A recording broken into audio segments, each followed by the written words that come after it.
with its reckless, sloppy mishandling of classified information, by firing people who keep our country safe, and by abandoning and alienating the very allies whose support is crucial for our security, prosperity, and global influence. Now, Mr. President, let me not go way back in time. Let's just look at what we've learned in just the last 24 hours. Yesterday, we learned that President Trump apparently had a meeting in the Oval Office with a self-described pro-white nationalist, proud Islamophobe, and conspiracy theorist who has called 9/11 an inside job carried out by the United States government. Presiding officers from Pennsylvania, where many of the victims of 9/11 took brave actions and then when Flight 93 crashed. Many of the victims of 9/11 were in my state as well when the Pentagon got attacked. So the idea that someone and that any administration would let anyone with these kind of views, and it's not just 9/11 was an inside job, she questioned Governor DeSantis' wife's breast cancer, if anyone would let that kind of individual within 100 yards of any White House in the past, we would have all said, this is beyond belief. But according to press reports, the president is actually taking staffing advice from a person whose rhetoric is steeped in hate, misinformation, and dangerous conspiracy theories. First, yesterday we learned that the president dismissed several members of his National Security Council staff because this person who's so far out that even the MAGA crowd thinks she's extreme, Laura Loomer, told him to do so. Some of these staff are actually well known to Republican senators because they worked for them. So I implore my colleagues to just judge for themselves whether they think it's good for our national security to have these staff members thrown out of the building at the behest of a podcast host who, as I said, has actually accused First Lady Casey DeSantis in Florida of exaggerating her struggles with breast cancer. The same individual claimed that school shootings are staged and suggested that the deep state used an atmospheric research facility in Alaska to create a snowstorm over Iowa. This is wacky even for MAGA world, yet this individual is in the White House giving staffing advice to the president, and it appears the president's acting on that advice. And if that wasn't bad enough, and this is again the last 24 hours, the Senate Intelligence Committee received notification that in the middle of the night, the president has fired the director and deputy director of the National Security Agency. General Timothy Hawk and Wendy Noble are career officials who spent decades working to protect our country, serving under both Republican and Democratic administrations alike. Wendy Noble joined the National Security Agency in 1987, working her way up to become the top civilian leader of the NSA. And throughout his distinguished career of more than 30 years in the armed forces, General Hawk has amplified the very best of military service: dedication, integrity, and an unwavering commitment to our country. Again, this morning we learned that these firings, too, were done at Loomer's behest. An unprecedented politicization of our intelligence community. I ask my Republican colleagues, how much longer will this go on before you find the courage to speak up and say enough? How much longer will we permit this administration to politicize, attack, and hollow out our intelligence agencies? If we go back to the beginning of the administration, I guess we maybe shouldn't be surprised, because one of President Trump's first acts in office was to fire some of the most experienced agents at the Federal Bureau of Investigation, including top leaders in counterintelligence, cybersecurity, and counterterrorism. Now, in a move that was even hypocrisy by modern political standards, a few weeks ago, in his joint address to Congress, President Trump boasted about the recent capture of the architect of the 2021 Abbey Gate bombing at Kabul airport, in which 13 American service members were killed. This welcome achievement was the result of extensive investigative and intelligence work. But when President Trump was boasting about this, he made no mention of the fact that just a few days earlier, he had literally fired the FBI leader responsible for overseeing that investigation. I ask anyone who's listening, how is America made more secure by that? How is America made more secure by firing the staff responsible for overseeing the safety and security of our country's nuclear stockpile?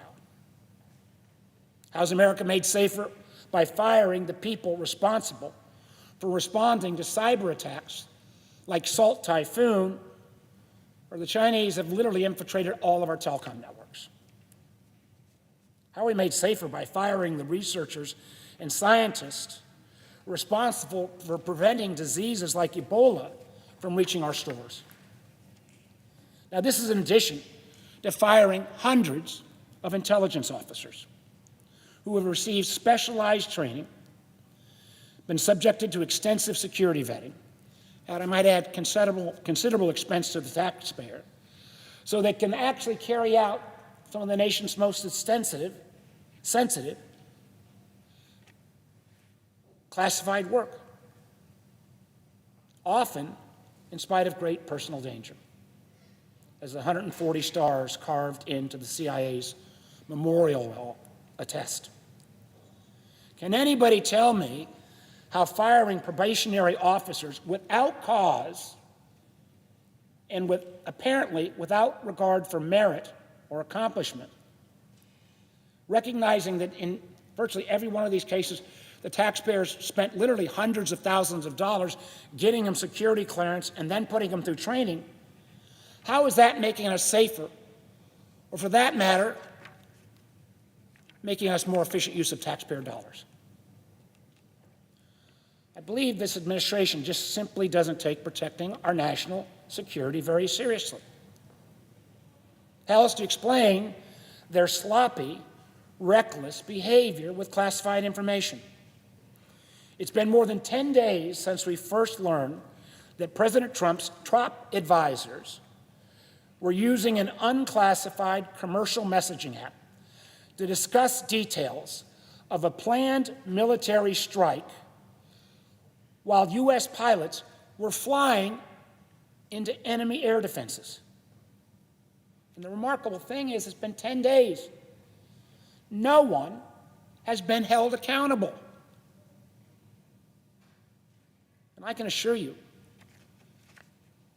men and women flying those planes were in danger if that information had been disclosed.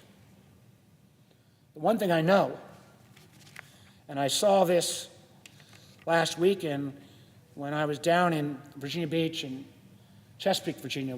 That region is called Hampton Roads, and it is where the Norfolk Naval Station is. It is where the USS Truman, the aircraft carrier which the planes launched from to attack the Houthis, is home ported.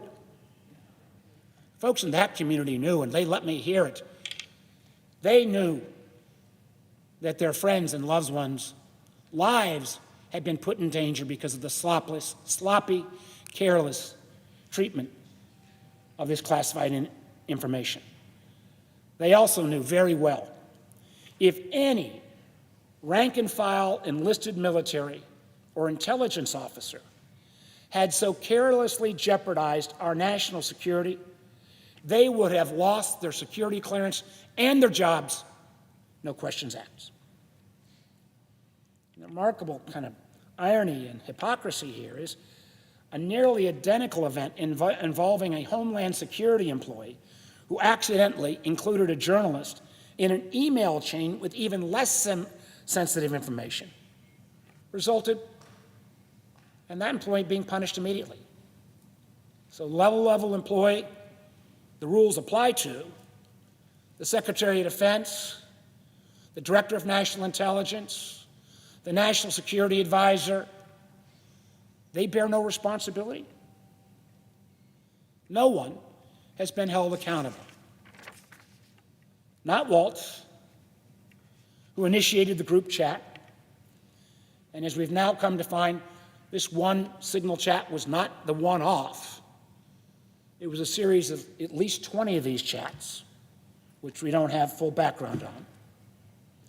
Not Secretary of Defense Pete Hegseth, who gambled with the lives of our fighter pilots by sharing the details of weapons, targets, and timing nearly 3 hours before military operations were scheduled to begin. And sure as heck not Tulsi Gabbard, who is Director of the National Intelligence, is charged with keeping our nation's secrets safe from our adversaries, but appears to have boldly lied about this incident before my committee. But what is so frustrating is that this is just part of a pattern for this administration, which during its first few weeks in office exposed the name of CIA officers over an unclassed email. Those men and women can't serve abroad anymore. The same group, driven by the Doge Bros, who publicized the classified headcount and budget of a U.S. intelligence agency, and posted online the location of a classified government facility. We spend a lot of money trying to keep certain things secret, and yet they post this as suddenly or supposedly a property up for sale. All of this sloppiness is deeply damaging not only to the morale of the men and women who serve in the military and the intelligence community, but it is deeply damaging to the intelligence sharing relationships upon which our security depends. The intelligence we gather to keep America safe is frequently contingent on friends who tip us off or who have access to sources that we lack. Israel, one of the best sources of intelligence in the Middle East, is, according to public reports, furious that the Signalgate breach exposed a sensitive intelligence source on the ground in Yemen. I got to tell you, there's nothing that requires Israel, or for that matter, any of our allies, to share this kind of intelligence with the United States. These are relationships that depend on mutual trust. And the truth is, other countries, and I already started here, may now be reluctant to share information knowing that the Trump administration can't be relied on to protect sensitive sources and methods. And whether it's the president's bellicose threats to annex Greenland, the trade war that he's launched that's melting down the market and robbing people of their retirement funds, or this sloppy, reckless mishandling of America's classified information, the one thing that's true, without a doubt, is that America's credibility around the world is being severely endangered. Already, long-standing allies like Canada, Australia, and Portugal have said they are reconsidering buying American-made F-35 fighters because they no longer feel they can count on the United States, or for that matter, American businesses, to stand by our commitments. Does anyone realize, and I've got to believe my Republican colleagues realize this, how unimaginably foolish and short-sighted it is to have a policy where you piss off Portugal, Canada, and Australia like this? How does that make us safer? And the amazing thing about these relationships is even if they reverse course as they've done so many times, that trust you can't put back in the bottle when the trust has been broken. We've already heard that from the Prime Minister of Canada. I fear that we will feel the ripples of the erosion of trust from our workforce, from American businesses, from our international partners for many years to come. And make no mistake about it, all these actions will make America less safe. And unless we stand up and take back the powers that were granted in the Constitution to this body, unless we stand up and demand that our intelligence community not be politicized and still able to speak truth to power, unless we stand up and say to our friends around the world, 70 years plus of allies that have kept our world safe, if we allow these actions and others to go unabated, we are shirking our duty, making America less safe and making the world less safe. In a moment, Mr. President, I'm going to yield the floor because I see my friend, the senator from California, and I just want to commend him. He was chair of the Intelligence Committee in the House before he came to this chamber.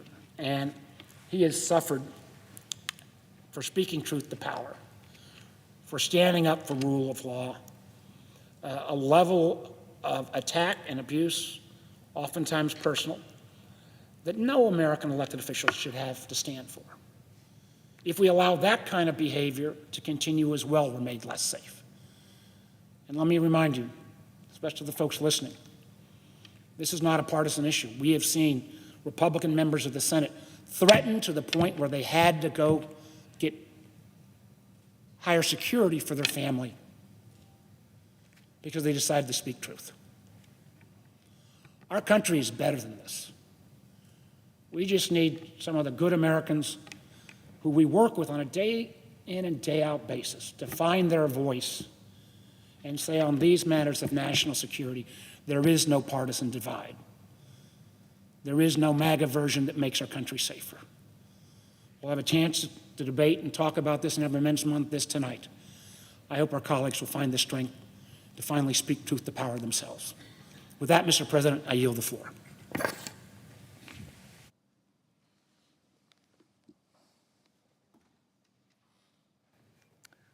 Mr. President. Senator from California. First of all, I want to acknowledge my colleague from Virginia, Senator Warner. Thank you for your extraordinary leadership of the Senate Intelligence Committee. You have brought your intellect, your experience, your talent, your ingenuity to the service of the nation's security, and you have been doing a remarkable, remarkable job. So I thank you. Mr. President, in February 2024, Russia began its invasion of Crimea, a part of Ukraine. Little green men arrived suddenly in masks and unmarked uniforms, but everyone knew them to be Russians, acting on the orders of the Kremlin, despite the Kremlin's rather pathetic denials. I traveled to Ukraine shortly afterward, joined by my colleagues in Congress from both parties.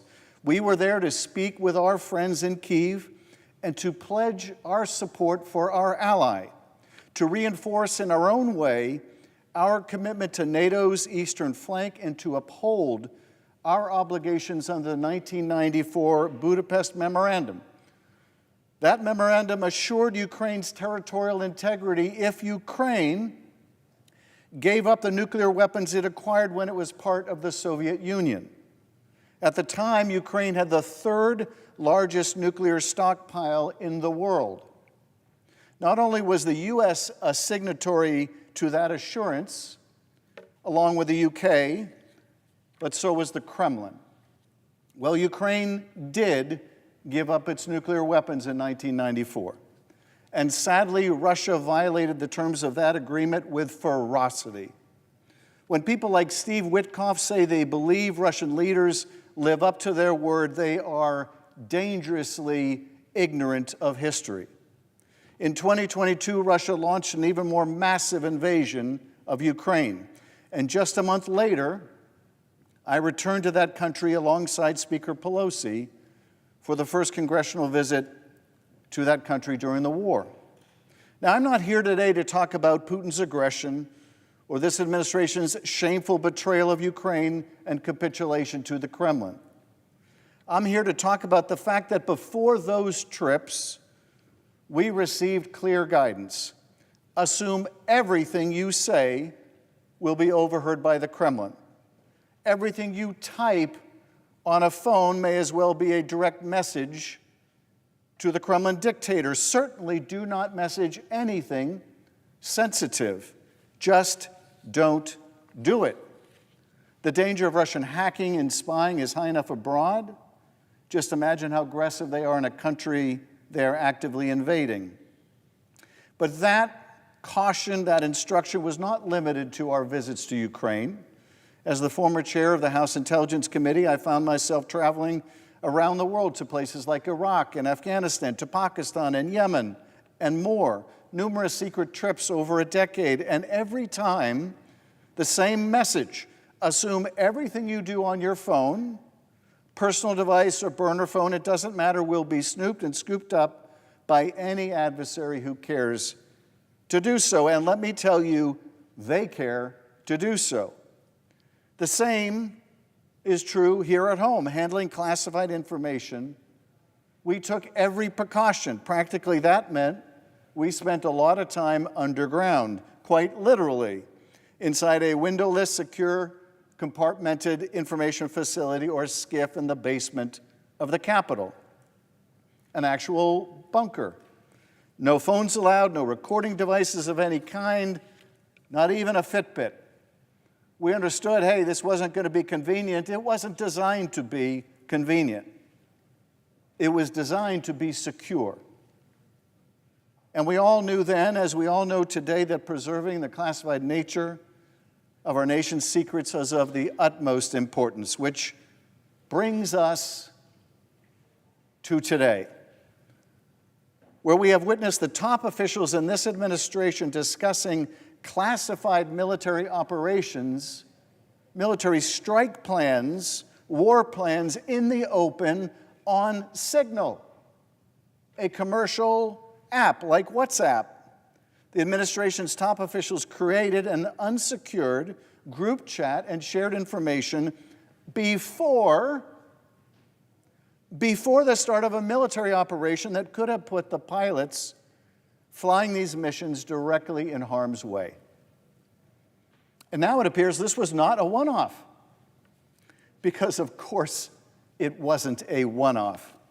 We're now hearing that there were 20 or more chats involving top officials discussing sensitive information, where the administration seems to have shared national secrets like they were discussing, well, I don't know, March Madness, texting them recklessly. And it appears that the only reason we know about these chats is because they accidentally added the editor-in-chief of The Atlantic into one of them, while he was apparently sitting in his car in the parking lot at a Safeway grocery store.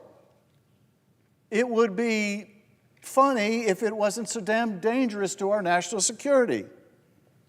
Put aside the amateurism of debating and deliberating over our national security operations using emojis and whatever else they used on this chat. From a counterintelligence perspective, this was the effective equivalent of shouting our national security secrets on the busy streets of Beijing, or leaving folders of information in cafes near the Kremlin. It's a national security screw-up of epic proportions.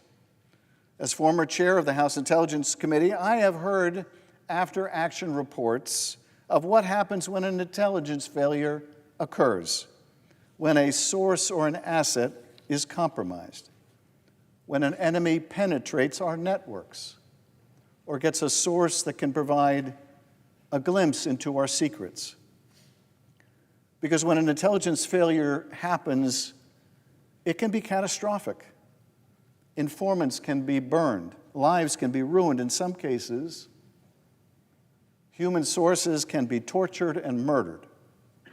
Operations can be compromised, our soldiers put in harm's way without their knowledge, our methods exposed and therefore adapted to, future missions scuttled because the source, human or technical, has been burned, gone. In Syria, the Houthis are undoubtedly turning everything upside down to figure out how we knew where the target of this operation would be. Was there a human source who knew the location of the building, which was, apparently, according to this chat, the girlfriend's residence? Or was there a technical source, like the target's phone or someone else's phone? What future missions will now not be possible because we don't know if our sources have been compromised?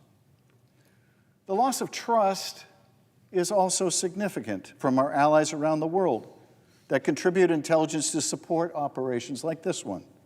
Published reports indicate that Israel may have provided some of the information used in support of that attack on Houthi missile operatives, and that the Israelis are furious.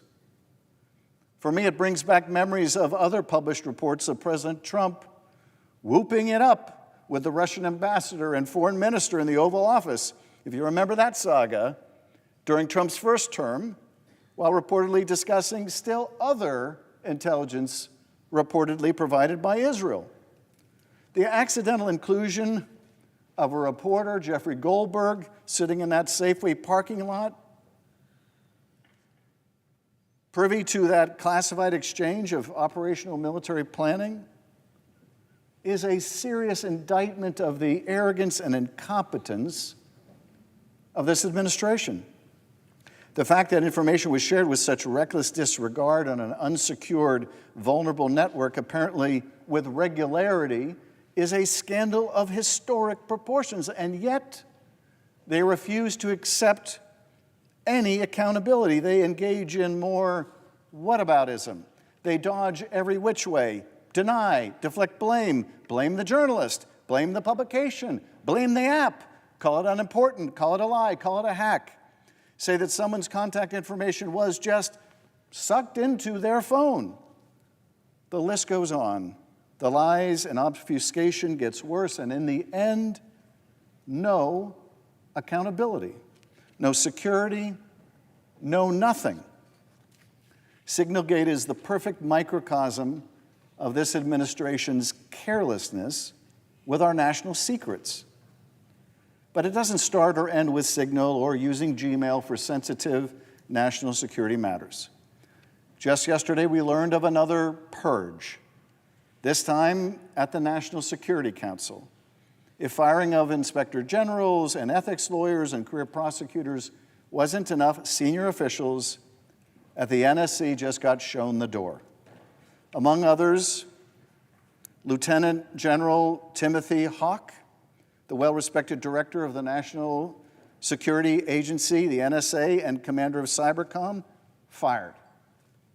Not because of incompetence, no. Not because he was responsible or involved in the Signal group, no. The folks in that Signal chat, they're doing just fine. No, these folks were fired because a right-wing influencer and conspiracy theorist apparently told the president to get rid of them. Because an internet troll, not an intelligence professional in any sense of the word, walked into the Oval Office and claimed that these officials were not sufficiently loyal to the president. National security be damned. In this troll's view, they were not sufficiently loyal to the president. How can we not see what's happening here? Or do we see it and just don't care enough to do anything about it? To say something, anything. They are betraying our national security, and they will do it again. They are turning their back on our closest allies and friends as they cozy up to dictators and murderers, and they will do it again.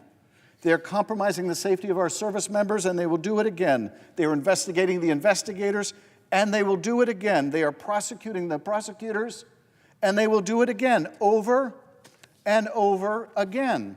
because this administration has all the wrong priorities in all the wrong places. And who does that hurt the most? The American people. What are we supposed to say to families unable to sleep at night, worrying that their father or daughter or sister or brother may not come home from their deployment or may come home in a body bag because some administration official was sloppy handling war plans and their plane got shot down? The Houthis have air defenses. They can shoot down aircraft, and they have. The service members who volunteer to go into combat to keep us safe don't know if they can trust their own government to do the bare minimum to ensure their own safety. The plain, simple, indisputable fact of the matter is this: all of us are less safe because of this administration. We are lucky, damn lucky, that no one has died as a result of their repeated incompetence and mishandling of classified information. We are damn lucky. But it's got to change before our luck runs out and someone gets killed. I yield back. Mr. President. Senator from Arizona. Mr. President, it's been just over a week since we learned that our top national security officials were discussing operational details before a strike on the Houthi in Yemen on an unsecured platform. The White House has said the case is closed, but the American people still haven't gotten the transparency and accountability about the national security breach that they deserve. So, Mr. President, I wanted to stress a few things. Now, let's start with how dangerous and irresponsible this was. This wasn't just a policy violation. It was a reckless breach of our operational security. The information shared on this unsecured platform is some of the most sensitive information that our military has. We're talking about the time on target, the weapon systems used, and other details about a strike over hostile territory. This is exactly the kind of information you do not want in the hands of an adversary or an enemy, especially one that has a significant surface-to-air missile capability that can shoot our airplanes down. They were discussing this information hours before these pilots took off of the deck of an aircraft carrier. And that's a big deal. It could have resulted in these pilots being captured or killed. No one, especially the Secretary of Defense, should be discussing these things on an unsecured platform. Mr. President, this is personal for me. I flew combat missions off of the USS Midway in the first Gulf War. We treated this kind of information like lives depended on it, because they did. I had to walk out to my aircraft on the flight deck of an aircraft carrier dozens of times, often in the middle of the night, to carry out strikes just like this. And if I later found out that the Secretary of Defense had been this reckless with the details of my mission, I would have been pissed off. Look, I use Signal too. It's a good app. I use it to schedule meetings or to say, hey, Senator Schiff, remember that thing we talked about the other day? That thing? We need to talk about that thing again when we get down to the Skiff. That's the kind of thing you say on Signal. But I do not use Signal to share real-time operational military plans or any sensitive or classified information. You just don't do that. It's not what the thing is for. And just for a second, just because Signal is encrypted does not make it secure. We know this. and especially when you know that the device you're using it on is vulnerable. These are phones used sometimes during official travel, but also personal phones, often used overseas, exposed to adversaries' Wi-Fi and RF systems, where they can attack these devices. They often also have physical access and other kinds of surveillance. And once an adversary is in, hard to get them out. And if they had access to even one of those phones on this Signal chat, they saw everything. This wasn't just sloppy, it's a national security risk. This kind of breach endangers not just pilots, but also intelligence sources, especially from our allies and their assets who risk their lives to share critical information. It damages our relationships and trust with intelligence partners who now have to worry about whether their information that they're sharing with us is being handled properly. And it could burn sources entirely, meaning that we won't get valuable information anymore, like the location of targets. Mr. President, we also just happened to get a brief window into how these decisions are being made by this administration. And I got to tell you, I wasn't impressed. The Vice President doesn't seem to understand that keeping global shipping safe is in our interest, or how important our European allies are to our own national security. And I also want to point out that our adversaries got this same insight. They saw not just the operation, but they saw the personal dynamics of the decision makers, and they saw their internal discussions. That's exactly the kind of insight our intelligence agencies are always trying to get on foreign powers. And this administration, they were just dumb enough to just give it away. Mr. President, my view, the Trump administration is reckless. We've seen this before. CIA officer names emailed on an unclassified system. Agency headcounts leaked. Sensitive site locations posted online. The use of Signal for a live military strike is just the latest in a long list of security failures. This exposes how this administration makes decisions, and what I saw is alarming. But that's what happens when you put unqualified, unserious people into critical national security roles. This wasn't a mystery. This was all exposed during their confirmation processes. Yet my Republican colleagues bowed to pressure from the president and confirmed these nominees anyway. And this is what happened. The lack of accountability from the people in this chat and at the White House isn't just reprehensible, it's also dangerous, especially when it comes from the Secretary of Defense, the leader of our armed forces, who put the lives of these pilots at risk with his actions. When you're in charge and you make a mistake, you got to own up to it. Everybody knows that. That's what we do in the military. You fess up. Secretary Hegseth doesn't just owe that to the American people, he also needs to own up to this in order to maintain the good order and discipline of our forces.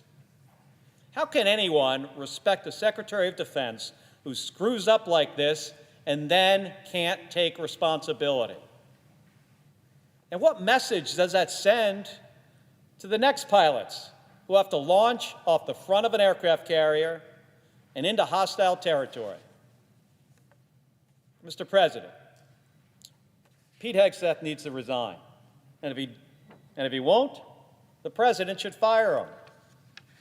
No accountability sends the wrong message.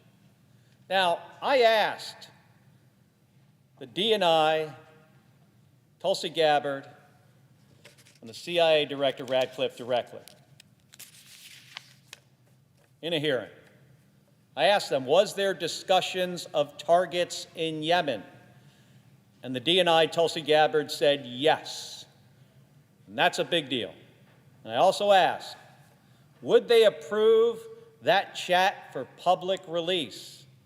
Neither would say yes. And that tells you all you need to know. If anyone, from the most junior enlisted service member to a 4-star admiral, had done this, they'd be facing real consequences. They'd be fired, or possibly worse. But here, these top leaders, the top leaders of our national security apparatus, are just making excuses. Mr. President, my view is this Secretary of Defense must go. 2 months ago, during Hegseth's confirmation vote, I asked, is this really worth the risk to our service members and our national security? Well, I think we now have the answer. This is what happens when you put the most unqualified nominee in charge of life and death situations. Now, we're lucky that this didn't result in American casualties.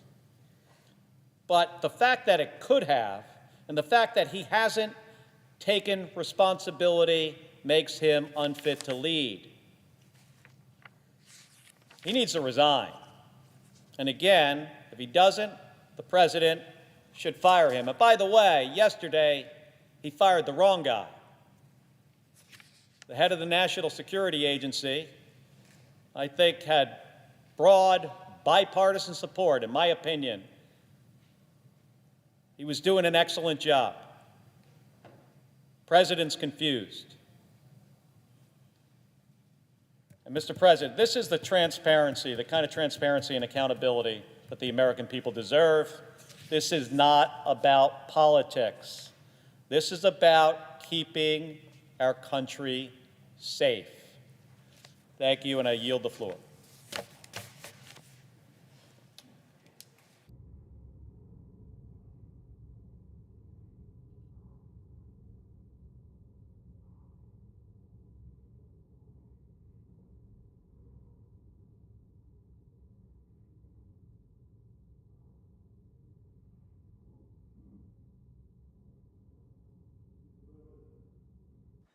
The senator from Colorado. Mr. President, I'm sorry. It's fortunate the presiding officer to be in the chair again when I'm speaking. I don't actually speak that often on the. I wouldn't miss it. Thank you, Mr. President, and thank you to the staff who's here as well. This actually is the third time I've been down here in the last couple of days to talk about some of the things that we're confronting at this moment when we're passing the budget. I've spent a couple of speeches talking about how problematic, I think, to be kind about it, this budget is. In many ways, devastating it is. But today I want to join my friends that are here to talk about our national security and our intelligence. Since President Trump took office as president just over 70 days ago, he has treated the American people to a dangerous parade of incompetencies that put our national security at risk. Most egregiously, he has repeatedly sided with Russia and Vladimir Putin rather than standing with the Ukrainian people as they defend themselves against Vladimir Putin's aggression. After President Trump and Vice President J.D. Vance embarrassingly berated Ukrainian President Zelensky in their February Oval Office meeting, the Trump administration temporarily halted all security assistance to and intelligence sharing with Ukraine. This outrageous decision resulted in losses for Ukraine on the front line and emboldened Putin and other dictators around the world like China's Xi Jinping, undermining Ukraine's bargaining position and ours and American national security. Given the stakes for the United States, for democracy in the West, this was, in my estimation, the worst decision that the Trump administration has made so far. And that's a long, long list. Near the top of that list is the now infamous Signal chat that National Security Advisor Mike Waltz created to share what was clearly classified information related to U.S. strikes on Yemen, and Waltz's accidental invitation of Atlantic editor-in-chief Jeffrey Goldberg to that chat. If that weren't enough, Secretary of Defense Pete Hegseth sent precise war plans for the U.S. strikes on Yemen, specific times and weapon types in that chat. I'm a member of the Senate Intelligence Committee, Mr. President. I see classified information every day. I wish I could say that we saw, anything more secret than what was related in that Signal chat by Secretary Hegseth. But the truth is that what he sent, that targeting information, the precision with the timing of that, is actually more secure or required more security than anything that I see on the Intelligence Committee on a daily basis. I'd say 99% of what we see in the Intelligence Committee, which is meant to be confidential and is meant to be classified, is far less significant than what Secretary Hegseth sent in his Signal chat. In fact, I would say if that information is not classified, I don't know what information is. Signal is encrypted, and it is acceptable for some government use. That's true. I use Signal, but never, ever for sharing sensitive or classified information. The intelligence community and national security agencies across the government have clear protocols to protect the kind of information that Secretary Hegseth sent. All of the people in that Signal chat, which included the Secretaries of Defense and Treasury, know this. They have ultra-secure rooms and platforms where they are legally required to discuss classified information. People at home might not know this, but when you go into one of those rooms, you have to leave your cell phone outside. You have to leave your cell phone in a box when you go into the room, because you can't know, and we can't know, whether an adversary has placed malware on that phone. I think there are a lot of reasons to throw our phones into the Potomac River, but that's one good one, to not bring it into meetings where you're going to have classified information, because you can't know who's on it. These people know better than to use Signal or any platform the way they did, but they were reckless, and they were lazy, and they put our national security at risk. By the way, they won't admit to this day that what they did was wrong. Not a single one of them will say that what they did was wrong. They're denying that they passed classified information on that call, when anybody who's reading it knows that. The people of Colorado certainly know that. And China and Russia and others are surely monitoring these officials' unclassified phones.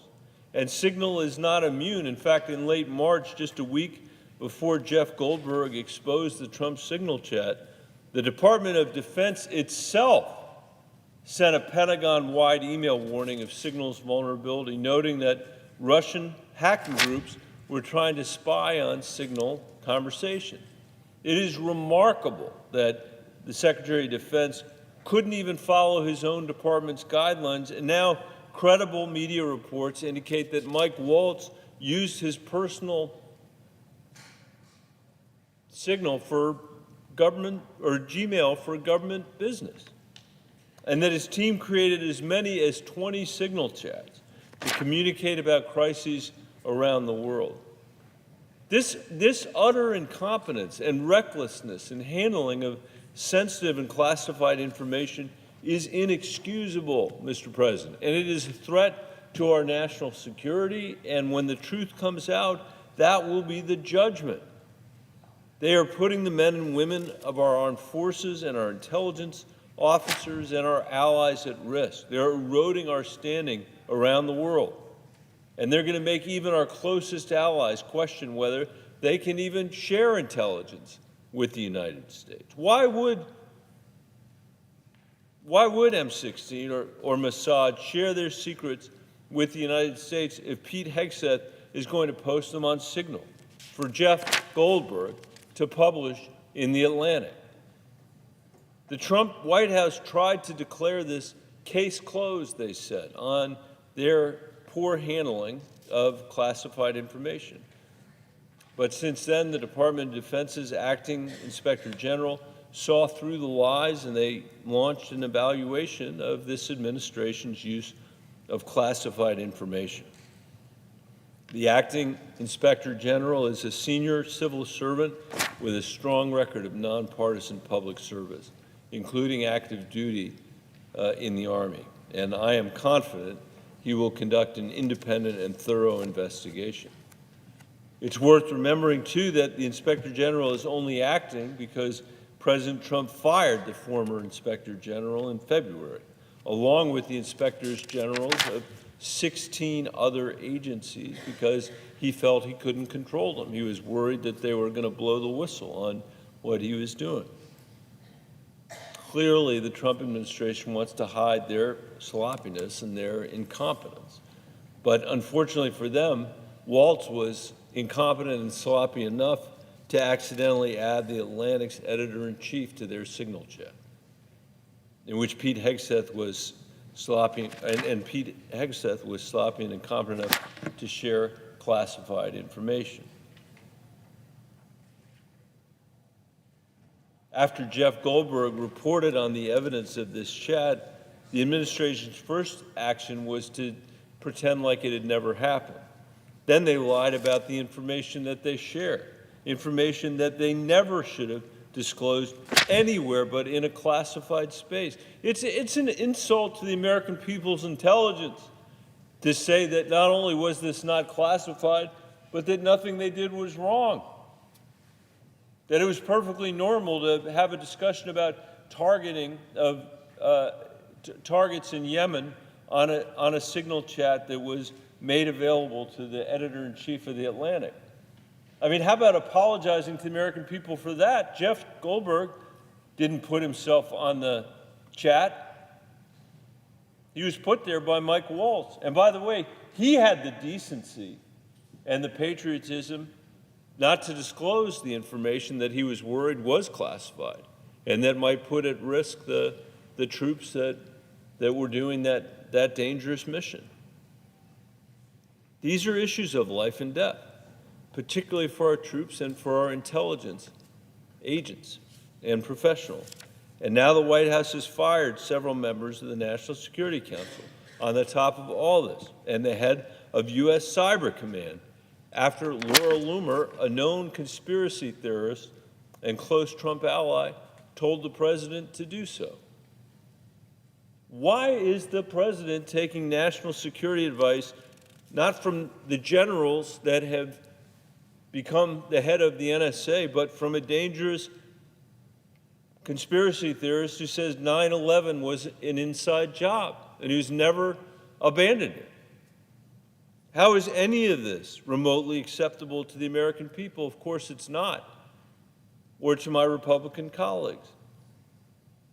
The Trump administration lies, incompetence are an insult. With their recklessness, they've already put Americans in danger and alienated crucial allies and partners around the world, making the world even more dangerous and weakening U.S. national security in the process. Otto von Bismarck, the 19th century German chancellor, famously said that, quote, God has a special providence for fools, drunkards, and the United States of America. We are indeed blessed by our size, our abundant natural resources, and our relative distance from adversaries that wish to do us harm. Our advantages are so great that the only country that can destroy the United States, as Lincoln told us, is the United States. No wonder why Xi Jinping thinks the United States is in decline, that there are great changes unseen in the country, as he put it, and that he can simply wait for President Trump to accelerate our decline by tearing down the bedrock of America's national security and our prosperity. No wonder Xi and his strongmen friends like Vladimir Putin and Kim Jong-un believe the global order is up for grabs, that they're on the rise and that we're on the collapse, on the fall. Thanks to President Trump's wanton and self-harming recklessness, incompetence, and isolationism, that's how they feel. No wonder why Xi continues to ramp up pressure on Taiwan with live fire exercises around the island earlier this week. And Putin continues to wage his unjustified war on Ukraine while threatening NATO allies like Poland, I'm about to finish, like Poland and the Baltics. Emboldening these dictators President Trump's administration has will make the world more dangerous to the United States. I can see the leader is here, so I'm going to bring my comments to a close, but let me just say, nothing has been more contrary to the national security interests of the United States, our allies, and the Ukrainian people than the undermining of the Ukrainian soldiers on the front line by this president. Nothing. From his telling the American people that Ukraine started the war, to his constant coddling of Vladimir Putin. This is a generational moment for the United States of America to step up here for democracy and for freedom around the world. And we're going to do it, notwithstanding what President Trump said. This moment demands sober, careful, and calibrated policymaking on the international stage, not the Trump administration's recklessness. Their failure to meet this moment will be our shared failure. But we will not let it happen. And with that, Mr. President, I yield the floor. Democratic leader. Senators have just come to the floor to show how the Republican agenda would be a gut punch to our nation's veterans and so dangerous to our national security, as the senator from Colorado so eloquently outlined. I thank them for speaking passionately. Our next topic that we will be speaking about, each one is so dangerous to America. Each one, in each one is Donald Trump is betraying America and just totally going back on what he said when he ran in the campaign. And now, again, he's with those bubble of billionaires, doesn't care a damn about the middle class, how he's hurting them. And so now senators will turn to an issue especially alarming to so many people, the deep, deep corruption that Donald Trump and Elon Musk and Doge have unleashed on their watch, the amazing amount of self-dealing, and they're trying to enrich themselves on the backs of the government, which means on the backs of the American people. One of our great experts in this area who's been talking about this for a very long time is Senator Whitehouse, and I yield to him.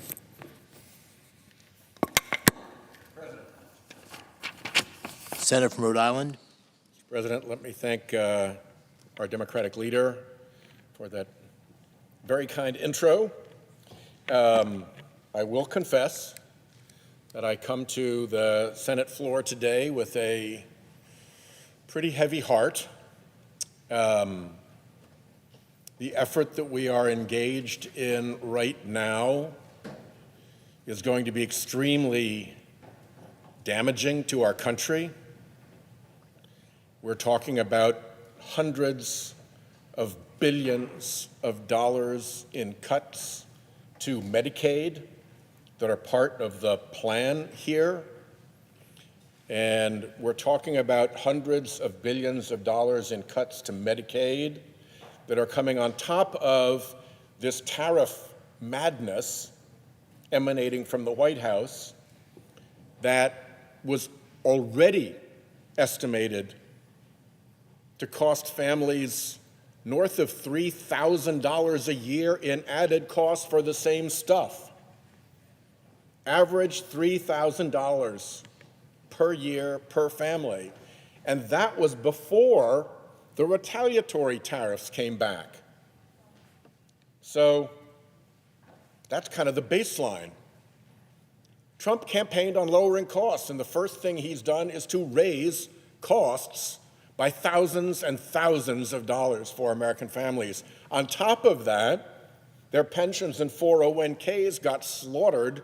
I think it's about $3 trillion in value lost because of this maniacal tariff effort that gives nobody any confidence about which way we're going to go. Set aside how bad the tariffs are, like the lesson the last time we tried this, back in the Depression era, isn't obvious enough that tariffs harm the economy unless they're precise and intelligent and purposeful and focused, which these are by definition not. But just the uncertainty, just the fact that every day it's a different tariff, it's another number. It's such a ham-handed gong show over at the White House that the White House website and the White House press conference put out different numbers for the same companies. This whole thing is like being run by the Keystone Cops, but they're playing with economic dynamite. And between what's about to happen to Medicaid, which supports so many folks, mothers and fathers, aunts and uncles in nursing homes, that supports so many folks, spouses, sisters, when they give birth, that supports so many folks, family members who are in addiction recovery and are getting support from programs in Medicaid. When you kick out elderly family members from nursing homes, you're doing a real blow to a family on top of the $3,000 plus, on top of the hammered 401k or pension. So this is a very, very grim time for American families economically, and there is no sense or logic behind it. There's big talk, but it is really economic nonsense that's happening around us right now. And into this comes, like that's not bad enough, a complete disavowal, a completely hypocritical repudiation of things that Republicans have claimed to believe in for a long, long time. And what we're seeing in this budget reconciliation process is massive lies exposed. The first one is that Republicans care about the debt and the deficit.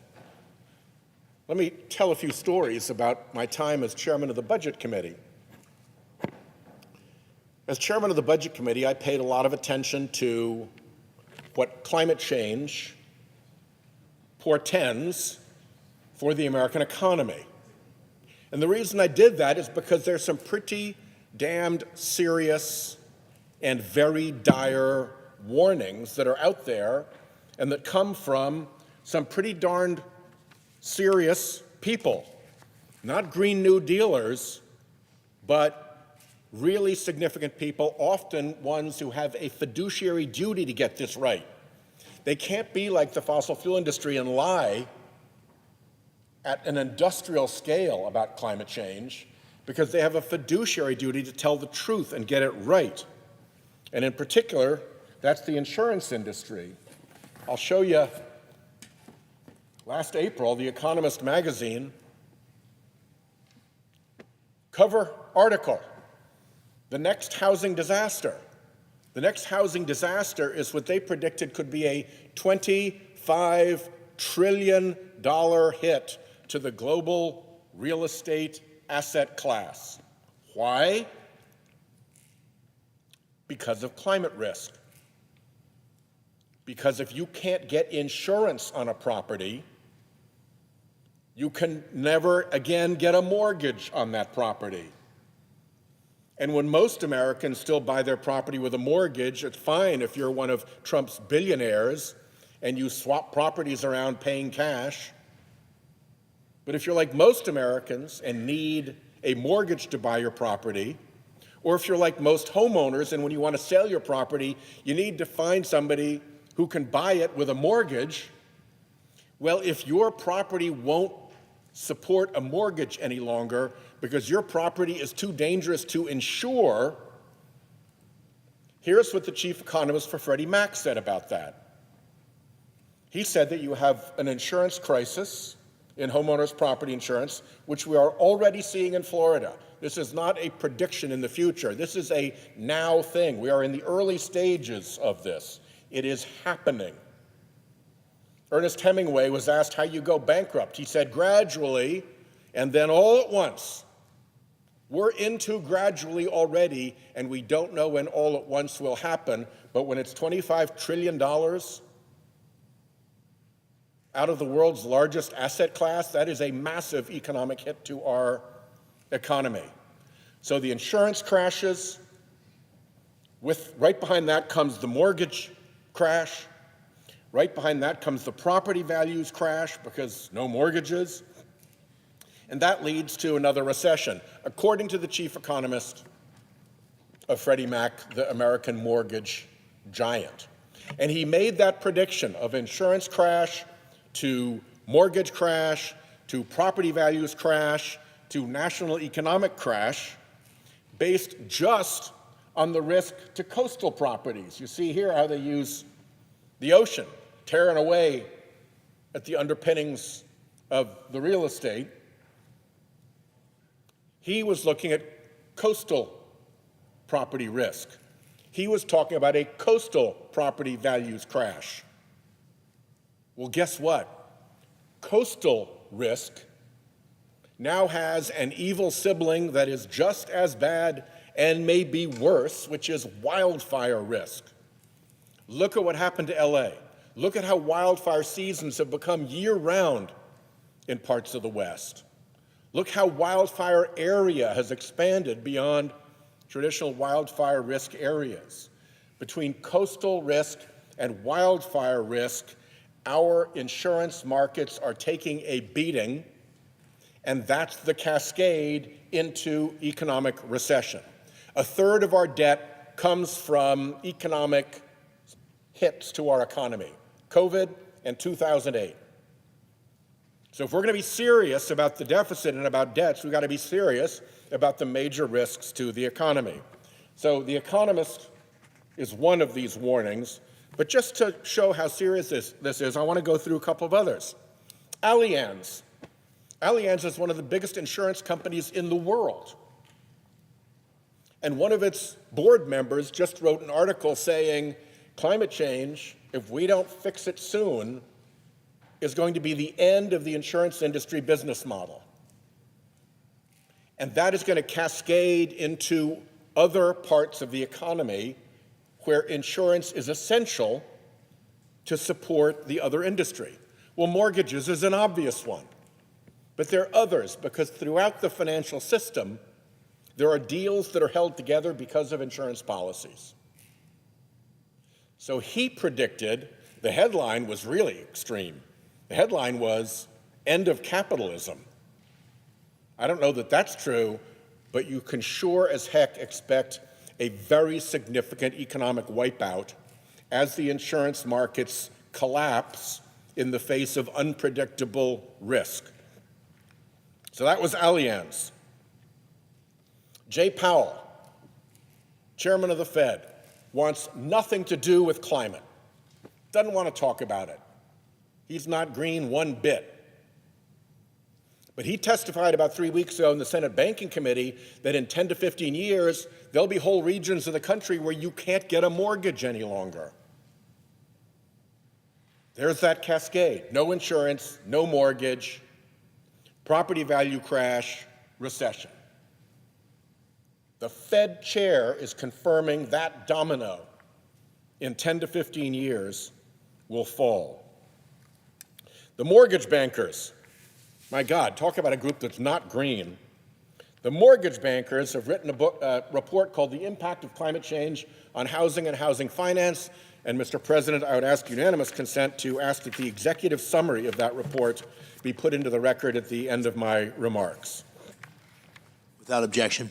So you've got The Economist magazine, which is not green at all, very conservative international publication. You've got Allianz, one of the insurance giants of the world. You've got the chairman of the Federal Reserve. You've got the Mortgage Bankers Association. What else have we got? Well, the Financial Stability Board.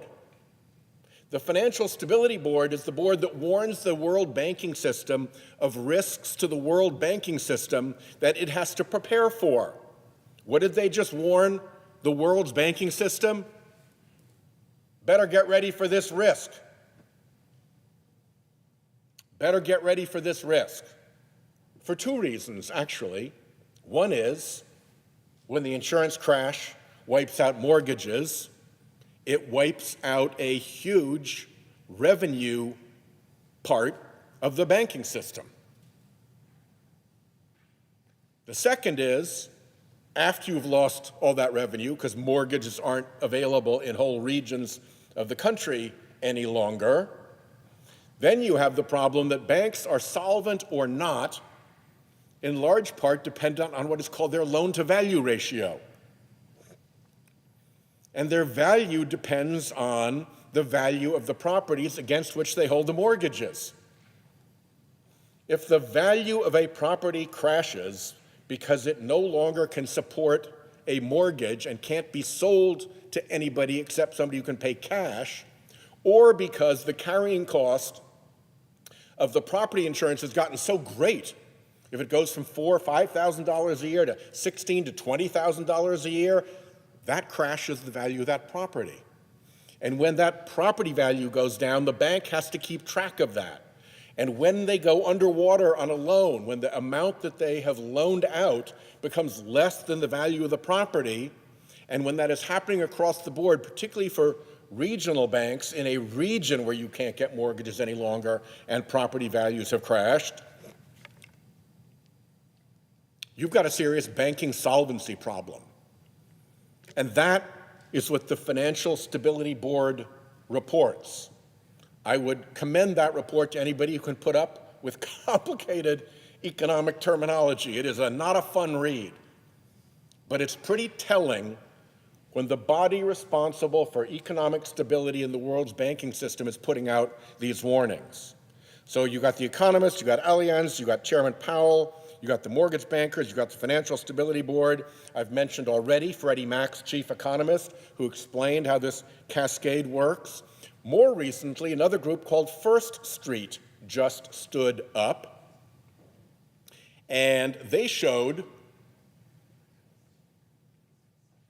what's going to happen in specific areas where property values are going to crash, where premiums are going to soar. Property values down by as much as 100%, total wipeout. Premiums quadrupling in places. And then Deloitte comes along, the corporate consulting firm, not green at all, and they warn that if we screw up on climate, if we continue to screw up on climate, versus if we get it right, the swing 50 years out from now will be $220 trillion in world GDP. So I spent a lot of time talking about this in the Budget Committee. Did my Republican friends want to hear about it? No. Why not? Because that party is funded by the fossil fuel industry and can't bear a serious discussion about climate, can't bear looking at the lies that the fossil fuel industry dispenses in industrial levels. They have a whole apparatus of fraud, front groups with funny names that constantly put out false information, people who pretend to be scientists and cook up fake science that comes not out of labs and research, but out of Madison Avenue in propaganda firms. And so what they said to me over and over again was, why are you talking about climate? That doesn't have anything to do with the budget. You need to be talking about deficits. You need to be talking about debt. They're all about how our children are going to have their futures imperiled by deficits and debt. Well, they're going to have their futures imperiled by climate change, is what pretty much anybody who's sensate still is showing. But oh my God, how much talk I had to listen to, how much self-serving, self-aggrandizing talk I had to listen to about how we really, really had to deal with our debt and deficit problem. Well, look at what they're up to now. The Senate budget that the Republicans are pushing blows the deficit through the roof. By 2035, doubles it. Our national debt, I said the deficit, I meant our national debt.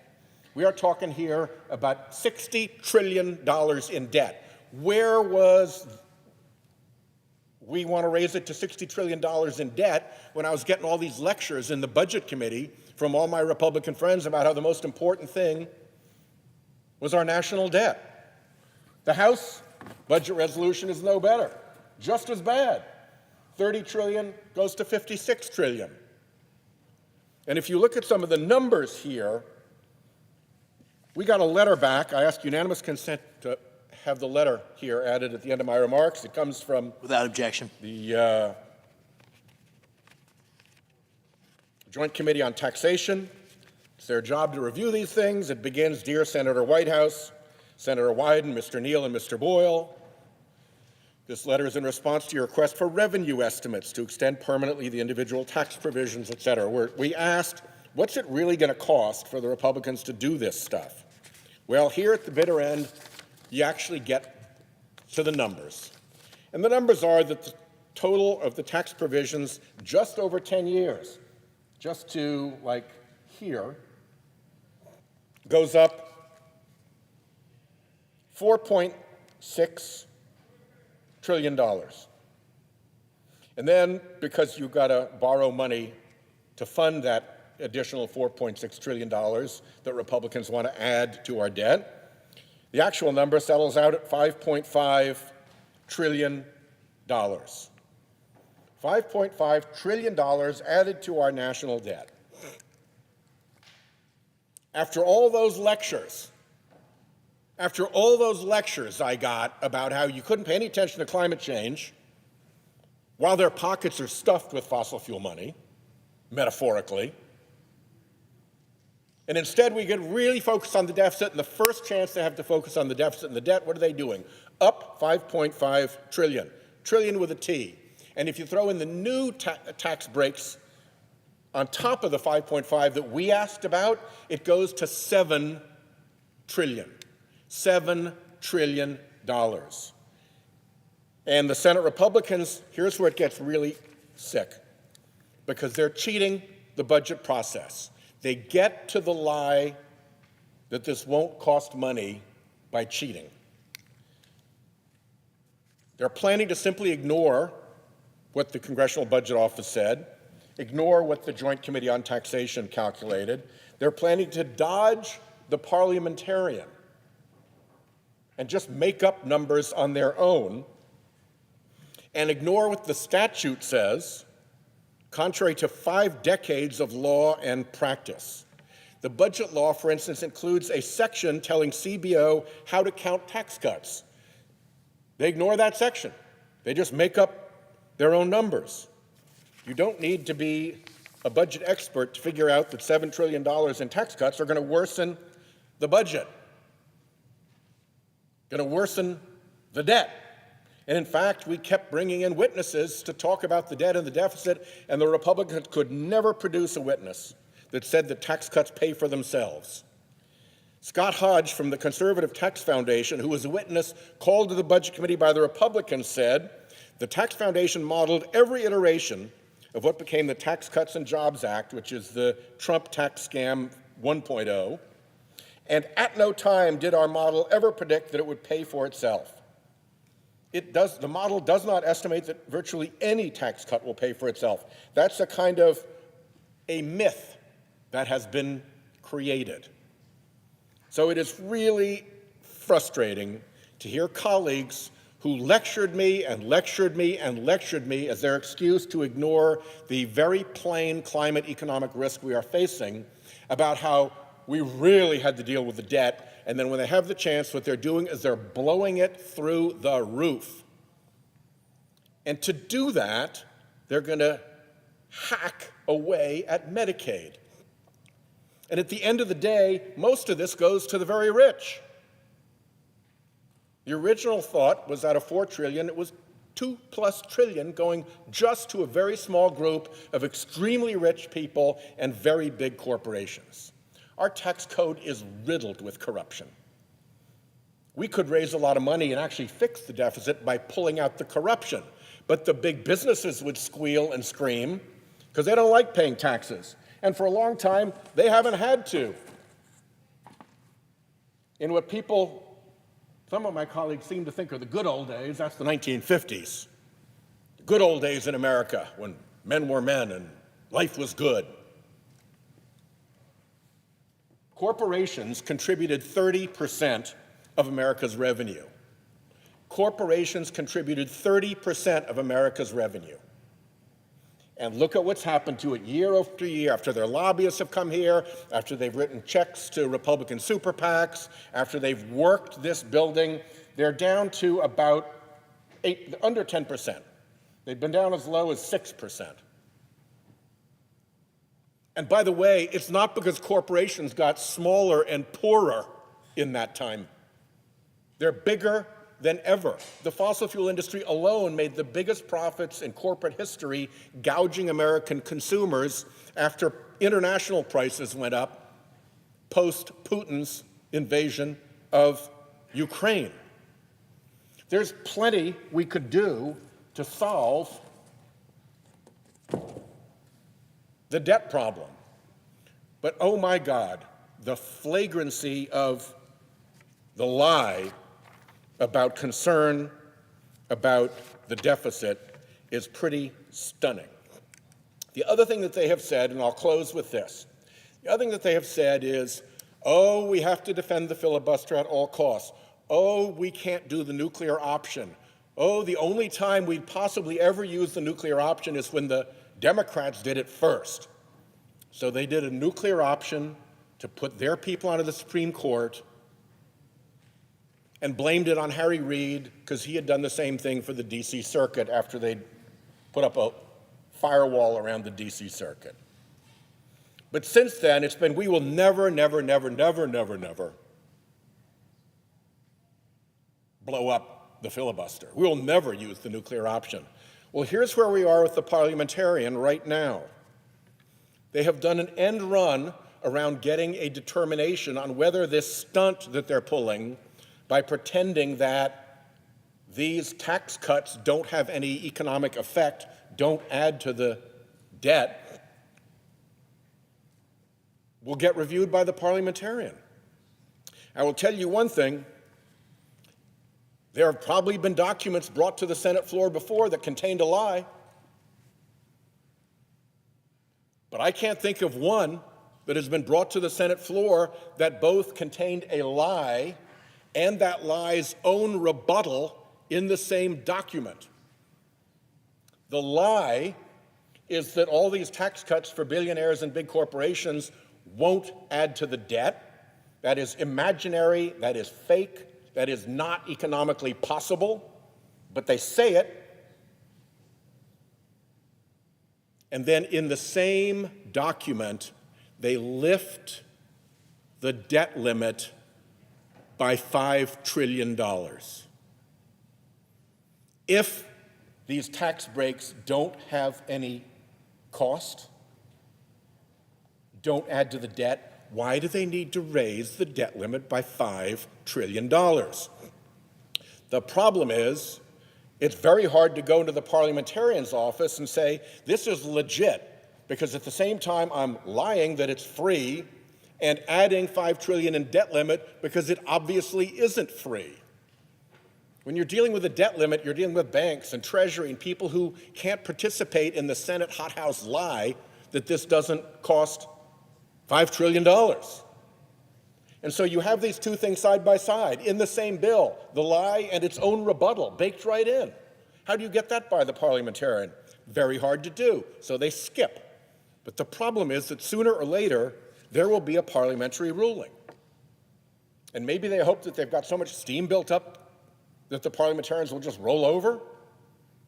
Or maybe this whole thing just blows up and the parliamentarian says, no, you can't do that.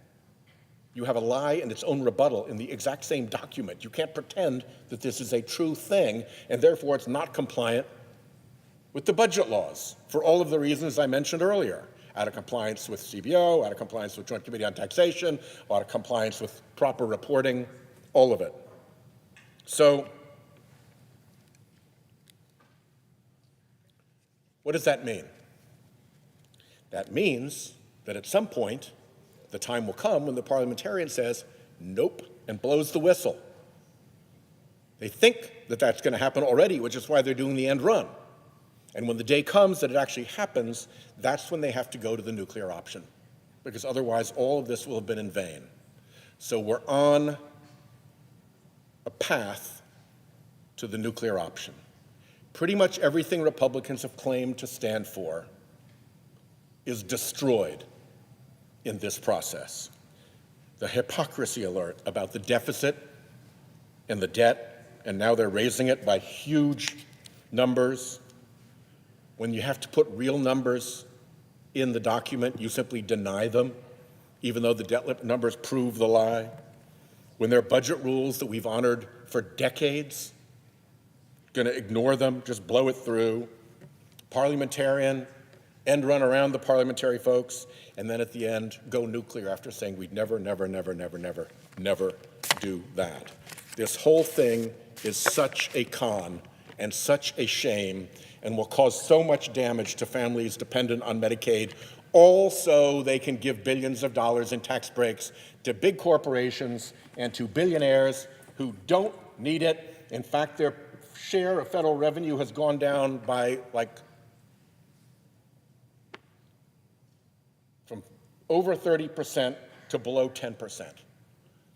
They have just walked away from their responsibilities to help fund America. They left that on the backs of regular taxpayers, and it's not enough for them to be under 10%. They want more. They want to get that down to what, 5%, 4%? Nothing, be complete freeloaders? This thing is an embarrassment. And I will say I rest my case. But when you actually look at their debt limit numbers, maybe I should say they rest my case. I yield the floor.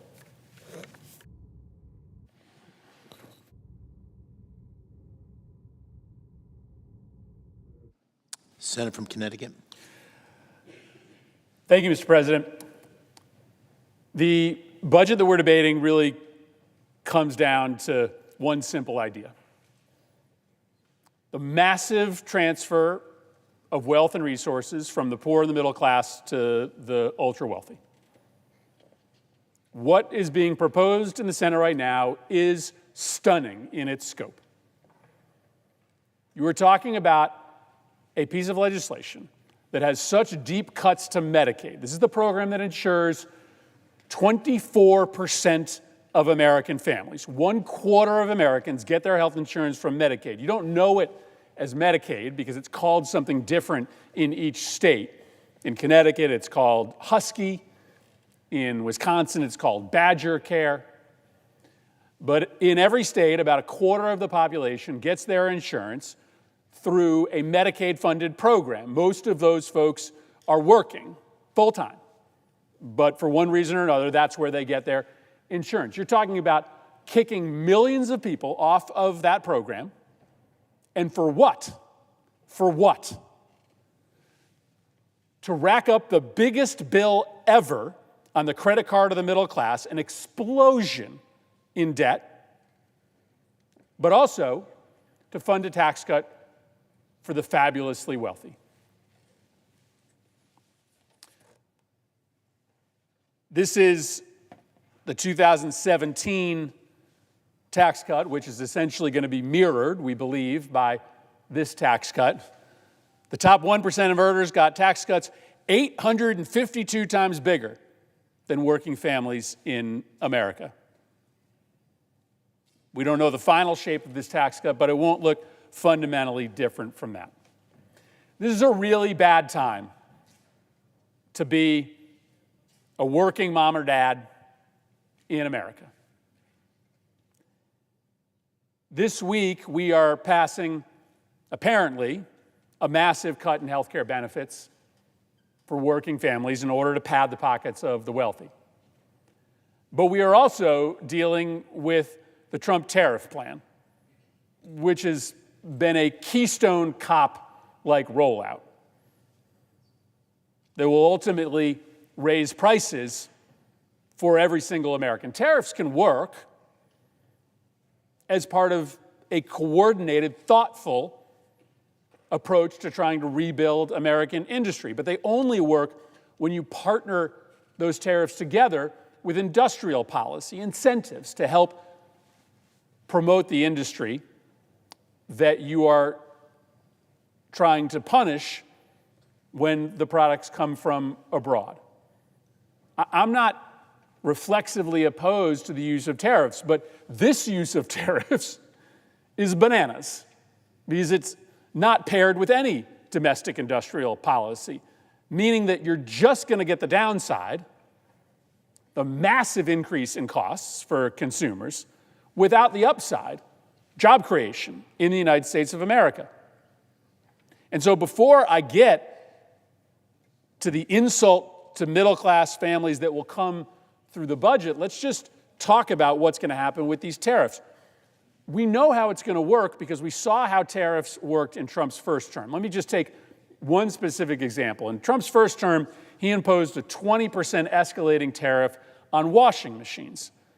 And the idea was that, we want washing machines to be made in the United States instead of outside of the United States. But because he didn't pair that together with any more comprehensive help for the washing machine industry in the United States, it was only downside. And it was only downside not just because of the lack of a comprehensive policy, but also because there were no checks on the corporations that saw the tariffs as a means to gouge consumers. You have to also partner tariffs together with some accountability for corporations, for the greedy corporations that get wide-eyed when they see the tariffs and realize, well, this is an opportunity to not just pass the tariff along, but to jack up the price a little bit more and say that it was all because of the tariffs. Here's what happened on washing machines. So you got a 20% escalating tariff. We have the data. We saw what happened. The economic data tells us that the washing machine companies passed along the 20% tariff and then padded the price increase, sometimes by 15%, sometimes by 50%. But it's worse than that. The price increase was not just for imported washing machines. They also increased the price of the domestic washing machines that weren't subject to the tariff. Why not? Why not? The Trump administration won't hold us accountable for that. Nobody really looks to see whether the washing machine was made in America or not. We'll just raise the price on everything. What do you buy when you buy a washing machine as well? A dryer. So guess what happened? Even though dryers weren't subject to the tariff, the price got jacked up on the dryers as well. Dryers went up by 50% sometimes in cost, 15%, 20%. All of a sudden, prices went up for everything. Now, Trump collected a bunch of money in tariffs, $80 billion, but that was literally just middle-class people paying the additional amount to the company and the company passing it along to the government. So it was just a tax. It was just a tax. Okay, maybe you could live with that if it revitalized the domestic washing machine industry, if there were tens of thousands of people going back to jobs in that industry. But that didn't happen. I think there were one or two domestic washing machine factories that opened up, and Trump, of course, made a big deal. You know how many jobs it was in total? Less than 2,000 jobs. Less than 2,000 jobs were created for a tariff that jacked up costs for every American and resulted in $80 billion of middle-class taxes being collected by the government. That works out to about $800,000 per job So that's what's coming at scale, not just on washing machines, but on virtually every consumer product. A big price increase, little to no domestic job creation, all the pain on the middle class. Tariffs can work, but this is not the way that they work. And so this week, Senate Republicans, instead of trying to help consumers deal with the impact of these tariffs, I mean, we're talking about huge price increases coming for American families. And this week, we could be sitting here voting for bills that cancel the tariffs or try to help middle-class families in another way. We're doing exactly the opposite. Instead of helping families deal with the impact of the tariffs, instead of holding the greedy corporations in check as they're ready to gouge consumers, we are debating a bill that would cut almost $1 trillion out of Medicaid, the program that provides insurance for 1/4 of Americans, that will result in raising healthcare costs for tens of millions of Americans. And we're talking about giving a massive tax break to the billionaire CEOs of the companies that are going to be doing the price gouging, and to the companies themselves. That's outrageous. That's outrageous. If you were a regular, ordinary American, what you are being told is that you're going to have to pay huge new price increases on everything you buy. You are going to have your health care disappeared, and corporate profits and take-home pay for CEOs are going to skyrocket. Who's asking for that? What American is asking for prices to go up, my health care to be cut, and billionaires to get a big tax break? Let's start talking about these tax cuts. Okay, they're the center of this bill. Right, everything in the Trump administration is about a simple story. How do I help my Mar-a-Lago billionaire friends? So this is the old tax cut, because we don't know all the details of the new one.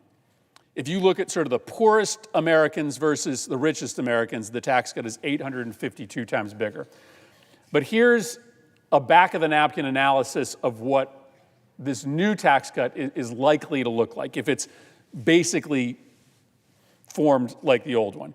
And instead of taking the poorest Americans versus the richest Americans, instead, let's just look at sort of the bottom 60% of income earners in this country. That's roughly about everybody who makes $90,000 or less. So that's a lot of your neighbors, right? I mean, $90,000 is an income that is familiar to a lot of Americans.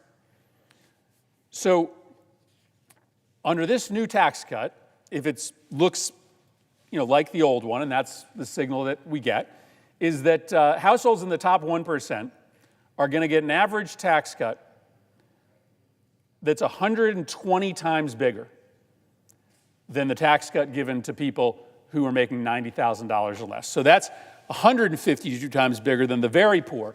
But let's take somebody who's making $60,000.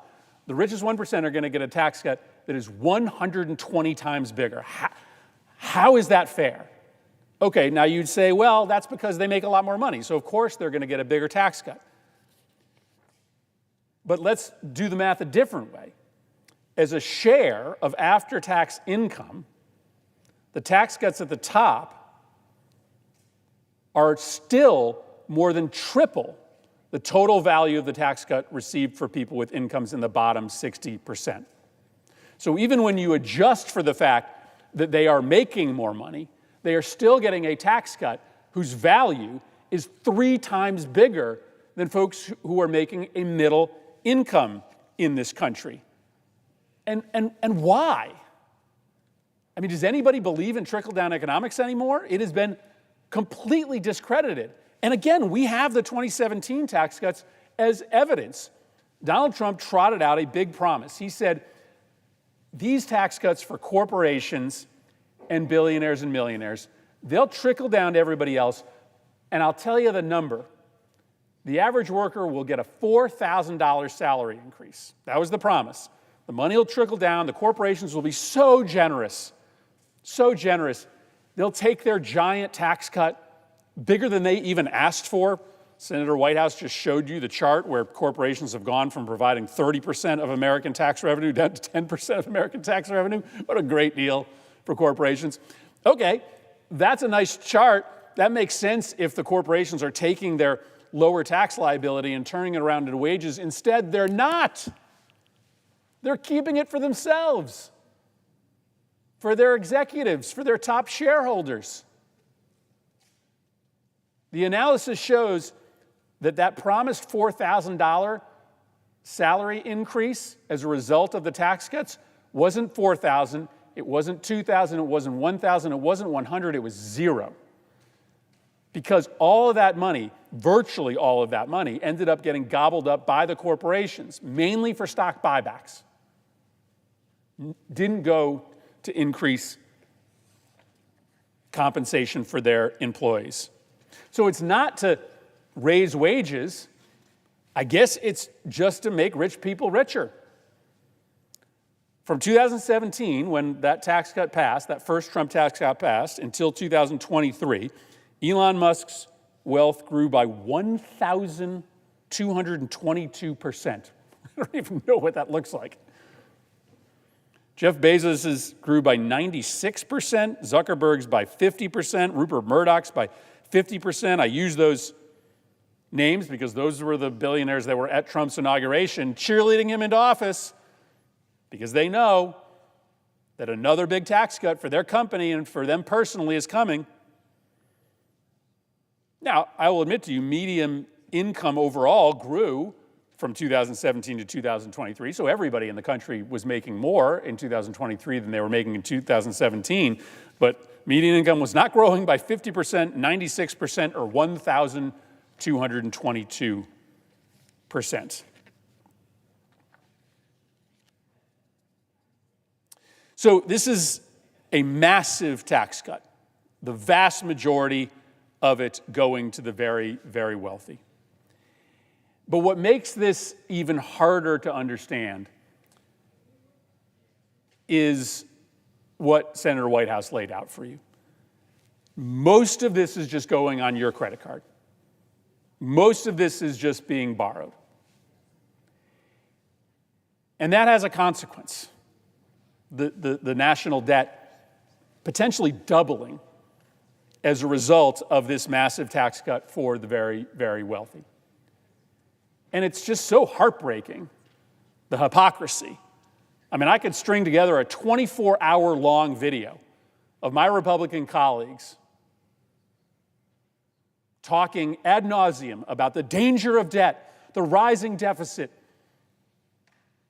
We can't spend money on kids. We can't spend money on climate. We can't spend money on schools. We can't help people go to college. No. We can't do any of that. We can't do any of that because the deficit. And yet, when it comes to a billionaire tax cut, a corporate tax cut, we are going to potentially double the debt. Nobody is caring about the debt. In fact, they're rigging the rules of the Senate. They're breaking the rules of the Senate just so that they can get away with a massive increase in debt and deficit. But somewhere along the line, they said, well, you know what? We can't borrow the whole thing. We've got to make it look like we're cutting some spending. So let's cut some spending to make it at least look like it's not all borrowed. But let's make sure that the spending we're cutting only hurts poor people in the middle class. Because God forbid we can cut spending that helps the rich or the affluent. God forbid we take away some of the tax breaks that help them. And so where are the cuts coming? Medicaid. 80% of the cuts are Medicaid, $880 billion in a House bill, similar amount cutting Medicaid. Medicaid, as I said, is the program that insures 24% of Americans. At least 2/3 of those are working full-time. They just don't have health insurance through their employer, so they have to get it through Medicaid. And so when Republicans decided that they couldn't borrow the whole thing, like we'll double the national debt, but we're not going to triple the national debt, they targeted the cuts to hurt the middle class and poor people. And so I just want to end by telling you what this means in real time. I don't actually know what it means to give billionaires another $50,000 in tax breaks. I really don't know what that means. I don't know what that life is like. I don't know what it's like to have 7 houses and 4 yachts. I don't know what a billionaire does with an extra $50,000. I can't actually explain that to you. I don't understand that kind of rapacious greed. What I do know is what happens to poor people, the people who live in my neighborhood in the south end of Hartford, when they lose their Medicaid. Linda lives in Sherman, Connecticut, a small town in western Connecticut. Following the economic downturn in 2008, Linda had trouble finding work. And that was tough for her because she's a cancer survivor. She had high health care expenses and she needed work. She was underemployed. She worked in plant nurseries and agriculture. Her husband at the same time lost his job as an auto mechanic. They lost their health care insurance. But then when the Affordable Care Act passed, Medicaid was expanded. More people were made eligible for Medicaid. And in 2010, she was able to sign up for Medicaid.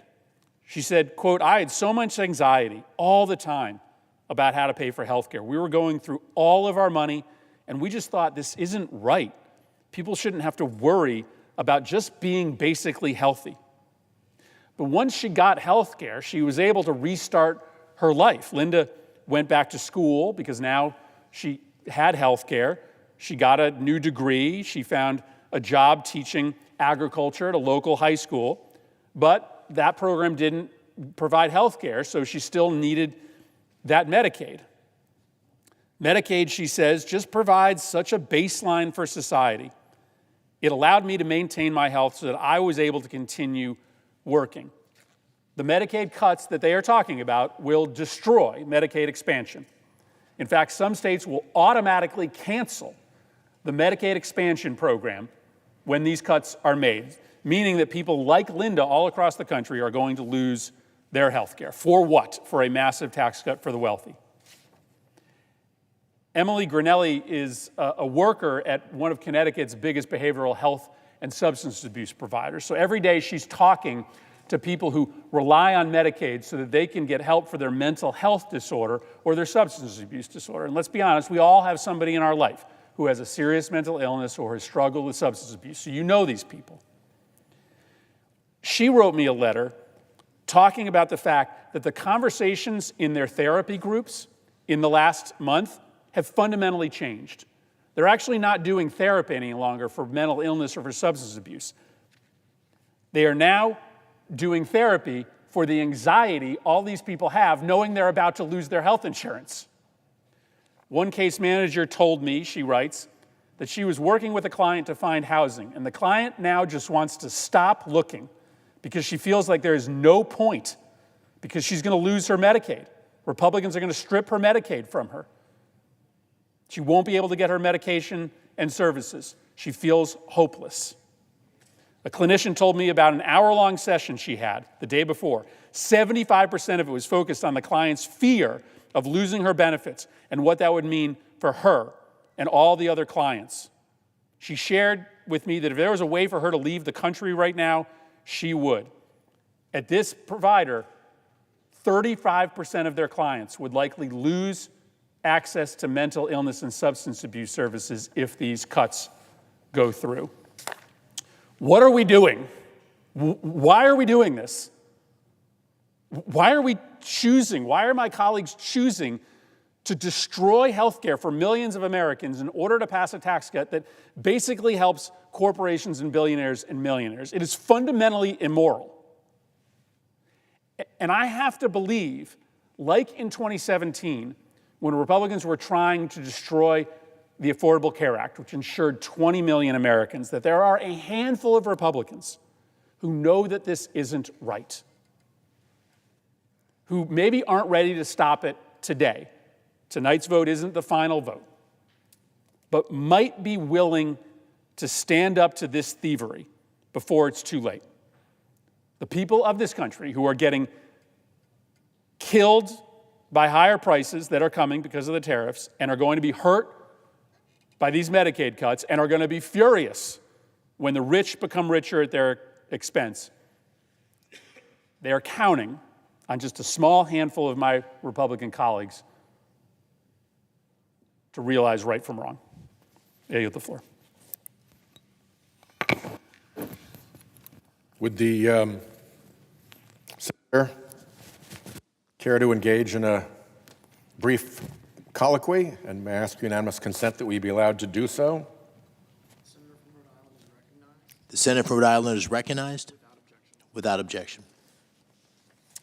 I was here for your point about mental health and addiction recovery care. And as you will recall, you and I and others worked together to get the Comprehensive Addiction Recovery Act passed.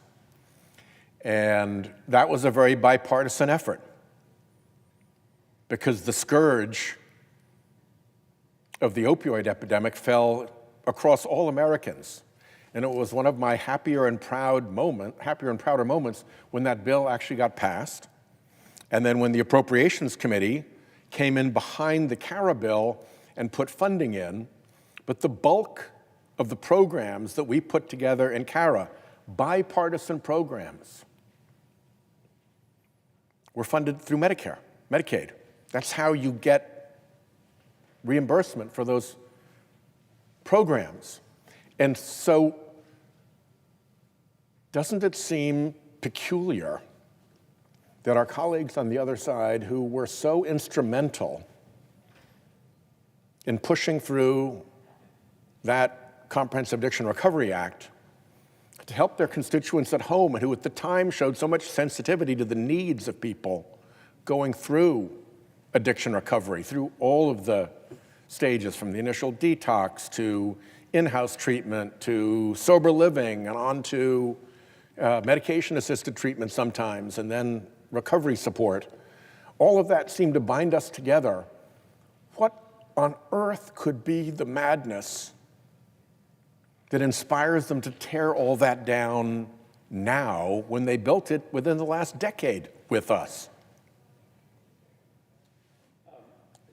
Thank you, Senator Whitehouse, first of all, for all the work you put into passing that legislation, which has given access to millions of people across the country who are struggling with addiction and recovery, access to services. Again, I say what I said in my underlying remarks. There's not a single member of the Senate who doesn't have a close family member or a friend who has struggled or is struggling with addiction. This is a nonpartisan, apolitical problem. Addiction doesn't care if you're left, right, Republican, or Democrat. And we did come together around funding these programs. And so it is hard to understand, it is heartbreaking that I'm telling you the story of one of Connecticut's biggest addiction treatment providers, and they are telling us that if these cuts go through, fully 1/3 of their clients will lose access to some or all of those services. And to your point in your initial speech, Senator Whitehouse, I mean, maybe I could understand if we were deciding to cut funding for addiction treatment because we had some other really important priority that helped regular people. Like if we said, you know what, there's a housing crisis in this country, right now we're going to have to borrow some money from addiction treatment in order to make sure that people get housed, or our schools are underfunded and teachers need to be paid more, and okay, it's really hard to cut funding from addiction treatment centers, but at least we'll get better education for our kids. That's not what we're doing.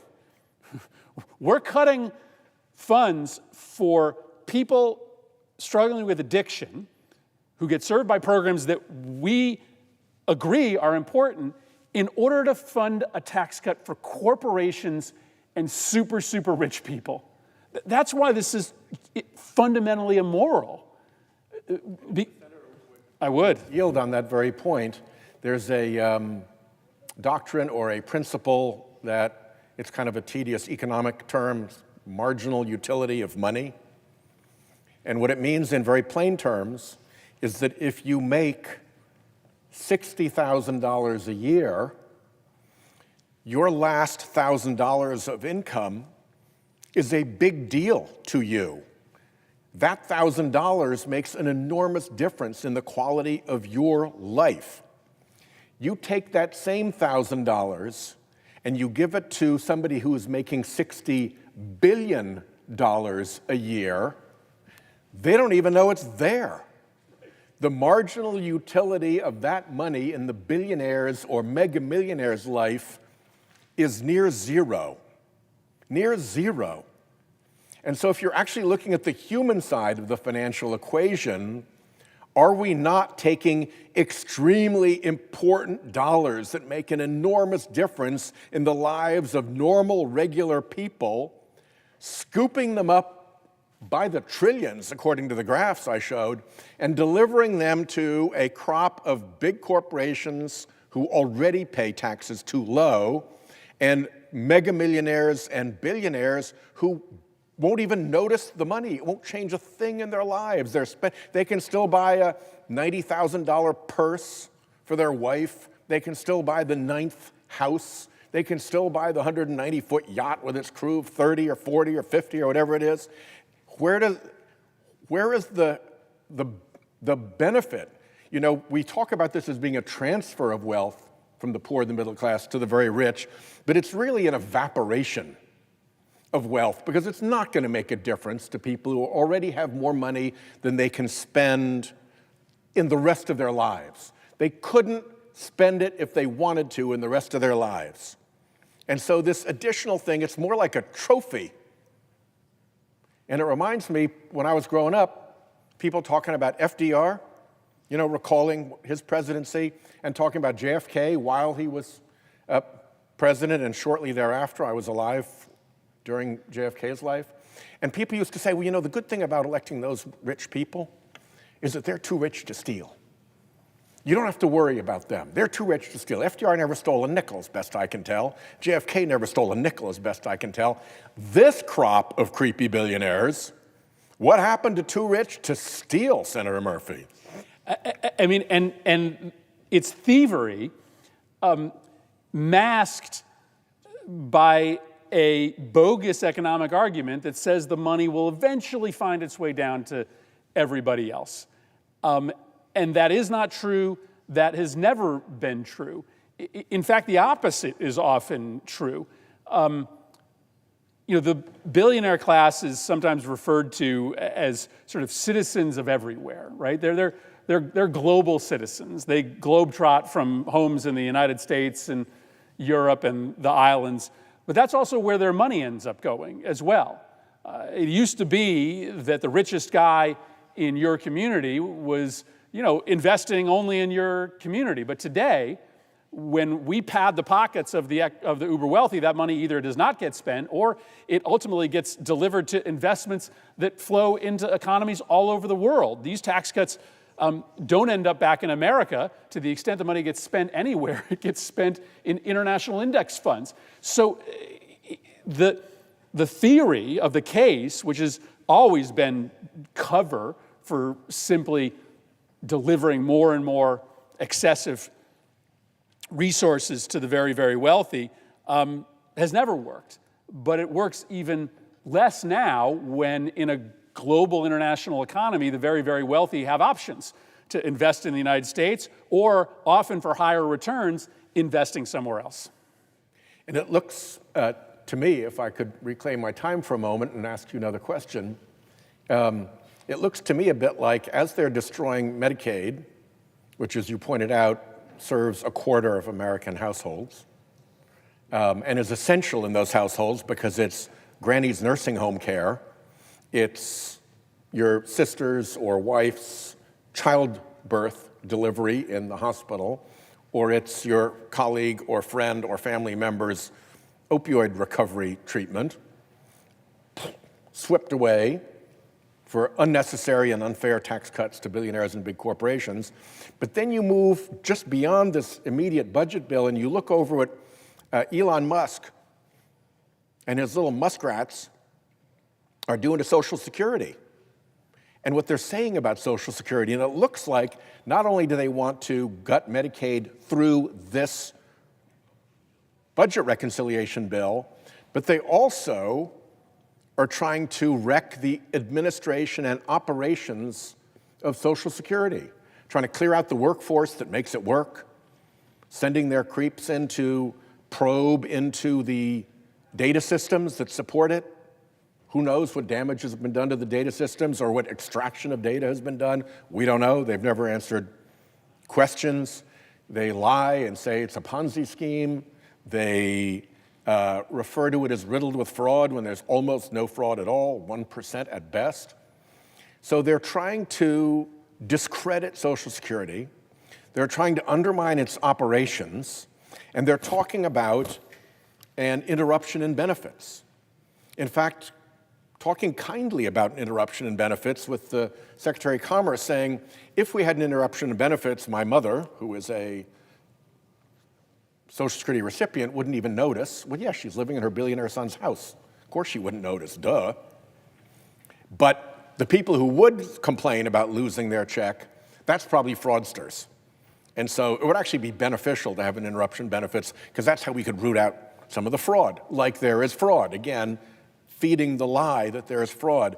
What conclusions do you reach when you see this pattern of activity targeting Social Security, even if an attack on it is not in this bill per se?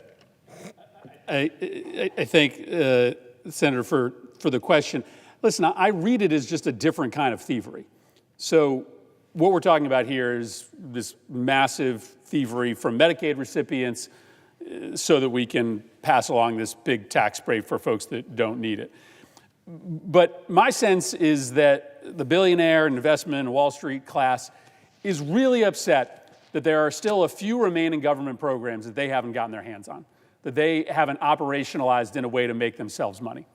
They've had their eyes on Social Security for decades. Yep. You remember, George Bush proposing privatizing Social Security, which is essentially just taking that big lump of money and handing it to the investment managers so that they can skim some money off the top. They also look at schools the same way, I think, Senator Whitehouse. They've been discrediting public education to the point where now they don't think the Department of Education needs to exist.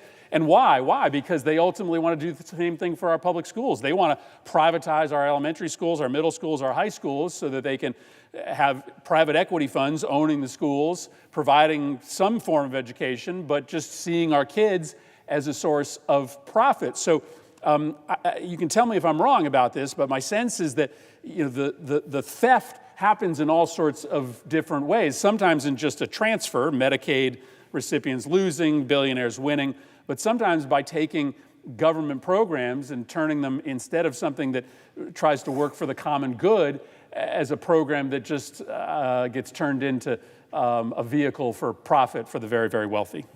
Particularly when there's so much money to be made and so much flows through Social Security. If you take it over by wrecking it and then sending in your private equity friends and tech bros to get it operational again and then let them slice off a share for themselves by privatizing either it or its operations, you have created a massive new revenue stream for the super rich. So with that, I see that there are a few colleagues on the other side who have come over. It may be that it is their turn, so I will, Senator Murphy, are you cool to yield the floor? I will yield the floor.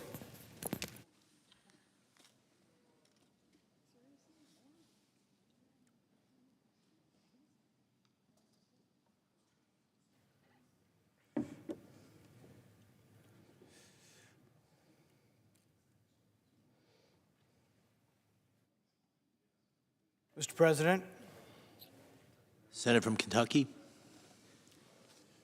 we're gathered here to talk about the budget.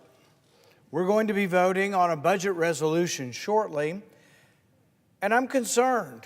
I'm concerned that there's so much enthusiasm among conservatives and Republicans for cutting waste and cutting fraud and quit spending $2 million on sex changes in Guatemala and $3 million on girl-centric climate change in Brazil, $4.8 million on social media influencers in Ukraine.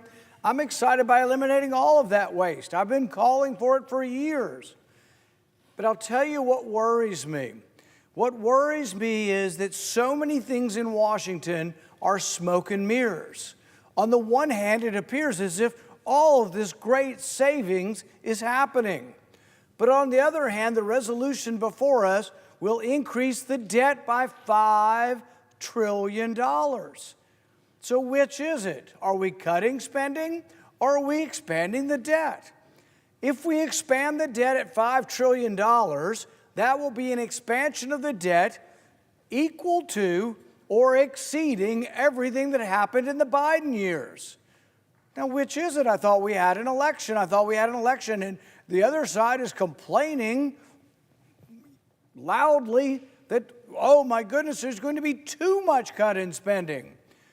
And our side is saying, no, no, no. And I'm looking at the numbers. The budget resolution is going to add $5 trillion over about a 2-year period. So they're going to add more than $2 trillion a year to the debt. In what world is that conservative? They say there is a difference between the parties, and yet when you look at the numbers, when you look at the fact that this budget resolution is going to borrow $5 trillion, you scratch your head and say, what's up here? Is there somebody not really being honest with us? They're going to borrow $5 trillion. And yet they'll say, well, the spending is coming down, and we've put these numbers in the budget that will reduce spending. If so, why are we borrowing $5 trillion? The reason they're going to ask the Republicans and the Democrats, but it'll be mostly Republicans voting for this debt, the reason they're asking for it is because they're anticipating that's what they'll need. They're also anticipating that, it's kind of embarrassing, really, to talk about debt. It's extremely embarrassing for Republicans who say they're conservative to be adding $5 trillion in debt and voting for it. So they don't want to do it very often. Let's try to spread it out a long time. Let's try to get through the 2026 election. Let's try to get to 2027 before we have to have this embarrassment brought back in front of us. But the embarrassment and the shame is coming much quicker. We're going to get to the end of September 30th. That's the end of the fiscal year for our federal government. And the American people at that time will be told, hopefully someone in the media notices this, that the deficit for this year will be over $2 trillion. The estimates are that there will be about $2.2 trillion. And we're going to borrow $5 trillion.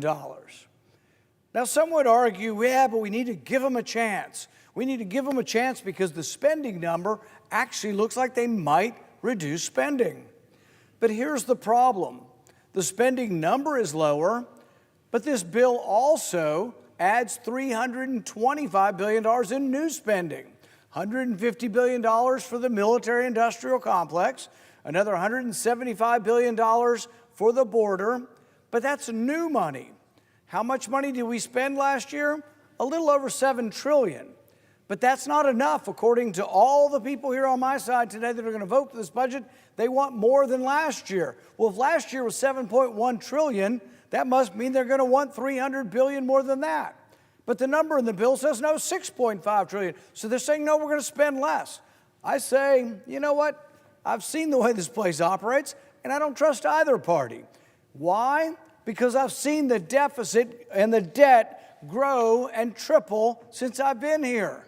It's $36 trillion. Now, I voted against every last penny of it. I've voted against the spending bills. I've voted to balance the budget. I've introduced budgets that balance over 5 years.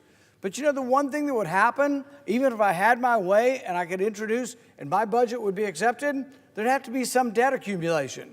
So what I'm offering today is, let's accumulate some debt. Let's raise the debt ceiling. Never voted for this before, but I'm willing to vote for 3 months, about $500 billion to raise the debt ceiling. Why? Because it has to happen. Why don't I want to give them $5 trillion? Because then you're just turning your back and they're going to do whatever they always do. What does the swamp always do? Take your money, borrow money, spend and borrow. It continues unabated. But if you wanted to keep your Congress on a leash, if you wanted to have leverage, to say, well, what if you're not being honest with me? What if in 3 months the deficit's over $2 trillion? And what if in 3 months the spending levels aren't $6.5 trillion, but in actuality $7.4 trillion? how would we then rebuke you? How would we stop you? How would we stop the spending? Well, the way we would stop the spending is by not giving you any more borrowing. So what I'm proposing today is an amendment that will raise the debt ceiling by $500 billion. To me, that's an extraordinary amount of money, but your government spends it so darn fast that that's about 3 months worth of spending. But there's nothing conservative about raising the debt ceiling $5 trillion. It boggles the mind to try to comprehend how anyone who is self-describing themselves as conservative would vote to increase the debt by $5 trillion. It makes utterly no sense.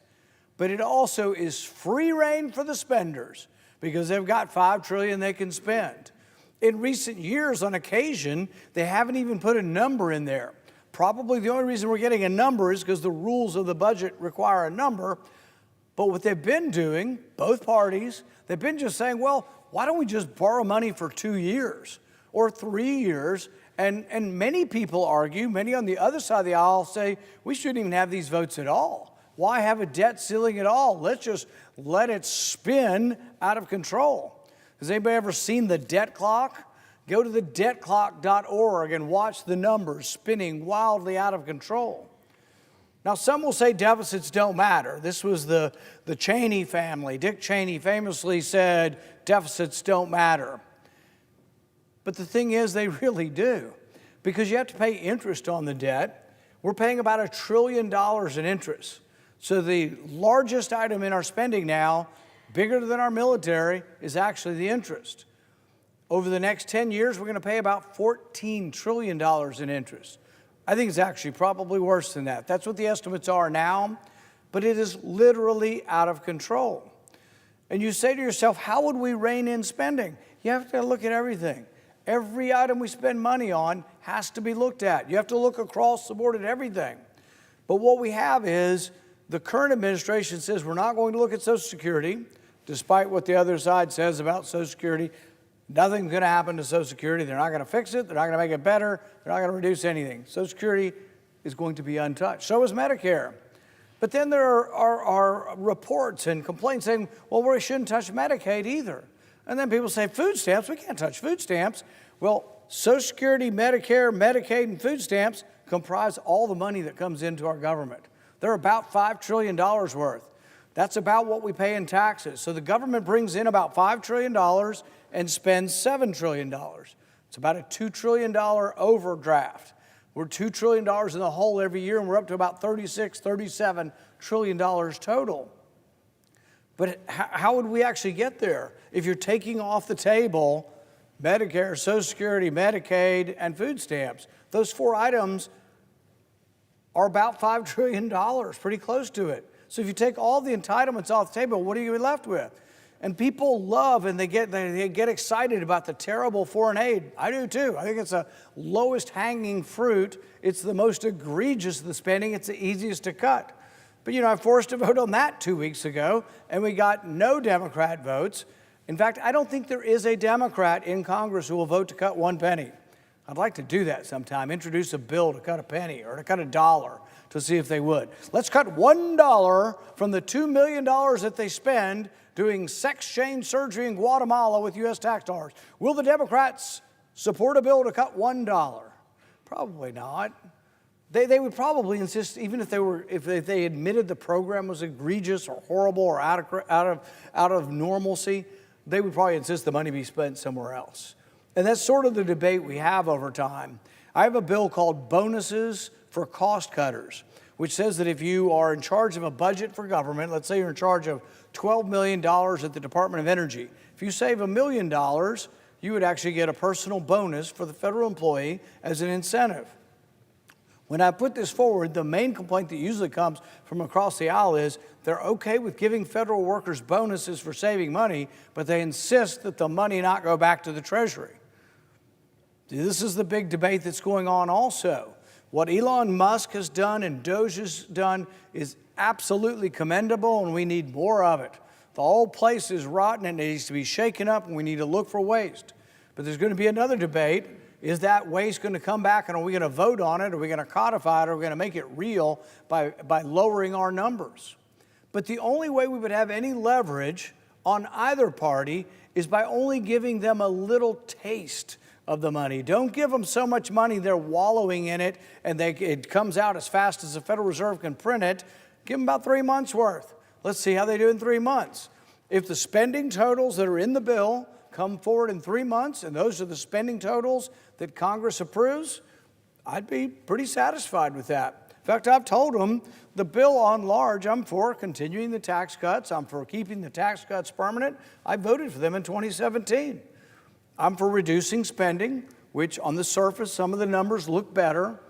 But I'm just not for borrowing $5 trillion. If we're doing a good job, if we're doing a better job, why are we borrowing $5 trillion? Something doesn't add up. Something is fishy. If we're going to do such a good job, and if we have transformed government, if we are different than the other side of the aisle, and we really are for less spending and less debt, why are we borrowing more money than we've ever borrowed at one time in the history of the country? This will set a record. I believe $5 trillion will be the most that's ever been borrowed in one fell swoop. This will be a vote, and I think an ignominious one, in which professed conservatives stand up, stand forward, and vote for more debt than Congress has ever voted for at one period of time. It just disappoints me. I'm so disappointed. But I'm also disappointed because I think within a few months, when the American people see this, particularly when Republicans at home see, oh my goodness, I heard all this good news about cutting foreign aid and cutting all this crazy spending around the world, but the deficit's still $2 trillion this year.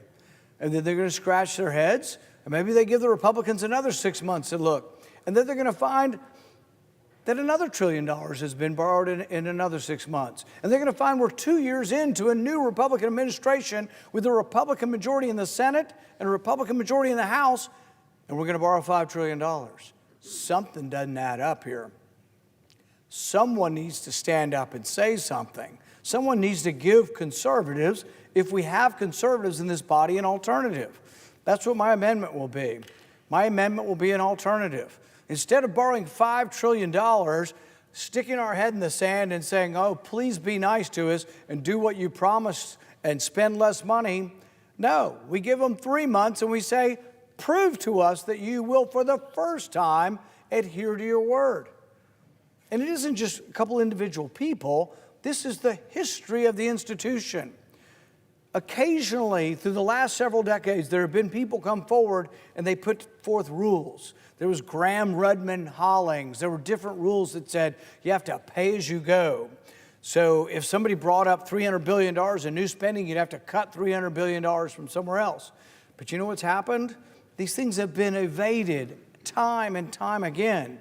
Why are people like me cynical of the process? Why do people like me not believe them when they say they're going to cut spending? Because they've always gone back on their word. They exempt themselves from the rules they create. Graham-Rudman-Hollings, pay-as-you-go, would have been effective, but it's been evaded by Congress 60, 70 times now. So I say trust but verify.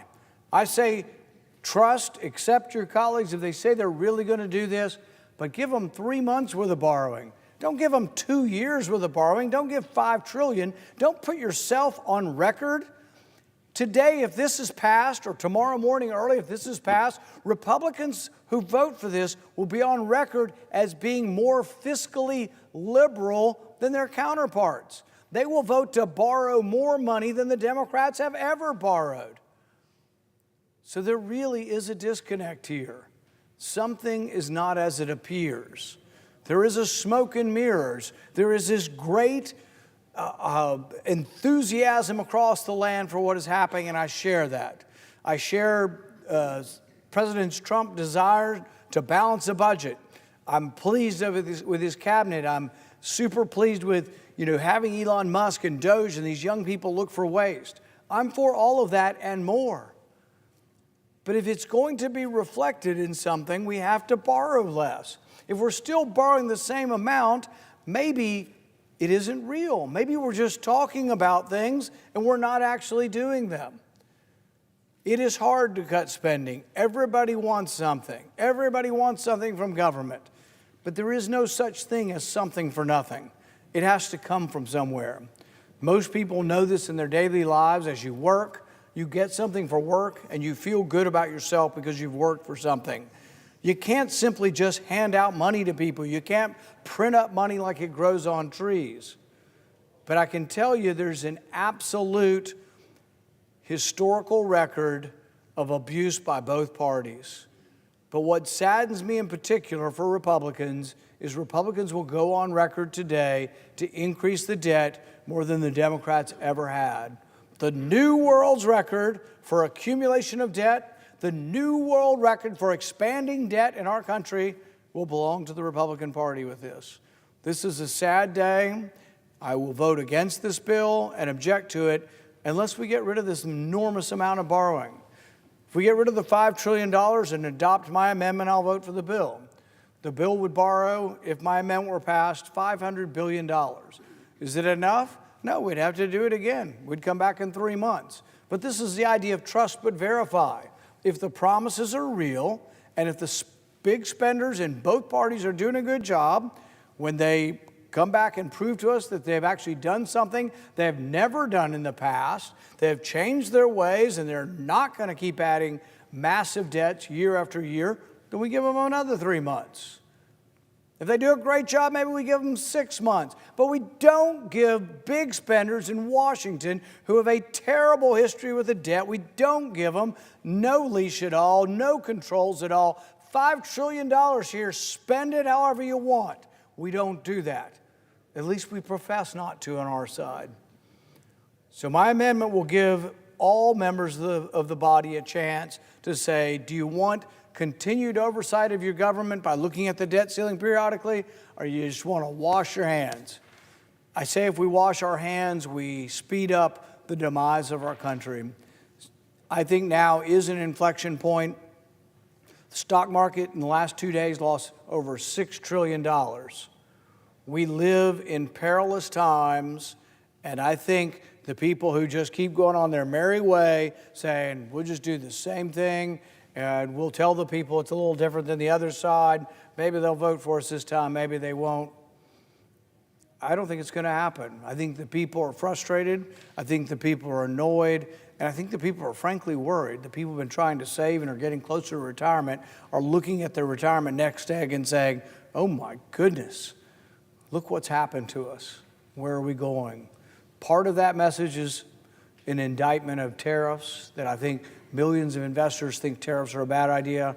But part of it's an indictment over our massive accumulation of debt. The fact that we're spending $7 trillion and bringing in $5 trillion. So I hope the body will consider my amendment, and maybe I'll be shocked. Maybe we'll get enough votes from both sides of the aisle to actually have a shorter leash and have more perspective and more concern and oversight for what our spending will do. So I recommend a yes vote on my amendment, which will change the debt ceiling from $5 trillion to $500 billion.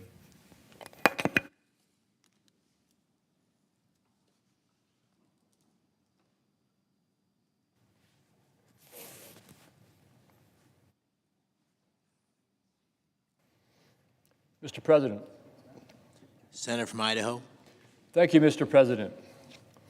I appreciate the remarks that have just been given by my colleague from Kentucky. I think the main message we need to hear there, and what I'm going to talk about, is that the problem we have in America is not that our taxes are too high or too low, but that our spending is too high. And Republicans today, I'm confident, will be unified in delivering, as President Trump calls it, one big, beautiful bill for the American people. But what does this bill include? The fiscal year 2025 budget resolution fulfills promises to secure America's borders, increase our national defense, unleash our energy potential, and finally start to get our house in order. I agree completely with my colleague. We have got to reduce our spending, and this bill contains a target with a minimum floor of $2 trillion in spending reduction in our federal budget. Importantly, it also lays the groundwork to make permanent and build on the 2017 Trump tax cuts so that American families can keep more of their hard-earned money to stop financing Washington's spending problem. Our conference is united in preventing an over $4 trillion tax hike on American families and businesses, and delivering additional tax relief to those who have suffered for 4 years now under inflation. We are united in making this proven tax policy permanent to provide the certainty that businesses need to make long-term investments that drive growth and stability for our families as they save and plan for the future. We're also unified in our resolve to restore fiscal sanity and know that the best way to do so isn't to tax hardworking Americans more.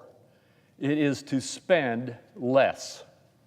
While many tend to focus on the policy disagreements that occur, as they should in these halls, the reality is that Republicans are completely unified in delivering on President Trump's agenda, a major portion of which is to restore the economic prosperity experienced under his previous presidency.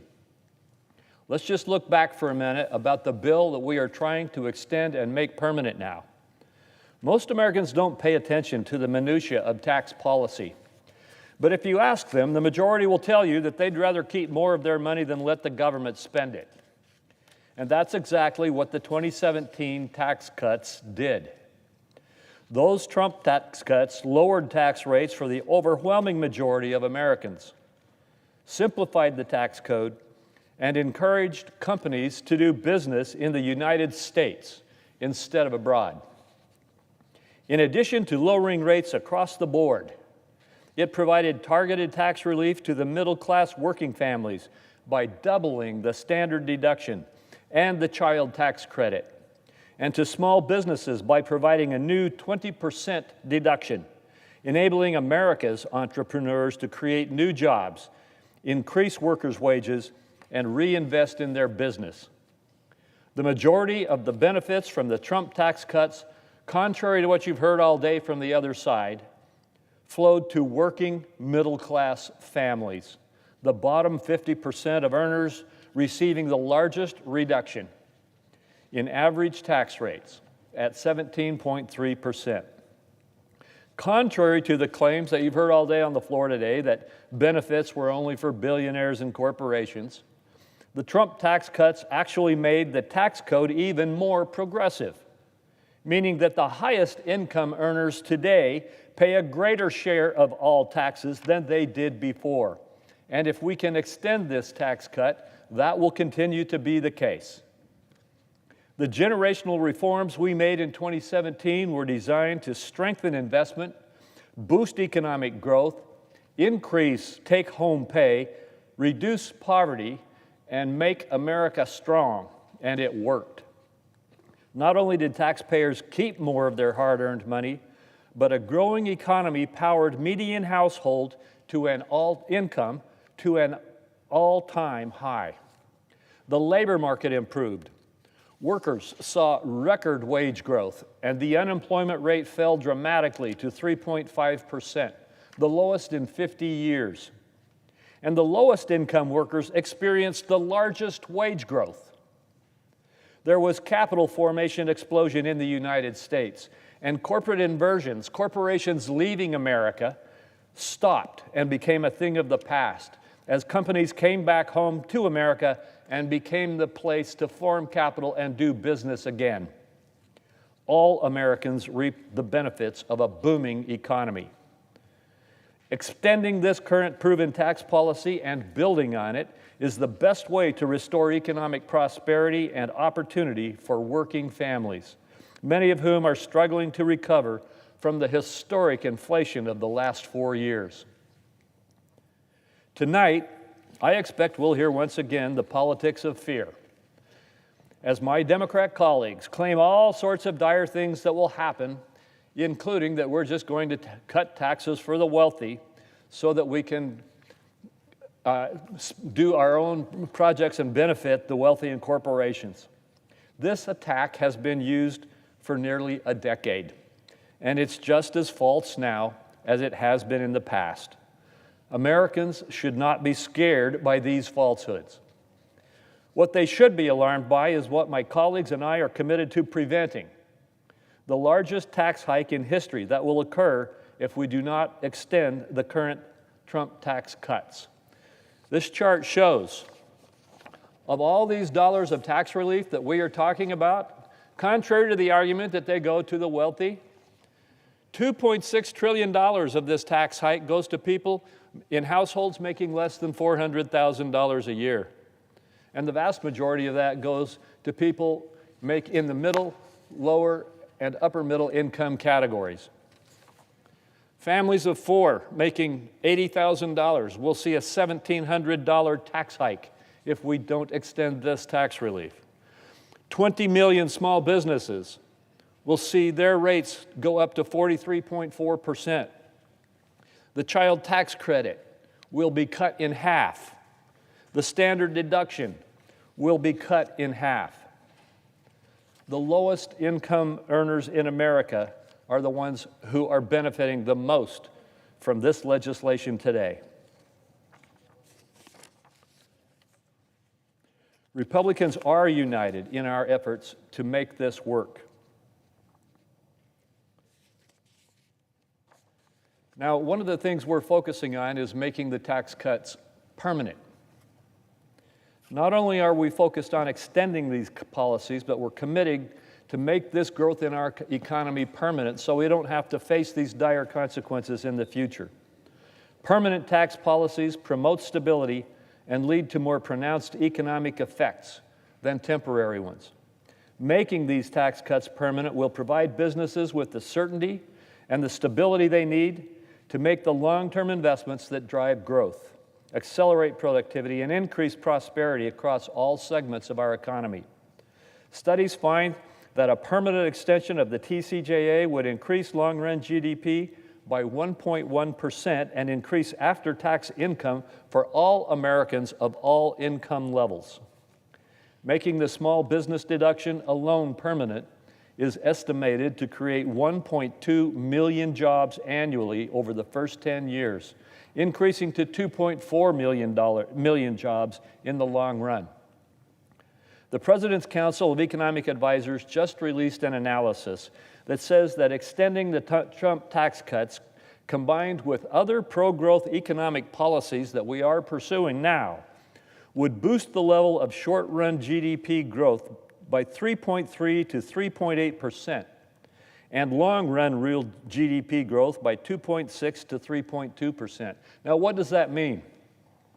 It means we're going to see that it will raise annual real wages by $2,100 to $3,300 per worker, increase real annual take-home pay for median income households with 2 children by roughly $4,000 to $5,000, save over 4 million full-time equivalent jobs from being destroyed, and facilitate $100 billion of investment in distressed communities. That analysis also projects that extending these tax cuts, together with the full suite of the Trump administration's policies, such as deregulation, which the CEA previously estimated would add 1/10 to 2/10 percentage points to real GDP growth over a decade, is expected to result in a 3% annual real GDP growth rate over the next 10 years. Now, what does that mean? According to CEA, that 3% growth in our GDP will result in $4.1 trillion of additional revenue to the Treasury to help deal with our national debt. $4.1 trillion. To unleash that growth, the best way to make these tax cuts permanent is by using a current policy baseline. This is the scoring method that more accurately reflects reality. The average American easily understands that there is a difference between a tax increase and a spending cut. However, there's an inherent bias in Congress's scoring process where tax policy is treated different than spending policy. If tax rates are scheduled to increase, like they are right now if we don't act, preventing that tax hike is counted as a cost in uncollected future revenue. But many spending programs are assumed to be extended beyond their expiration, so the spending just continues and continues and continues unabated, which the budget rules say don't have any cost. That's what we're trying to fix today in this bill. In fact, there is $2.5 trillion in spending that is automatically extended by our budget rules over the next 10 years under a current policy baseline that they currently use. Even the Obama White House has used a current policy baseline for tax policy. They recognize that there's a difference between increasing taxes and cutting spending. In 2013, the Obama White House stated that current policy baseline is the appropriate reference point, since it measures changes relative to the status quo, rather than the mix of expiring provisions and policy changes that would likely never be implemented. Interpreted, what they said was exactly what I've been saying. President Obama and his team said, you can't say that just keeping the tax rates where they are and not raising them is the same as spending more money. We need to level the playing field and sever the connection that creates a tax and spend budgeting process in Congress. And that's another thing we're going to do today. Critics who have been strangely silent over the years as trillions of dollars in spending has been automatically extended under a current policy baseline now take offense to correcting that bias toward forcing federal spending.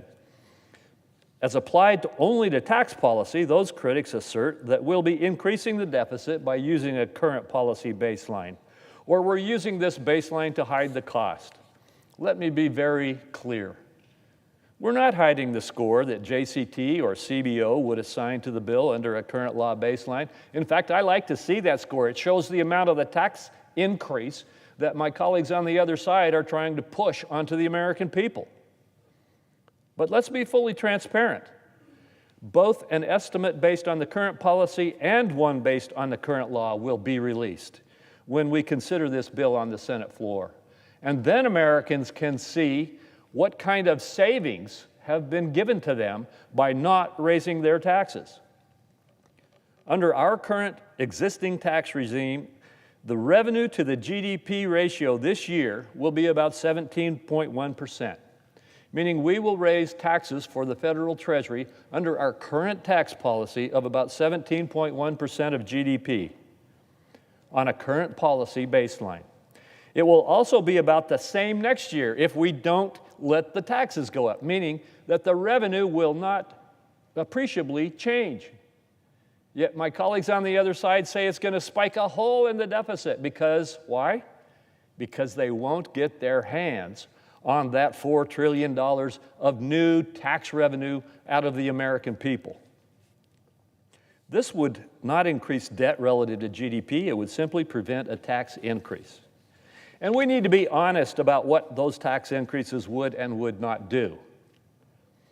Those who say we should let taxes go back up say, wow, then we could use it to pay down the national debt some more. Every tax increase that Congress has adopted for as long as I can remember was not used to pay down the national debt. It was used by Congress to spend more money. We've got to take that pressure off of spending as well. Congress does not have a revenue problem. It has a spending problem. Senate Republicans are united in our desire to take concrete steps to address our deficit and get our fiscal house in order. Because the bill we're debating today is within the confines of reconciliation, the scores and numbers that we'll be discussing don't reflect that full fiscal picture. In order to have an honest discussion of what needs to be done, there's an acknowledgement that needs to be made that other factors are also at play that can generate economic growth and reductions in spending. What am I talking about? Economic growth. As I indicated in one of the charts that we just had up, the estimates from the CEA are that if we make the tax policy permanent, the confidence that will give our economy and the boost that it will give our economy in proper tax incentive policy will grow the economy by as much as $4 trillion of new revenue to the federal treasury. The President is also directing impacts in the government through his efforts and the Department of Government Efficiency to aggressively cut waste, fraud, and abuse from our government programs. Spending on federal government programs has ballooned in recent years. We have a responsibility to evaluate these spending increases and ensure that these programs work effectively and efficiently for everyone. The President has also undertaken and will likely pursue more deregulation. Deregulation has had as big an impact on revenues and economic growth as tax policy has in the past, and we should recognize that. The bottom line is that in addition to the action that Congress can take, there are activities that the President is currently engaged in that will impact our fiscal policy by either reducing spending or increasing revenue, and we should also take those into consideration. Congress must begin the process of restoring fiscal sanity by achieving deficit reduction and spending reforms as the best way to achieve that goal. In contrast, imposing the largest tax increase in our country's history would be counterproductive by easing the gliding path and making it easier for more spending. We will have a very robust debate in the weeks ahead about the best way to deliver on President Trump's agenda, and I look forward to those discussions.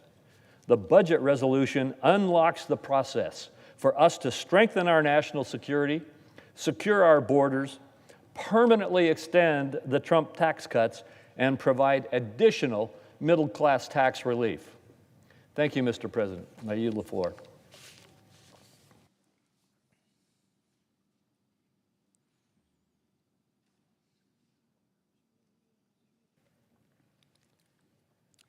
Mr. President. Senator from California. Mr. President, the Trump administration is corrupt. It is easily the single most corrupt and lawless administration in American history. And it would be exceedingly difficult to debate that simple proposition, because notwithstanding all of the whataboutism we occasionally hear, there is really no denying it. The self-dealing by unelected billionaires like Elon Musk, the presidential meme coins, the quid pro quos, the dismissal of corruption cases in exchange for help on the president's policy agenda, the dismissal of national security personnel, not on the basis of national security, but on the word of right-wing cranks, the deportation of someone to a maximum security prison in another country on the basis of a clerical error, the mass illegal firings, the reckless use of commercial apps for classified information, the scorning of court orders, the phony math to hide the deficit exploding impact of tax cuts for billionaires, the attacks on Social Security, calling it a Ponzi scheme, when people are making the attacks, those that are making the attacks are the con men who want to raid the hard-earned retirement funds belonging to our nation's seniors and veterans. The swamp is full, it is overflowing, and Donald Trump is standing right in the middle of it, up to his ears in the filth. And it is plainly obvious to anyone who is watching that the president simply doesn't care about anyone but himself. Not you, not your families, certainly not the American people. He is in it for himself. While your retirement savings are being wiped out, he's playing the back nine at his country club. Oh, caddy, would you hand me a number 6? Now the Trump administration's abundant corruption doesn't happen in a vacuum. His corrupt self-dealing doesn't just boost his own bottom line and that of his wealthy donors. It hurts everyday Americans. It hurts Californians. It hurts all of us. So let me give you some examples. Days before Donald Trump was sworn in, he took one of the most obviously corrupt actions of his political career. And that's saying quite a lot. The president took to Twitter to announce that he was launching his own cryptocurrency, a meme coin. He would maintain a vast ownership of the stock in it. but anyone in the world could buy in, from a Chinese national under indictment in the US to any sultan in the Middle East looking to buy influence, and predictably, the meme coin just skyrocketed. On paper, he appears to have made billions on it. It's possible he made more in one day from this joke cryptocurrency than he had made in his entire life up to that point. You might recall a press conference he had when a reporter asked him at the beginning of his presidency, are you going to continue to traffic in this coin and this currency that's making you a lot of money? And the president's question to him was, well, how much is it making me? And when the reporter said, well, it's making you a lot, the president was delighted. Turned to, presumably off camera, Elon Musk or one of the billionaires and said, well, that may not be much to these guys. And there was great laughter to be had. The corruption is out in the open. And the thing about this new currency is that it's a message to anyone who wants to curry favor with the president. Whether it's foreign governments or oligarchs or wealthy Wall Street billionaires, it gives them a chance to literally buy Donald Trump's favor, directly, corruptly, and unmistakably. Now, who does that ultimately hurt? The short answer is everyone else. So maybe a billionaire is buying a bigger tax break, but that means hardworking Americans are going to have to pay for it. Or maybe it's someone under indictment for fraud who can now get their case dismissed by Donald Trump's DOJ for the right price in meme coin. That hurts every American because it just invites all kinds of further corruption. Now the president's kids are in the crypto business, and there are even more opportunities for graft. In other parts of the world where there are long traditions of such corruption, they would be called princelings. There's a name for them. They're called princelings. Well, congratulations, America. We now have our own princelings, and they are called Eric and Don Jr. Now, as it turns out, it's not just by buying Trump meme coin or the kids' crypto investments that may help get the Justice Department to drop your case or get the Justice Department to go after your enemies. Since Donald Trump's first day in office, he has methodically and meticulously purged the Department of Justice of anyone who is not blindly loyal to him. Not loyal to the rule of law, mind you, not loyal to their oath, but loyal to the person of Donald Trump. That is and will be the only standard in this department. It is not a coincidence that the top 3 lawyers running the Justice Department, including Attorney General Pam Bondi, are all former Trump criminal defense lawyers. Their client was and always will be the multiply indicted and convicted felon who occupies the Oval Office. So how does this hurt everyday Americans? Well, it does so in a few ways. First, it means that the department's resources will be focused on all the wrong things. The DOJ should be focused on keeping Americans safe. It should be focused on cracking down on violent criminals and addressing the fentanyl crisis. It should be hunting down fraudsters who scam Americans. But instead, they're focused on retribution, on going after Trump's enemies, on helping those who were loyal to him, and wasting countless hours and resources in the process. But also, Trump is using the DOJ now to protect his friends and allies.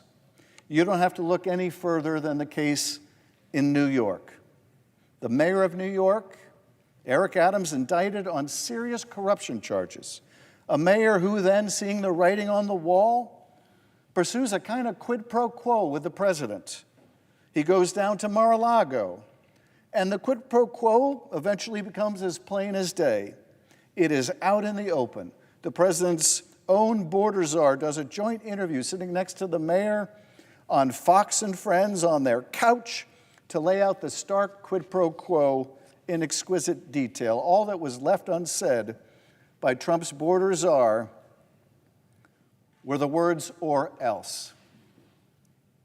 The mayor would get his case dismissed, And in exchange, he would pursue the president's policy agenda when it comes to immigration.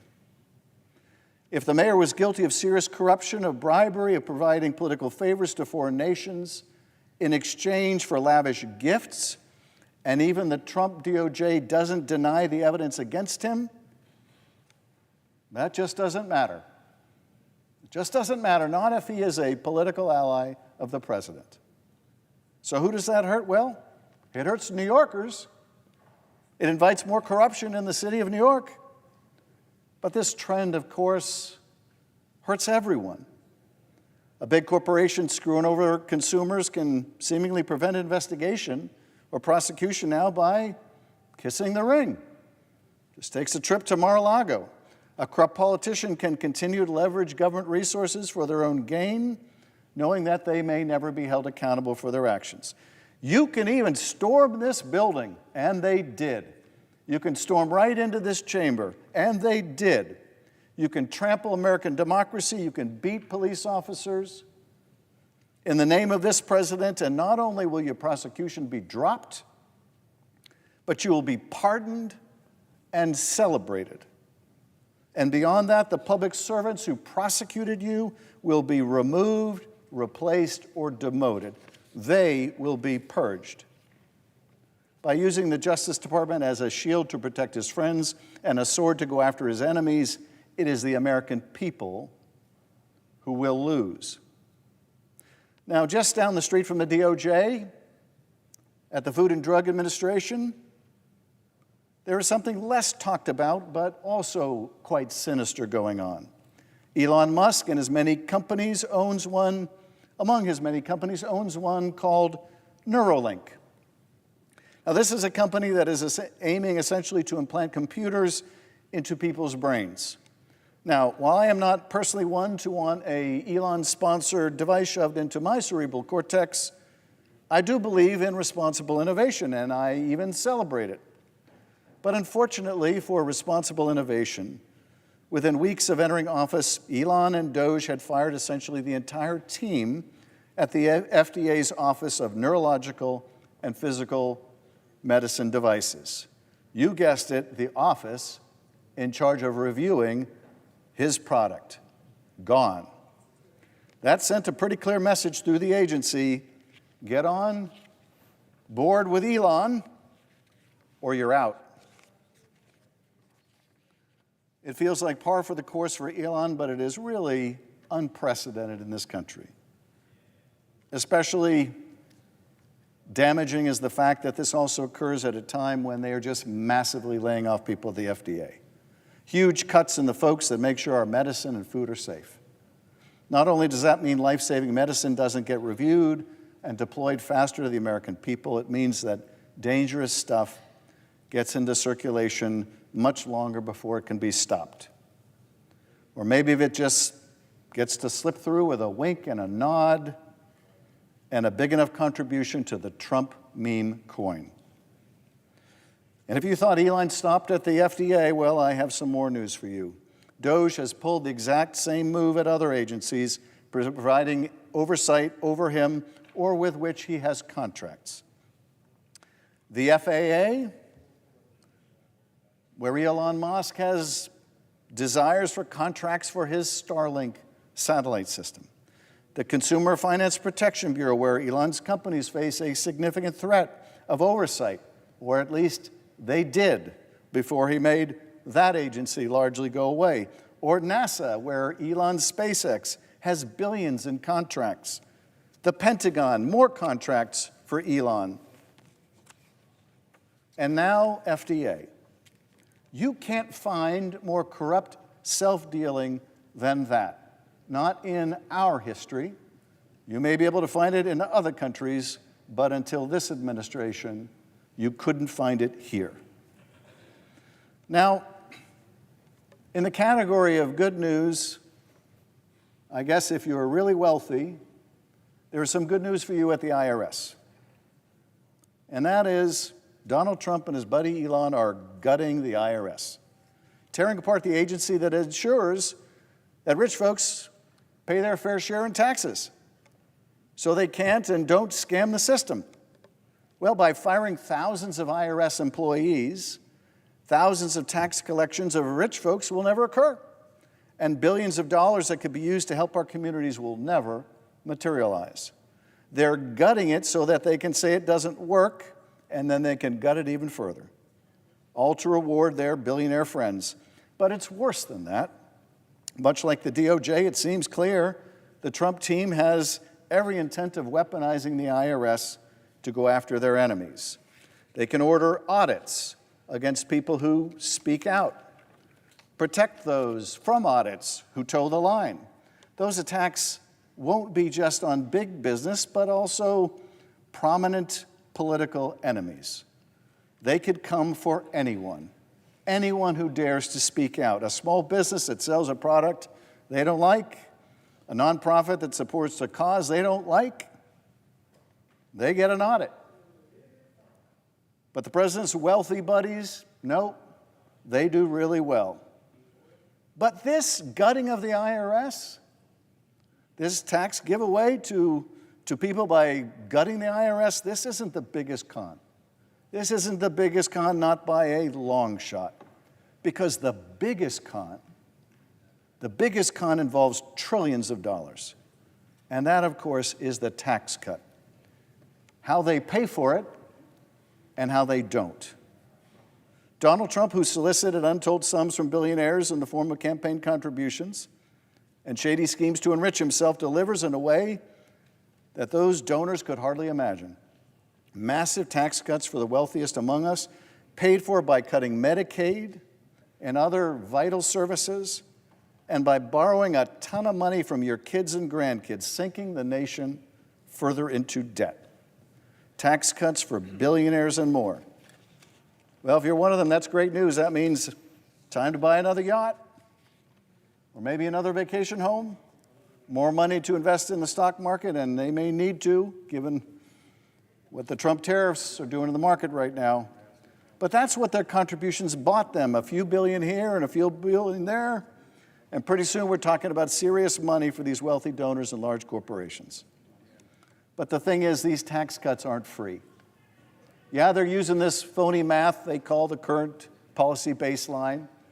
It's a phony math that says if you spent $3,000 on a vacation last year, you can spend another $3,000 this year and it won't cost anything because it's the current baseline in your family.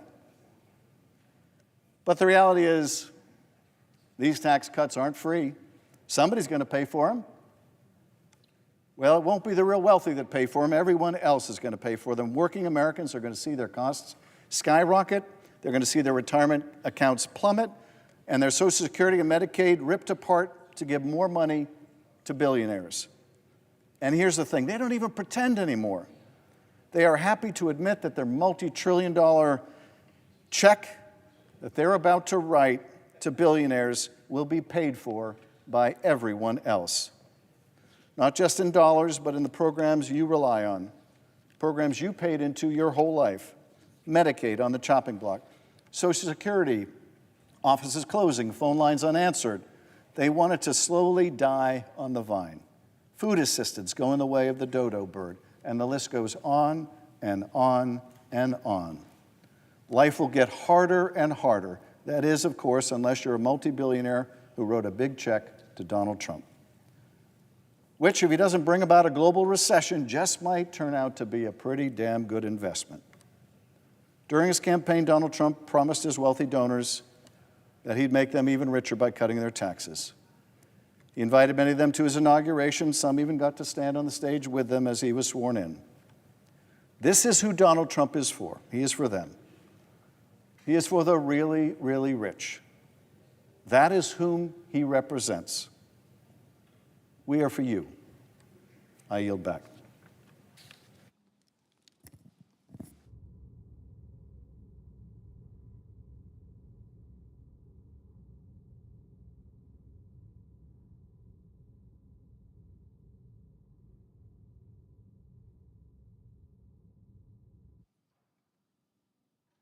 Madam President. Senator from Vermont. Thank you. Madam President, let me say a few words about where we are as a nation, what this budget resolution does and why I am strongly opposed to it. Madam President, as you may know, we have more income and wealth inequality in our country today than we have ever had in the history of America. 3 people on top own more wealth than the bottom half of American society. Top 1% owns more wealth than the bottom 90%. CEOs now make about 300 times more than their workers. In other words, the very rich becoming much richer, and working families are struggling. So what does this budget resolution do to address this very serious crisis? Does it help working people? Does it help low-income people? No, not really. It actually makes income and wealth inequality much worse by providing massive tax breaks to the billionaires and the richest people in this country, driving up the national debt, and making those on top very, very happy. Madam President, in America today, the richest country in the history of the world, we have 60% of our people living paycheck to paycheck, struggling every week to put food on the table, to pay the rent, to deal with child care, to take care with health care.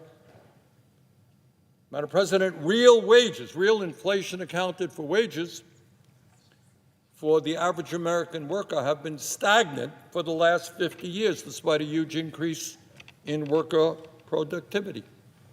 And today, all across this country, you have workers working for 11, 12, 13 bucks an hour, working for starvation wages. Some of them are actually sleeping in their cars. Now, how does this budget resolution address the crises facing working families? Well, at a time when many workers are struggling to find affordable housing, what this budget will do is cut back on housing programs, making it harder for working people to get decent housing.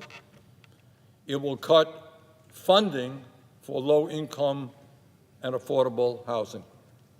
So it makes life more difficult for millions of working families. Madam President, at a time when 22% of our seniors are trying to survive on less than $15,000 a year, and that's really quite shocking. It's something we don't talk about, something that we don't deal with here in Congress. Can you imagine a senior citizen trying to survive on $15,000 a year when seniors need additional health care, when seniors need to keep their homes warmer? They have all kinds of issues trying to get by on $15,000 a year. 22% of seniors are in that position. Half of seniors are trying to get by on $30,000 a year or less.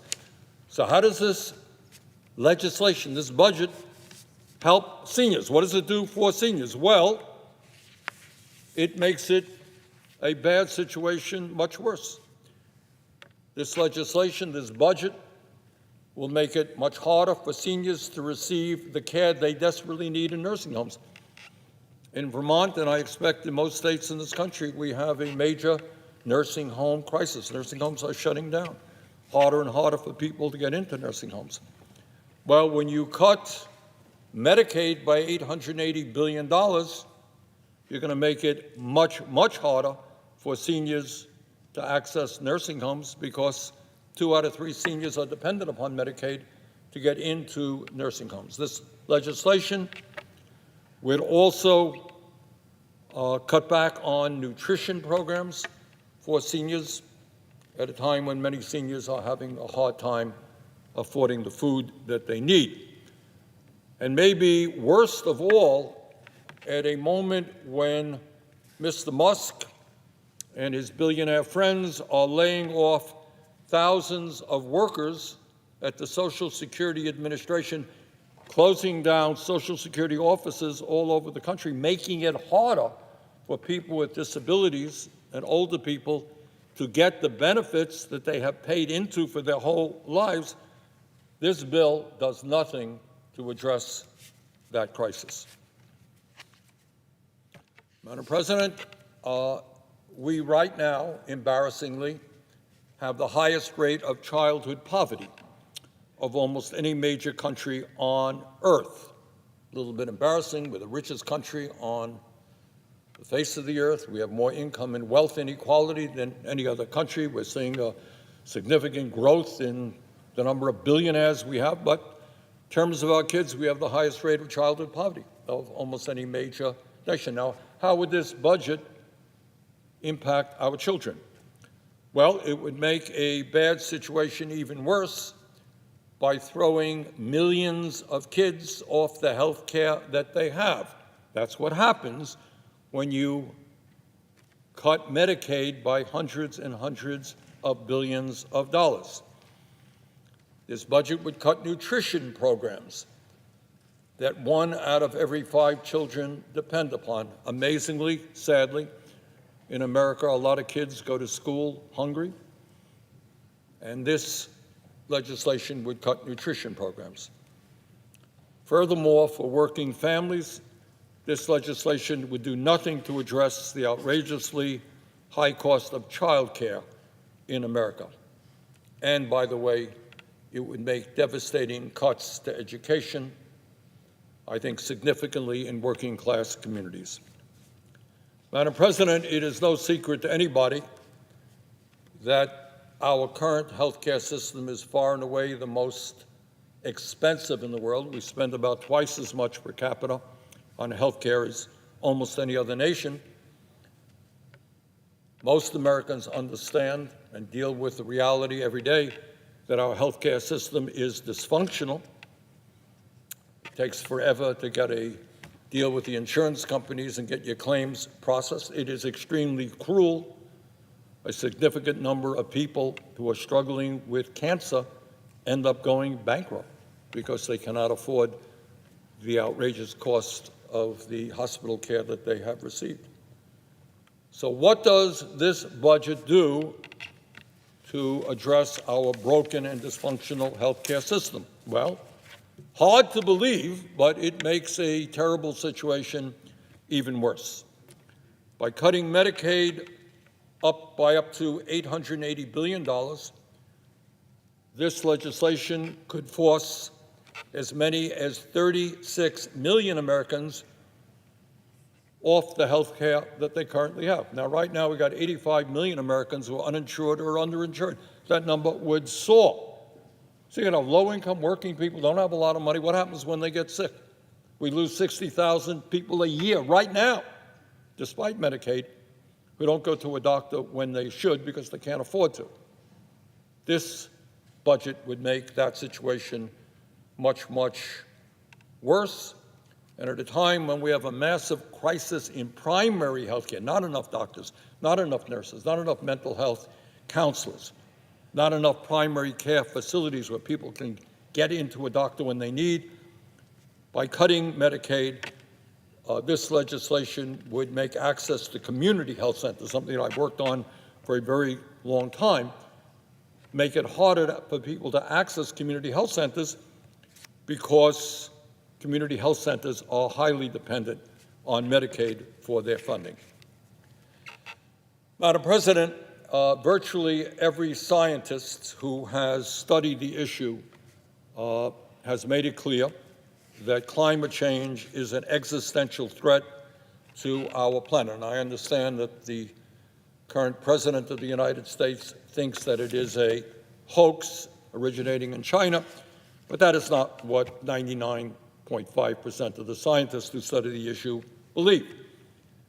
And as we look around and see year after year becoming warmer, the last 10 years, warmest on record, when we see the terrible flooding and drought and extreme weather disturbances taking place in our country and all over the world, the American people understand that climate change is all too real and is having devastating impacts on our lives. So, what does this legislation do to address the extraordinary crisis that we face in terms of climate change? Well, hard to believe, but it makes a bad situation even worse by opening up vast swaths of public land to big oil companies so they can drill, baby, drill.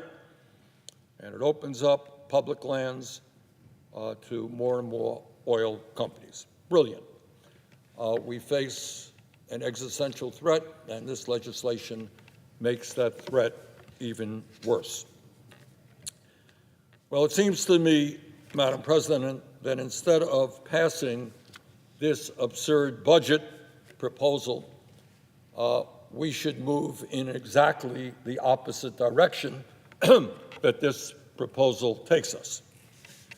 Instead of making life more difficult for the working class of our country, instead of rewarding the billionaire campaign contributors who fund many, many campaigns around here, maybe, just maybe, we should represent the needs of our constituents, the working families of this country. And one of the ways that we could do it is by raising the minimum wage to a living wage. I know that is around here a very radical idea. Imagine that. We raise the minimum wage, which is today at the federal level, $7.25 an hour. So we're going to be offering an amendment to raise the minimum wage to a living wage, $17 an hour. And maybe instead of making it harder for working families to find affordable housing, maybe, just maybe, we should build millions of units of low-income affordable housing. Maybe, just maybe, instead of making it harder for families to access child care, we should make it easier and more affordable. And maybe instead of cutting Medicaid by $880 billion, maybe instead of doing that, we should do what virtually every other major nation on earth does, and that is understand that health care is a human right, that every man, woman, and child is entitled to health care as a human being. And we can do that by passing a Medicare for All single-payer program. The function of a health care system should not be to make the insurance companies and the drug companies much wealthier. It should be to provide quality health care in a cost-effective way to all of our people. So there you go. What we have is a budget proposal in front of us which makes bad situations much worse and does virtually nothing to protect the needs of working families. But what it does do, of course, is reward wealthy campaign contributors by providing over $1 trillion in tax breaks to the top 1%. You know, I'm going to vote against this proposal, that's for sure. And I wish my Republican friends the best of luck when they go home, if they dare to hold town meetings and explain to their constituents why they think at a time of massive income and wealth inequality, it's a great idea to give tax breaks to billionaires and cut Medicaid and education and other programs that working families desperately need. I do wish them the very best of luck as they go forward in that way. Madam President, with that, I would yield the floor.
President. Senator from Louisiana. Madam President, our country has had some pretty severe economic challenges of late. I'm not talking about the recent stock market losses, although those are quite important for someone with a 401k. I'm talking about how real Americans, average Americans, feel as if the American dream of home ownership, of buying a new car or truck, buying their child a car, affording a student loan, is just slipping out of their grasp.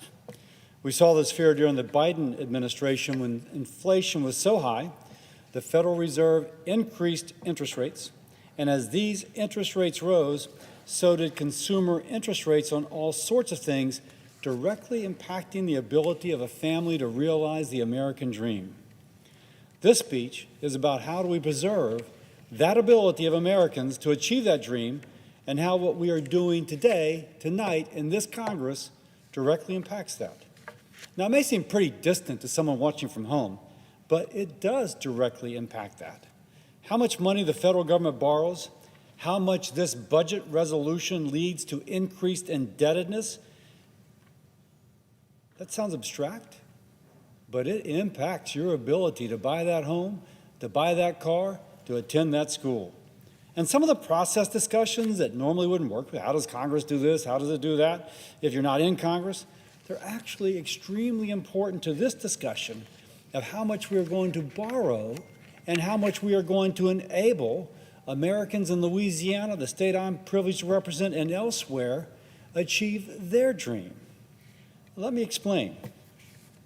As our country borrows more money, so we pass something and our debt explodes, and as our country has to borrow money to pay for that debt, it begins to compete with businesses, with individuals, with families, as they also go out and try and borrow money. Now, the federal government's always going to get the first amount, and it is going to be the others who have to pay more to compete. And paying more means you pay more for your mortgage, you pay more for your car note, you pay more for your student loan interest rate. The only way to keep this from happening is for the federal government to live within its means. I think the inflation of the last 4 years is one of the principal reasons the American people tossed Joe Biden out and they put Donald Trump back into the White House. The Biden administration did not live within its means, borrowed a lot of money, drove up interest rates. The American people couldn't afford that which they expected to be able to buy. They voted for change. Now, President Trump understands this. When he spoke to Congress last month, spoke of renewal of the American dream. And in that speech about renewing the American dream, he spoke about having a balanced budget. He understands, he desires, he sees the connection between living within our means and making it good for fellow Americans. And by the way, I agree with him. I agree that balancing the federal budget is key to preserving that dream. So why is this important now? Our country, right now, not tomorrow, right now, is $36 trillion in debt. $36 trillion with a T. And if we do nothing, if all we do is status quo, continue on the path we're on, it is estimated we will add $21 trillion to that indebtedness over the next 10 years. Now, what about today? We're going to vote on a budget resolution tonight. If we vote on that budget resolution and it leads to a reconciliation bill which is not paid for, we will add another $5 to $11 trillion. On top of that, 36 trillion plus 21 trillion, we could end up with 65 to almost $70 trillion of indebtedness 10 years from now if we don't do that right. I'm a doctor. I'm going to borrow a term from medicine. I'm going to adapt it, if you will. That would be congressional malpractice. We do not want to be guilty of congressional malpractice. Now, at some point, the problem begins to build upon itself. Currently, a fifth of tax revenue is used to pay interest on the debt. 20% of all the money the federal government gets is right now being used to pay interest on the debt. That is more than we spend on national defense. I'm going to repeat that one. Right now, we're paying more, paying back people who lent us money, than we're paying to protect our country and to pay the troops who are doing so. There's a historian, Niall Ferguson, who says that when a country is spending more on debt service than on defending itself, that is the mark of a country in decline. Current Treasury Secretary Scott Bessent made a similar point in a Fox News op-ed. He wrote that, quote, America's next security crisis is lurking in our pocketbooks, that our escalating debt crisis hurts national security in three key ways. It diminishes our financial surge capacity. It robs our private sector of capital for productive investment, and it imperils America's preeminent role in international financial markets. Well, Scott Bessent is now Secretary Bessent, and he is right. The debt is a threat to our national security and to the economic security of the American family. By the way, families know this. You might be in Caddo Parish, Louisiana, you might be in Covington, Louisiana, but they've learned to live within their means, and we should learn something from those Louisiana families. So let's discuss the budget resolution before us. Now, to be sure, this resolution only sets up a discussion of a reconciliation bill. And the reconciliation bill is where we actually establish how much is spent and where it should be spent. Nevertheless, this budget resolution points in a direction and establishes certain parameters. Now, at this point, I'm going to discuss a little bit about process. And there's been a lot of debate in Washington about using current policy versus current law as baseline in this budget resolution. Now, current policy has never been used as baseline involving this much money and in a reconciliation bill. And I'm going to show a chart here.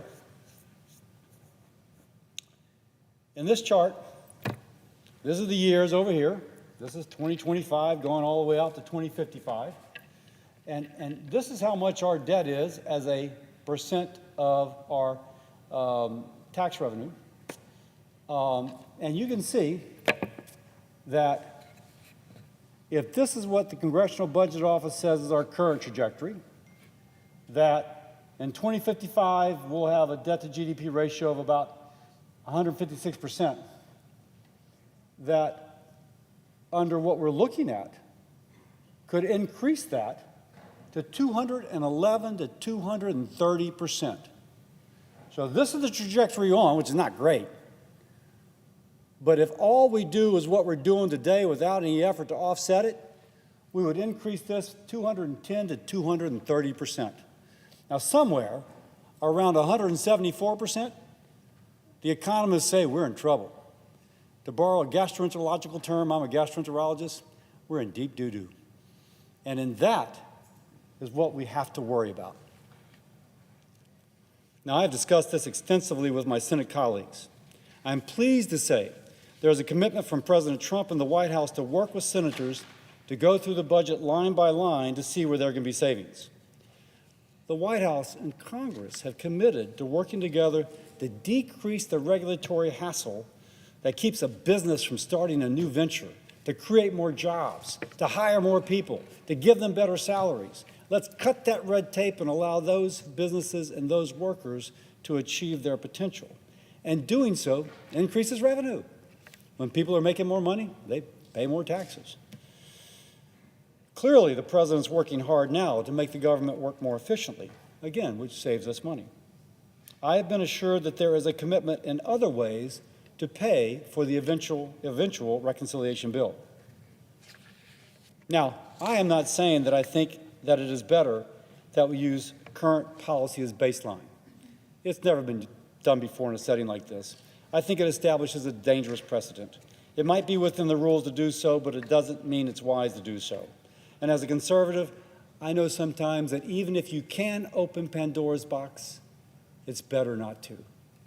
Put differently, just because you can doesn't mean you should. But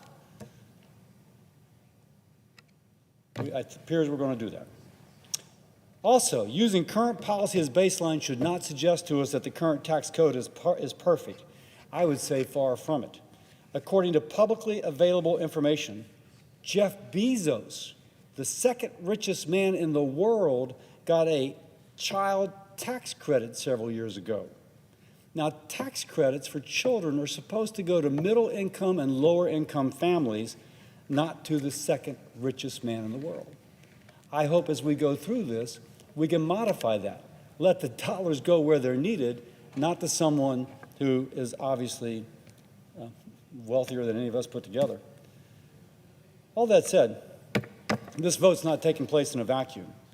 It's taking place when the stock market has had 2 successive days of greater than 1,500 points decline. This kind of crashing stock market creates uncertainty, which makes companies less likely to invest, which makes it less likely that new jobs will be created. And creating new, good-paying jobs is essential to that individual, that family enjoying the American dream.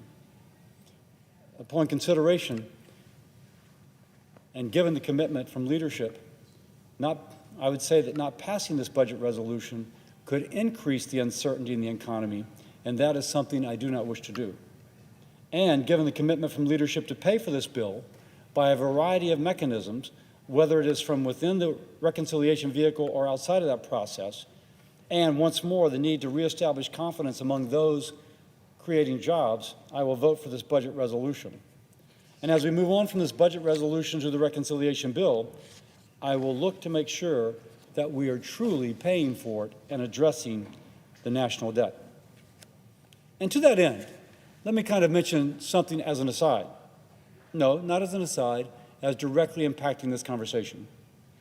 I encourage the use of America's abundance as a way to increase the possibility of Americans achieving the American dream, and as a way to also help pay for the government we now have.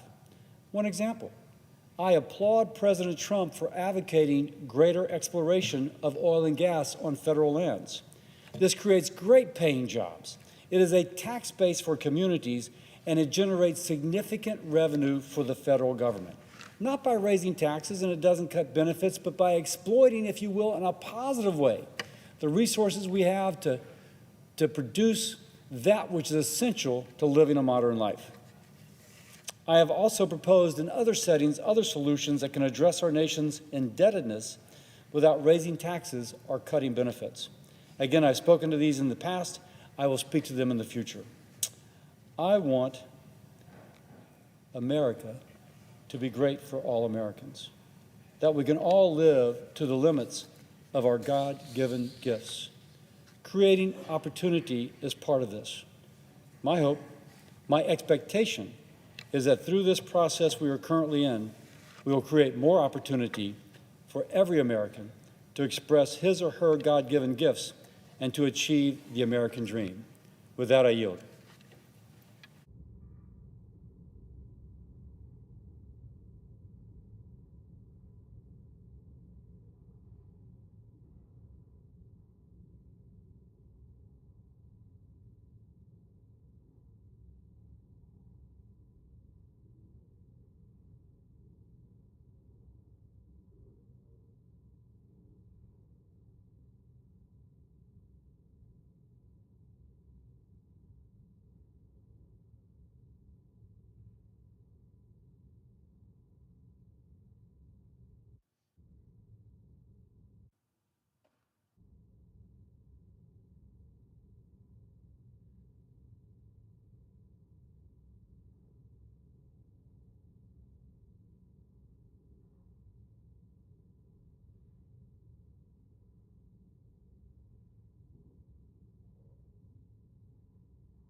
Madam President.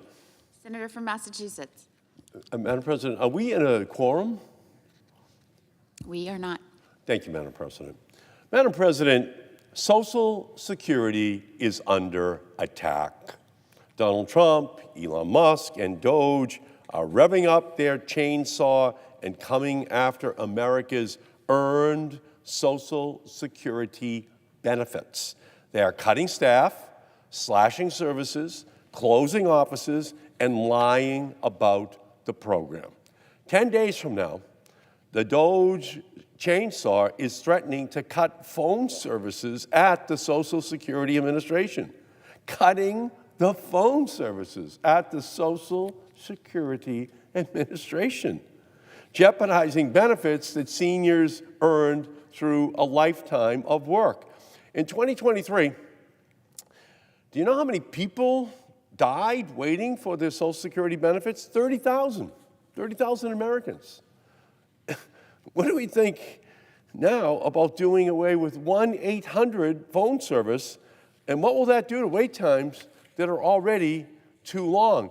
Yesterday, I just decided to get on and to dial 1-800 and just see how long it would take for a United States Senator to be able to connect with the Social Security Administration.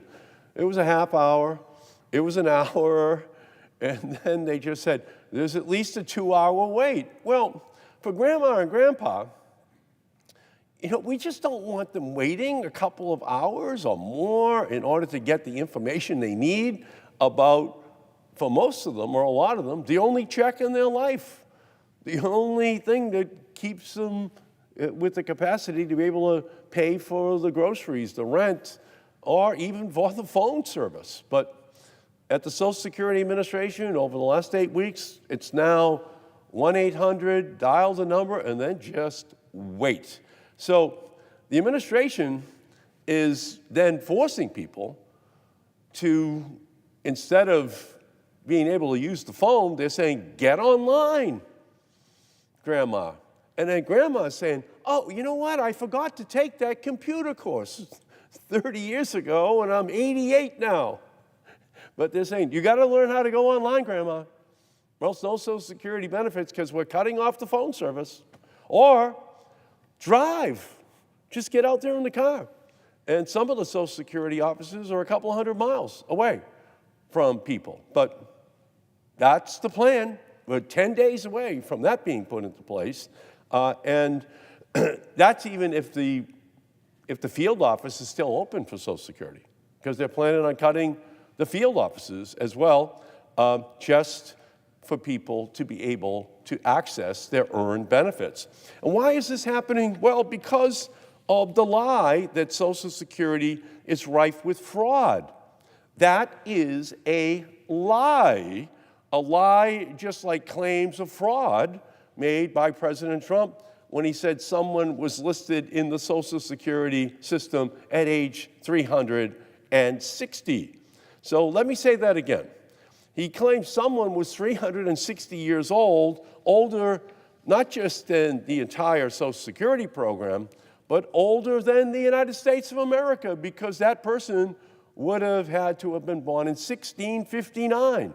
But yet Trump and Musk are lying in order to undermine, in order to discredit the entire Social Security infrastructure in our country. Now, a federal judge called Doge's fraud-finding mission at the Social Security Administration, quote, and they called it a fishing expedition, based on little more than suspicion with no evidence at all that had been presented by the Trump administration that there was massive fraud inside the Social Security Administration. And we heard him at the State of the Union address as he's up there talking about people 200 years old, 300 years old, and it turns out that none of it was true. Trump was using the State of the Union address just to lie to the American people about Social Security. Now, why would he do that?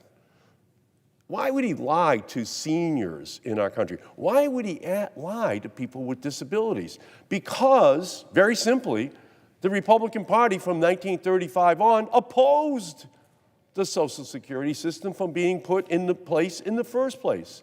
they harbor an ancient animosity towards Social Security. They actually didn't support putting Medicare on the books. They harbor an ancient animosity towards all of these programs. And now they feel that their time has come to undermine, to discredit. And instead of giving Americans a level playing field, the administration is hurling curveballs at grandma, curveballs at grandpa, and we're already seeing the effects on Social Security benefits. Recently, a young woman contacted my office because her disability case, which had already been delayed by previous Social Security cuts, is now halted. Halted. Woman with disabilities. This woman was homeless, had a young child to care for while she struggled to afford a place to live without benefits. And my office is contacted on a daily basis by people just like that, by senior citizens who are terrified that they will lose the earned benefits they rely on to eat and to keep a roof over their heads. So instead of helping millions of Americans navigate life's transitions, this administration is implementing a roadmap to ruin for the Social Security Administration. And what's that roadmap? Very simple. First, lie about fraud in the program with no evidence to undermine the public confidence in the Social Security system. Second, use those lies as an excuse to hollow out Social Security and to cut benefits.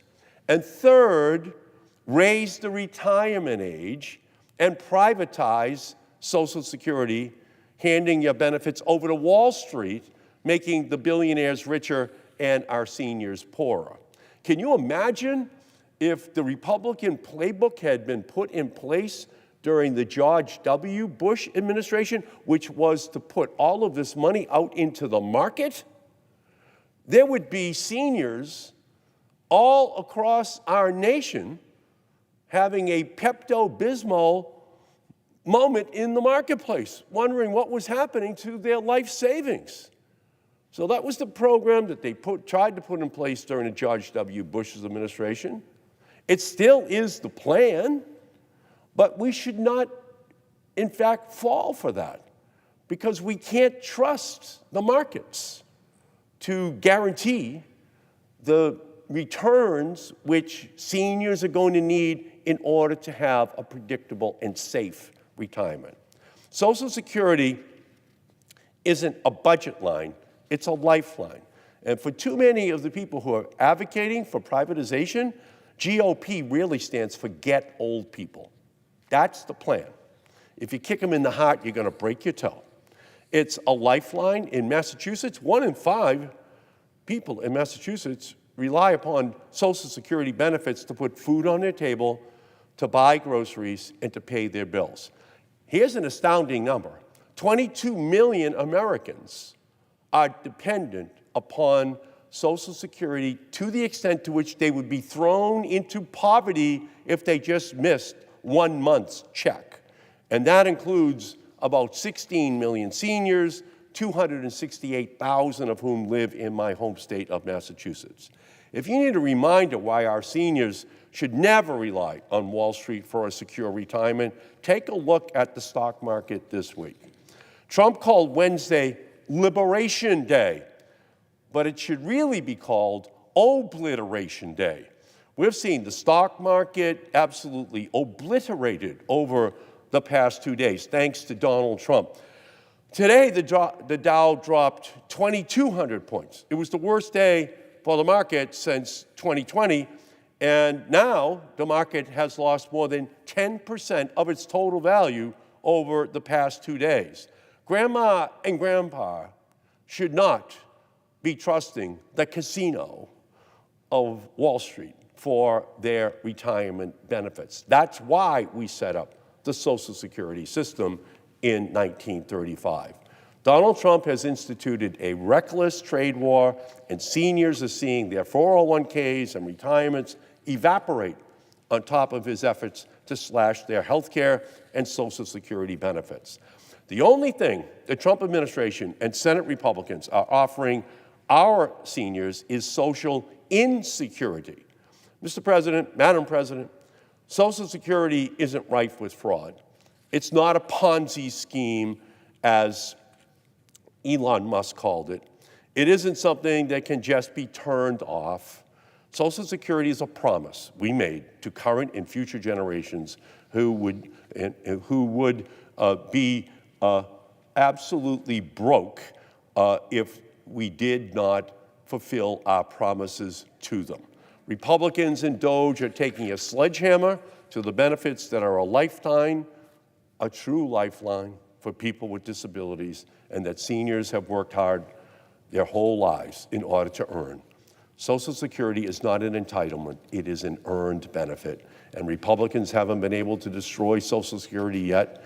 There's a reason why it's called the third rail of American politics, and we're not going to allow Musk and Trump or their billionaire buddies to succeed in destroying Social Security with their lies and their cuts and their cruelty. We will not neglect the promise we made, and we will preserve security and dignified retirement for everyone. The loudest voices in this fight are those of countless Americans who simply want the government to honor its promise to retirees, to seniors, and to people with disabilities. This is not an administration that works for the American people. Trump's not going to take from the American people all at once. He's going to do it inch by inch at a time, and Trump and his billionaire enablers will inch by inch steal from the workers to give tax breaks to the rich, steal from seniors to give tax breaks to the rich, steal from children to give tax breaks to the rich, steal from those who are sick to give tax breaks for the rich, to loot all the programs that have been put on the books in order to ensure that our society is so much better than it was in 1935. And I'll tell you this, in 1900, the average age of death, life expectancy, was 48 years of age. We had gone from the Garden of Eden to 1900, life expectancy was 48 years of age. In 1900, 20% of all children died before the age of 5. And then the progressive movement put programs on the books, Social Security, vaccines, Medicare, Medicaid, Head Start, in order to make sure that everyone was able to enjoy the full benefits of our society. That is what this ancient animosity of people like Donald Trump want to rid the society of. So I just want to say Democrats will always be here, always fighting against these callous cuts and heartless efforts by Trump and Musk and the Senate Republicans.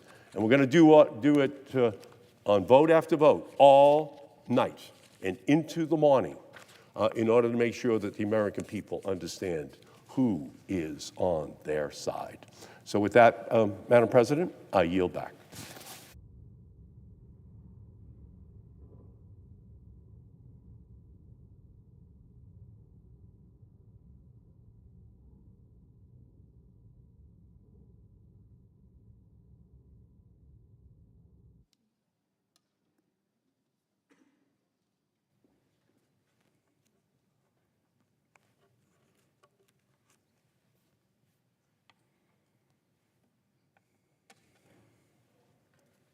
Madam President, Senator from California.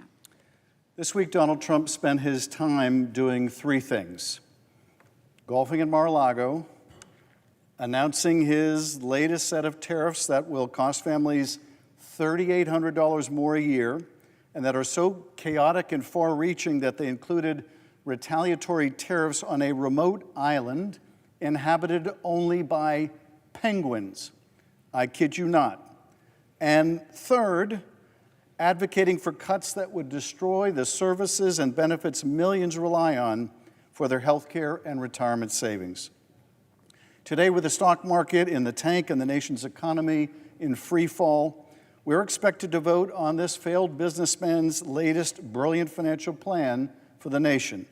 So let's talk about his budget. At its very core, this bill will give massive tax cuts to billionaires and make middle-class families pay for it. Tax cuts that billionaires simply don't need. And only the billionaires and Republicans in D.C. apparently support this. But wait, the bill that will pass in the dead of night accomplishes other partisan fantasies as well. It takes away health care and goes after the heart of Social Security. It is the same old playbook. Billionaires win and families lose.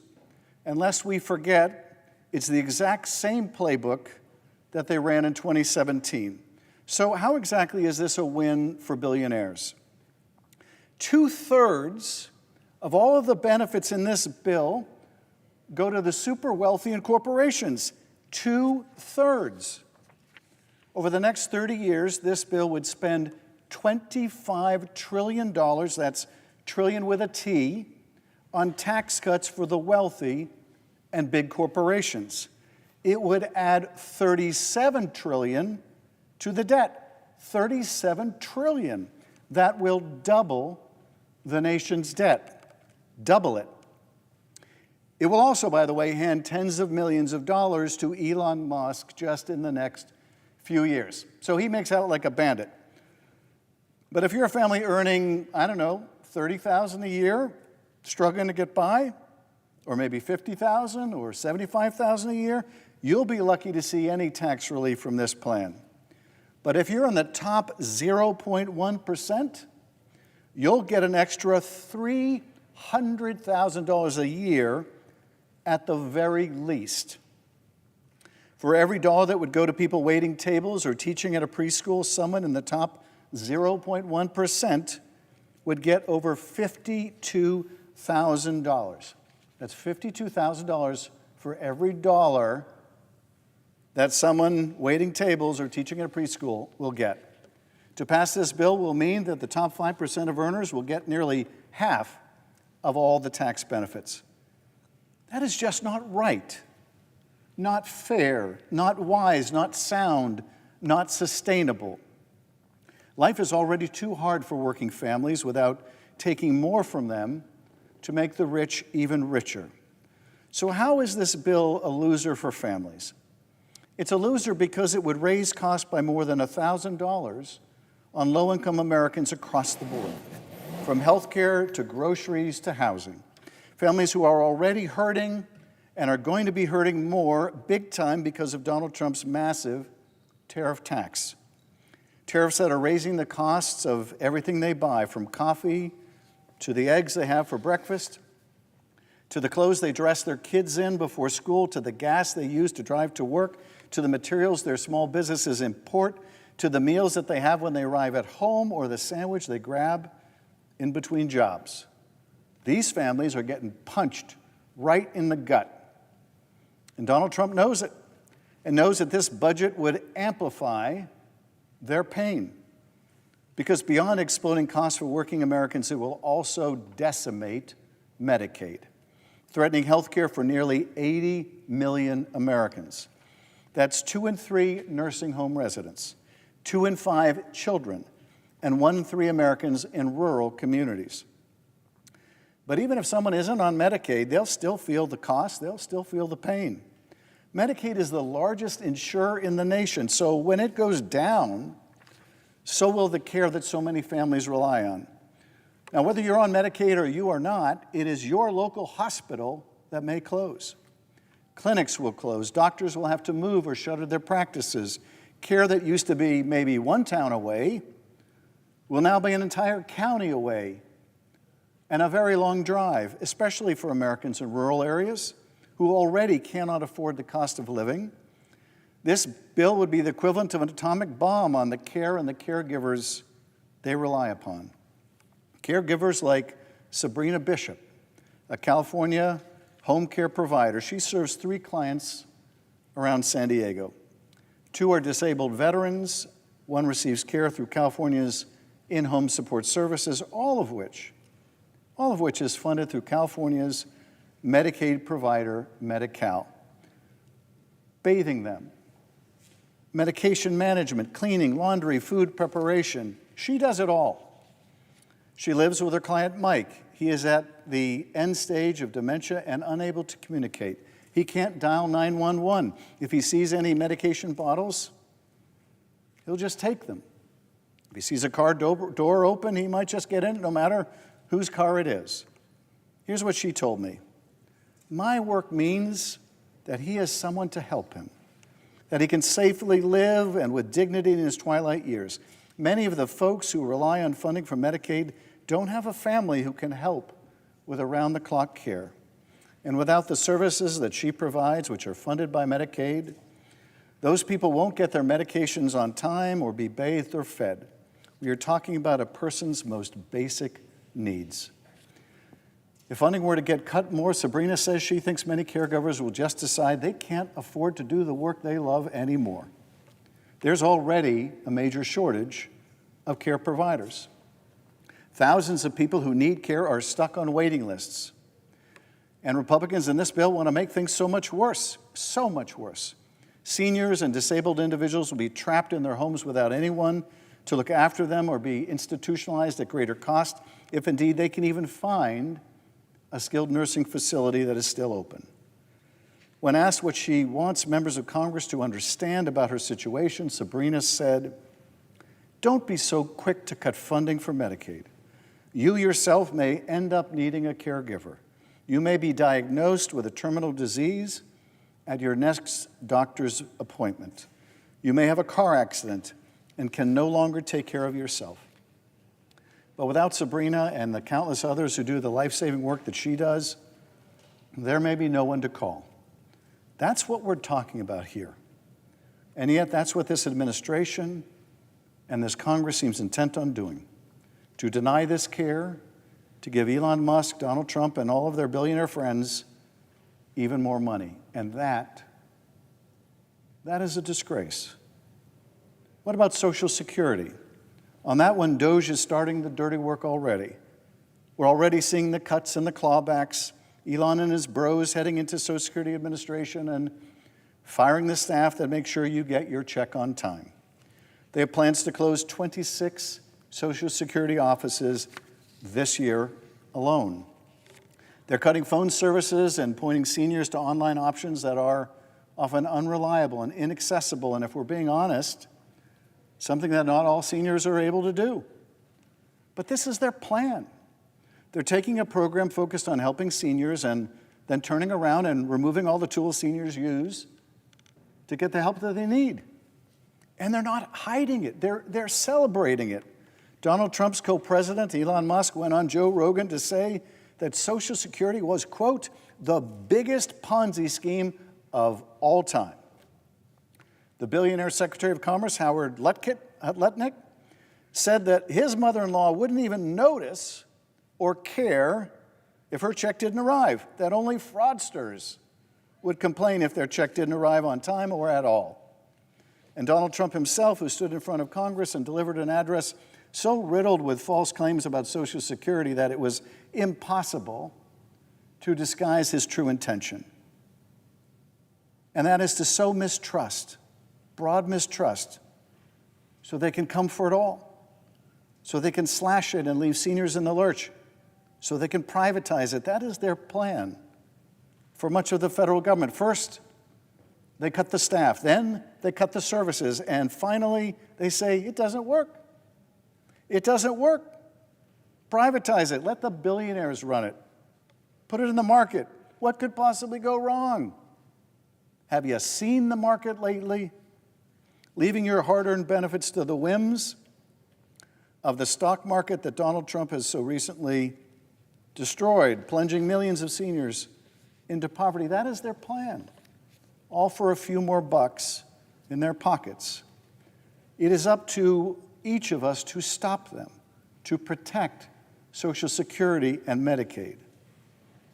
But I want to talk for a moment, not to my colleagues here in this fancy building, but to you at home. Whether you're in California or anywhere else in the country, I want to talk to you. Right now, I'm standing on the floor of the United States Senate.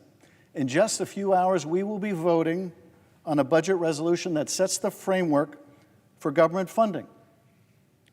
Now, that may sound wonky or unimportant, complex and complicated, but I want to cut through the noise and speak to you about exactly what this will do.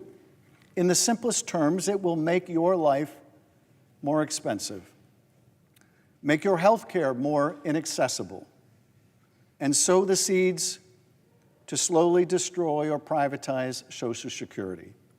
It will do these things because Donald Trump and Elon Musk do not care about you. They don't care about you. They care about Donald Trump and Elon Musk. They care about their billionaire buddies. They care about their bank accounts.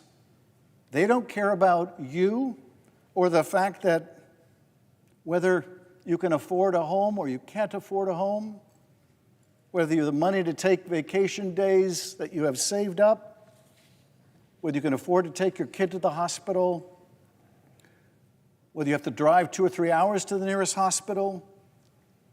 They don't care. They don't care if you're paying $6 for eggs, $5 for a gallon of gas, or depending where you live, maybe a lot more. They may say they care about those things, but their bill that we're about to vote on says otherwise. This bill in my hand is evidence they don't care about you. They could care less about you. Now, it's easy to feel hopeless and powerless right now. That's their goal. That's how they want you to feel. They want you to look at the remnants of your retirement savings and the closing of hospitals and the destruction of small businesses and the decimation of schools, and they want you to feel discouraged, to look at the wreckage and say, well, I guess they're right. Maybe none of it does work. Because they want to break it all in pieces. When they tear things down that you rely on instead of building them up, they want to turn to you and say, see, none of this is working. Medicaid isn't working, and Social Security isn't working because they broke it, because they're breaking it. And then comes the final step. That's when they sell it all for parts, where they sell off the Social Security you paid into for your whole life, when they destroy the health care that you and your family rely on. So you're forced to pay for private insurance that costs more and helps you less. That is their plan. And you're watching it unfold in real time. That's the thing with Donald Trump. He's broken every promise he's made. Lower prices? No. Stock market growth? Hard opposite. Your 401k, if you're lucky enough to have one, destroyed. A new golden era? Don't make me laugh. Protecting your hard-earned benefits?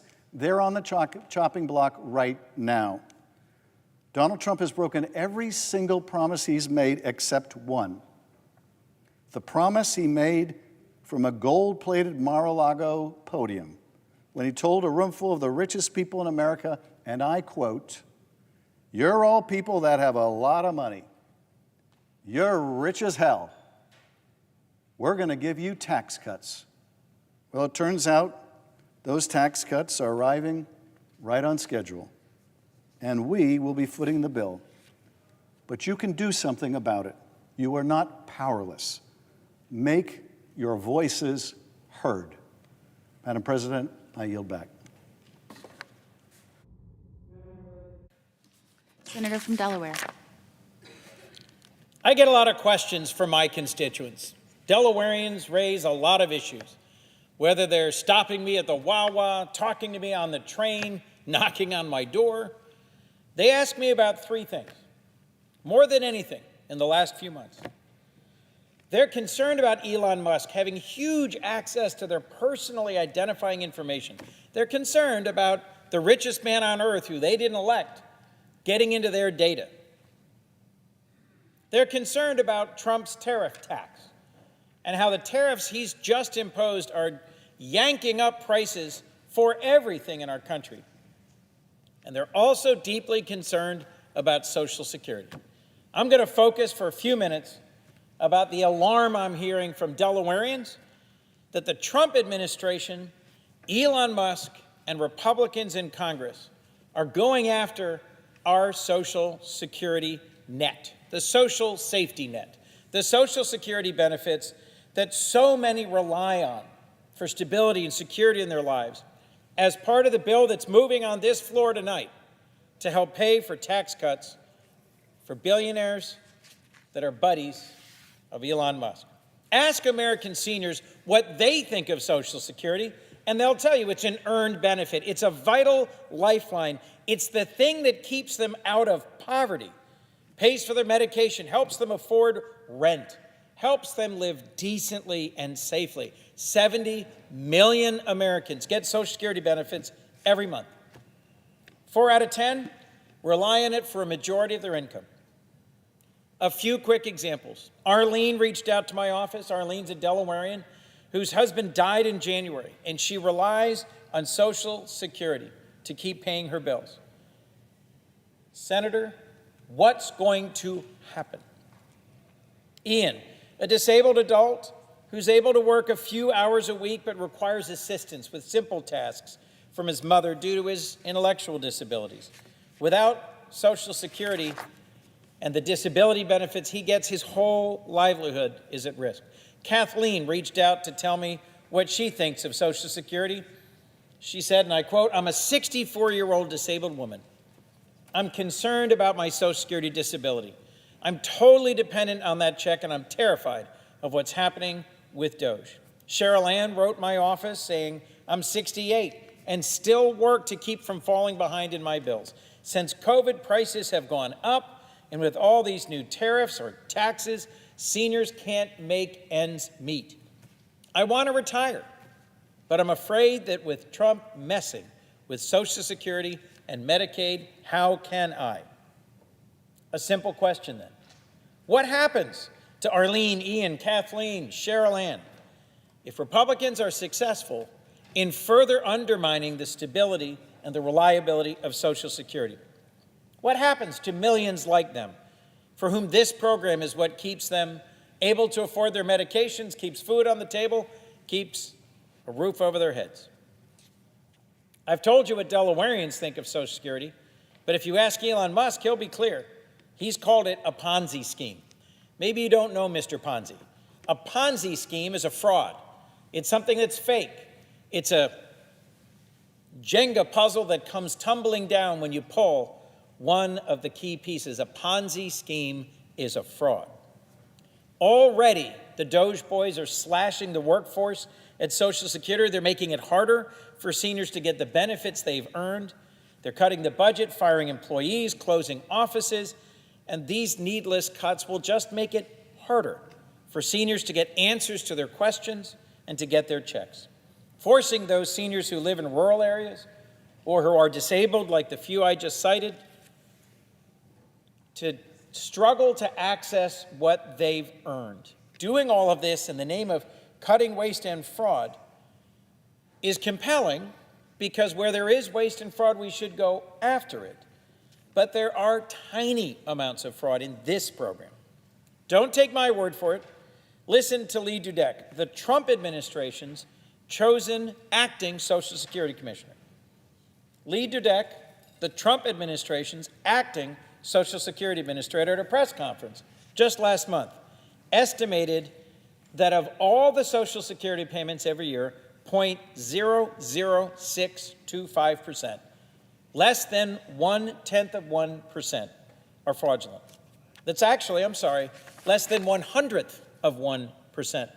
To give you some context, if you think about the entire world, the landmass of the world that is covered by Delaware is 0.003%.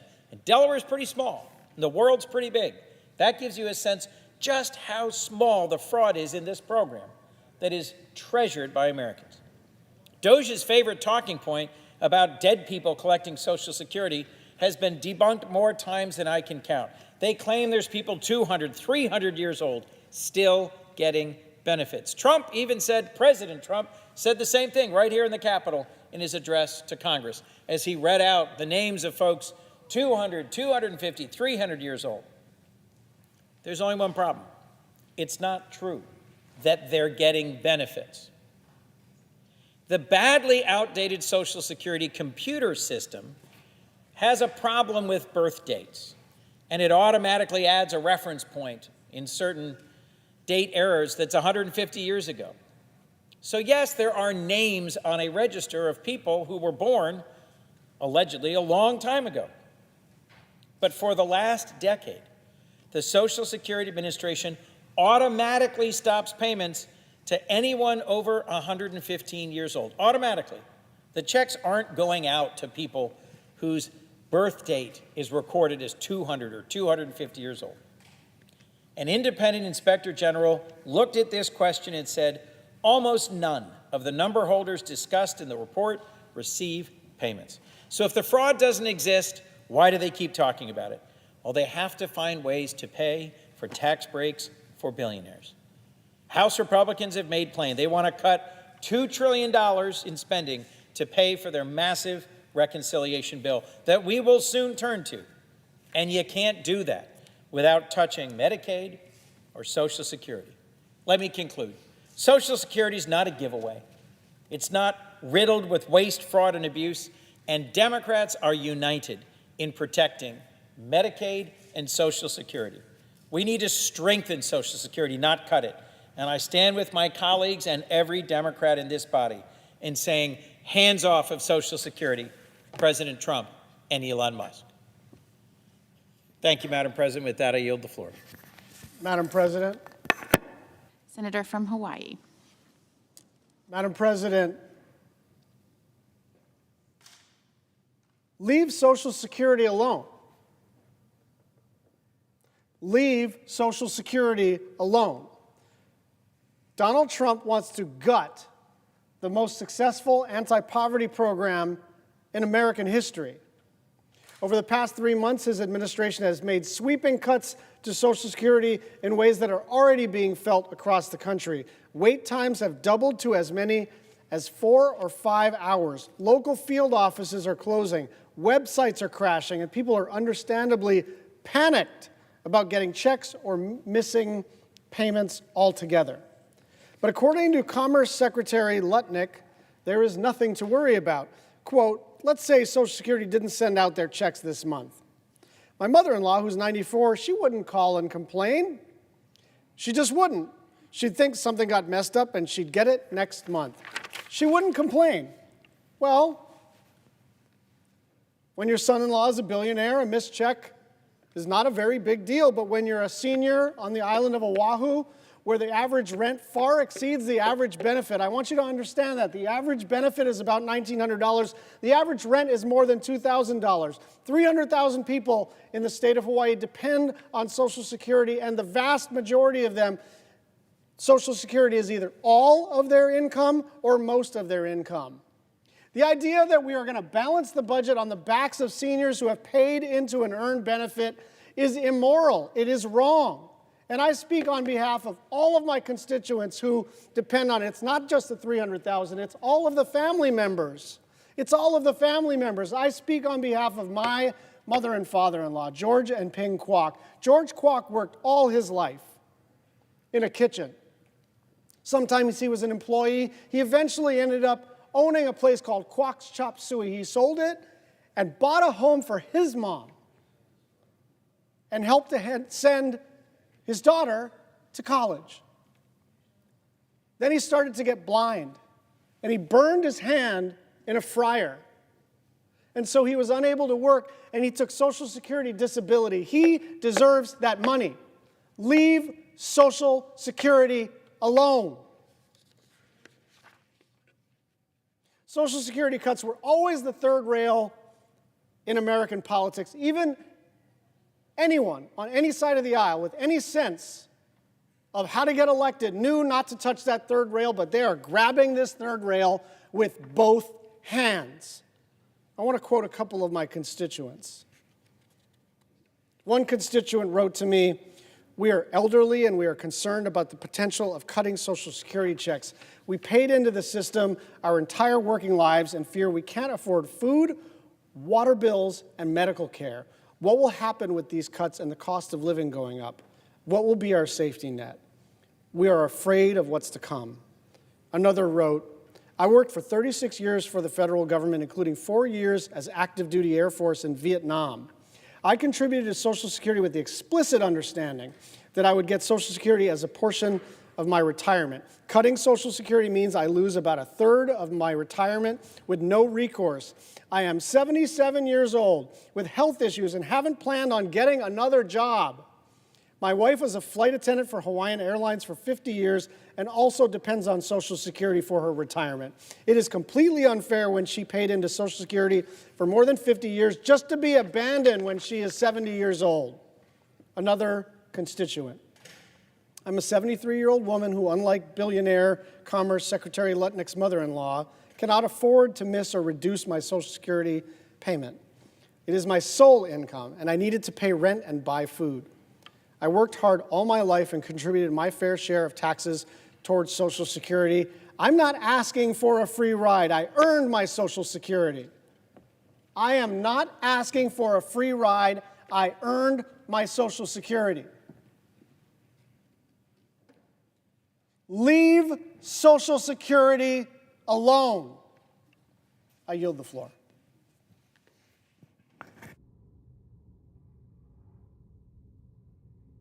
Mr. President.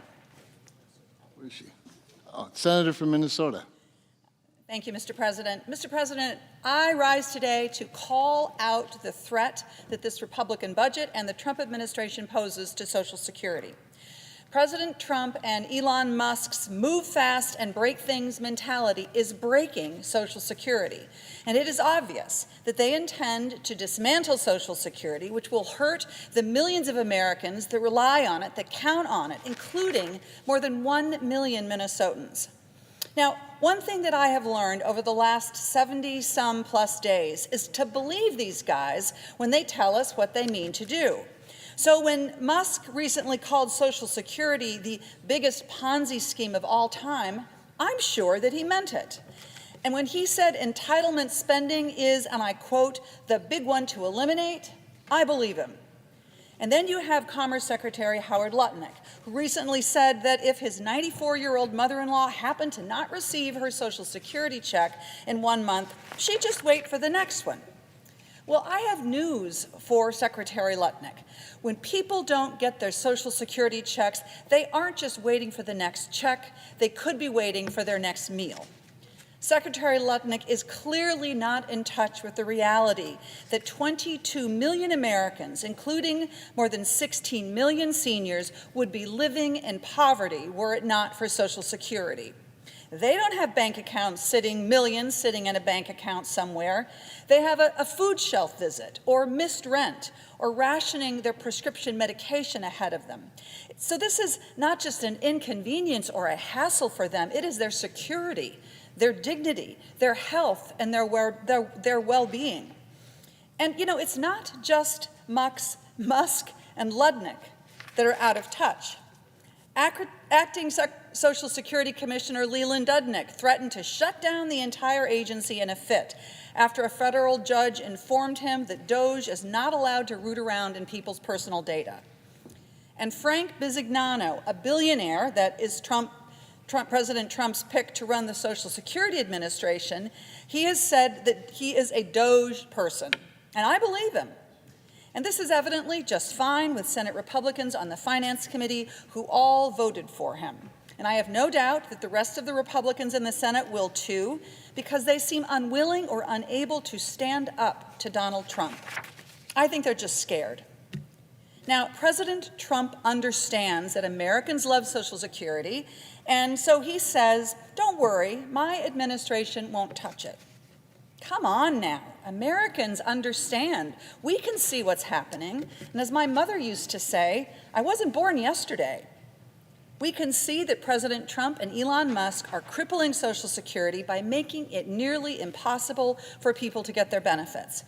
They are closing field offices at the same time that they're limiting phone service. They're gutting the agency and firing the employees that make Social Security work.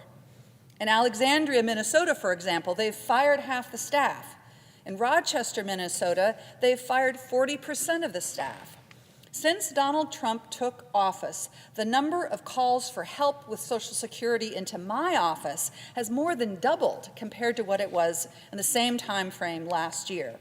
So my constituents are spending hours and hours on hold and waiting for office appointments. And every time they get a message from Social Security, it's a different story. And it's confusing, and it is more than irritating. It's downright scary to them. Now, you can call this rank incompetence or the don't know, don't care attitude of this administration, but what it looks like to me is sabotage. If Republicans are trying to save Social Security, this is a pretty funny way to go about it. And now tonight, they're going to try and pass a budget resolution that relies on so-called cost savings from firing Social Security employees to help pay for trillions of dollars of tax breaks for billionaires and big corporations. There's talk about rooting out waste and fraud, and I'm all for that. But understand, this agency already spends less than 1% on administrative overhead, which is far lower than the administrative costs typically paid by private insurers. So when they say cutting costs, what that really means is that when a senior picks up the phone looking for assistance, there's not going to be anyone on the other end of the line. They talk about getting at fraud. Well, listen to this. The Office of the Inspector General conducted a report in 2024 which found that less than 1% of Social Security payments were improper. Less than 1%. You know, if the Social Security Administration was a private sector company, those numbers would put its competitors to shame. What's really happening here is that they are trying to make it harder for people to get what they are owed. And that is, in fact, a cut, and it is wrong. Now, I think that Americans can see what's happening. Donald Trump has surrounded himself with billionaires who don't know and really don't care about regular people who are just trying to afford their lives. They can't even imagine trying to live on $2,000 a month, which is the average benefit for a retiree in Minnesota. I mean, they probably spend more than that on lunch. This is not what we need in this country. We need this government to answer to the people, not the billionaires.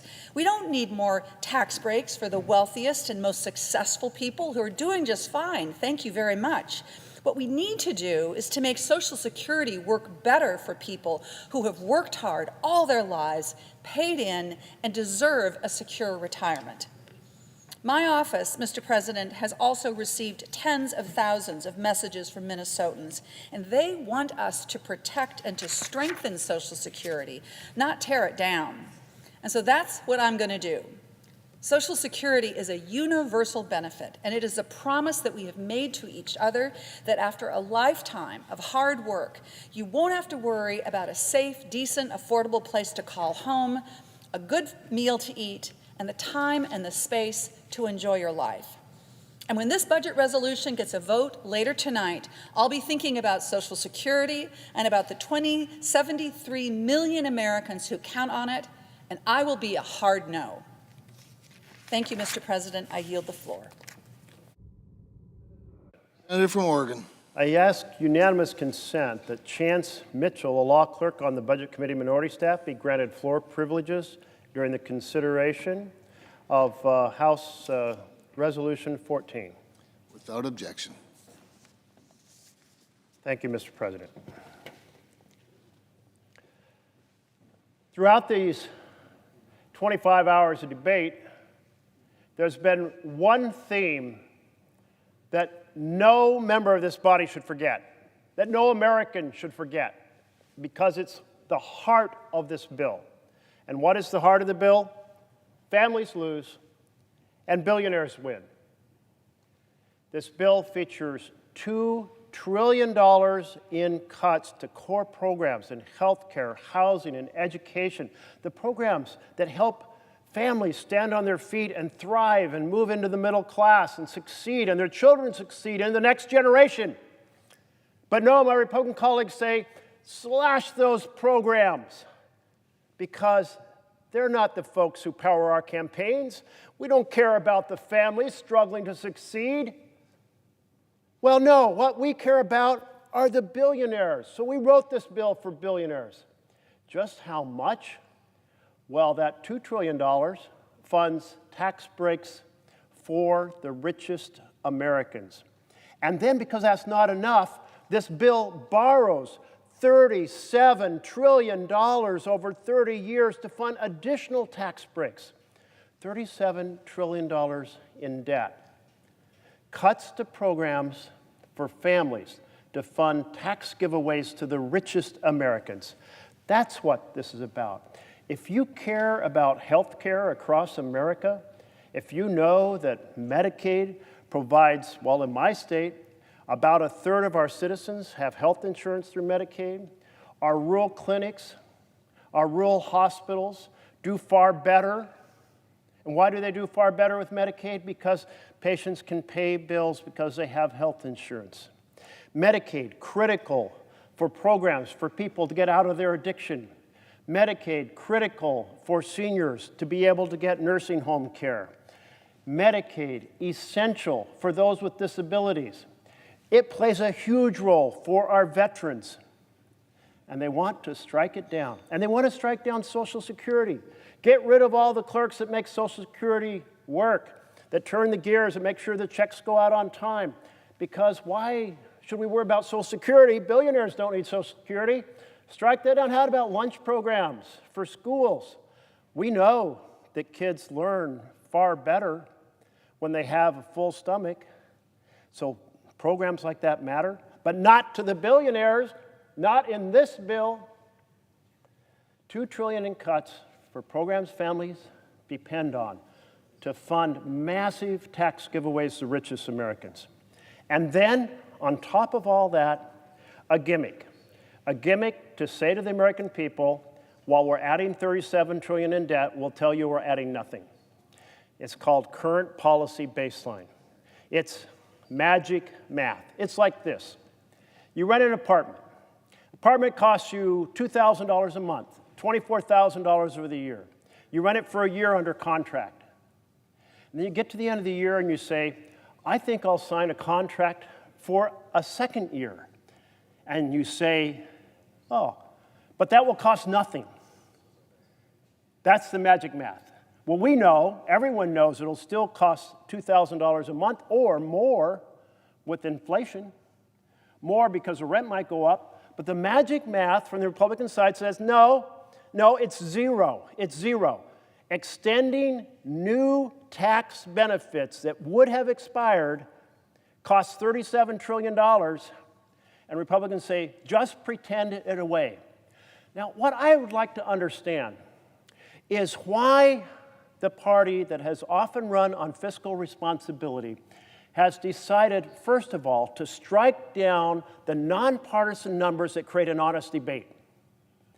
That's been the rule, the direction, the bipartisan consensus since 1974. We will use honest numbers. We created a whole organization, the Congressional Budget Office, to make sure the numbers were fair so we could have an honest debate here and with the American people. But the magic math produced on this bill throws all that overboard. Fiscal responsibility overboard.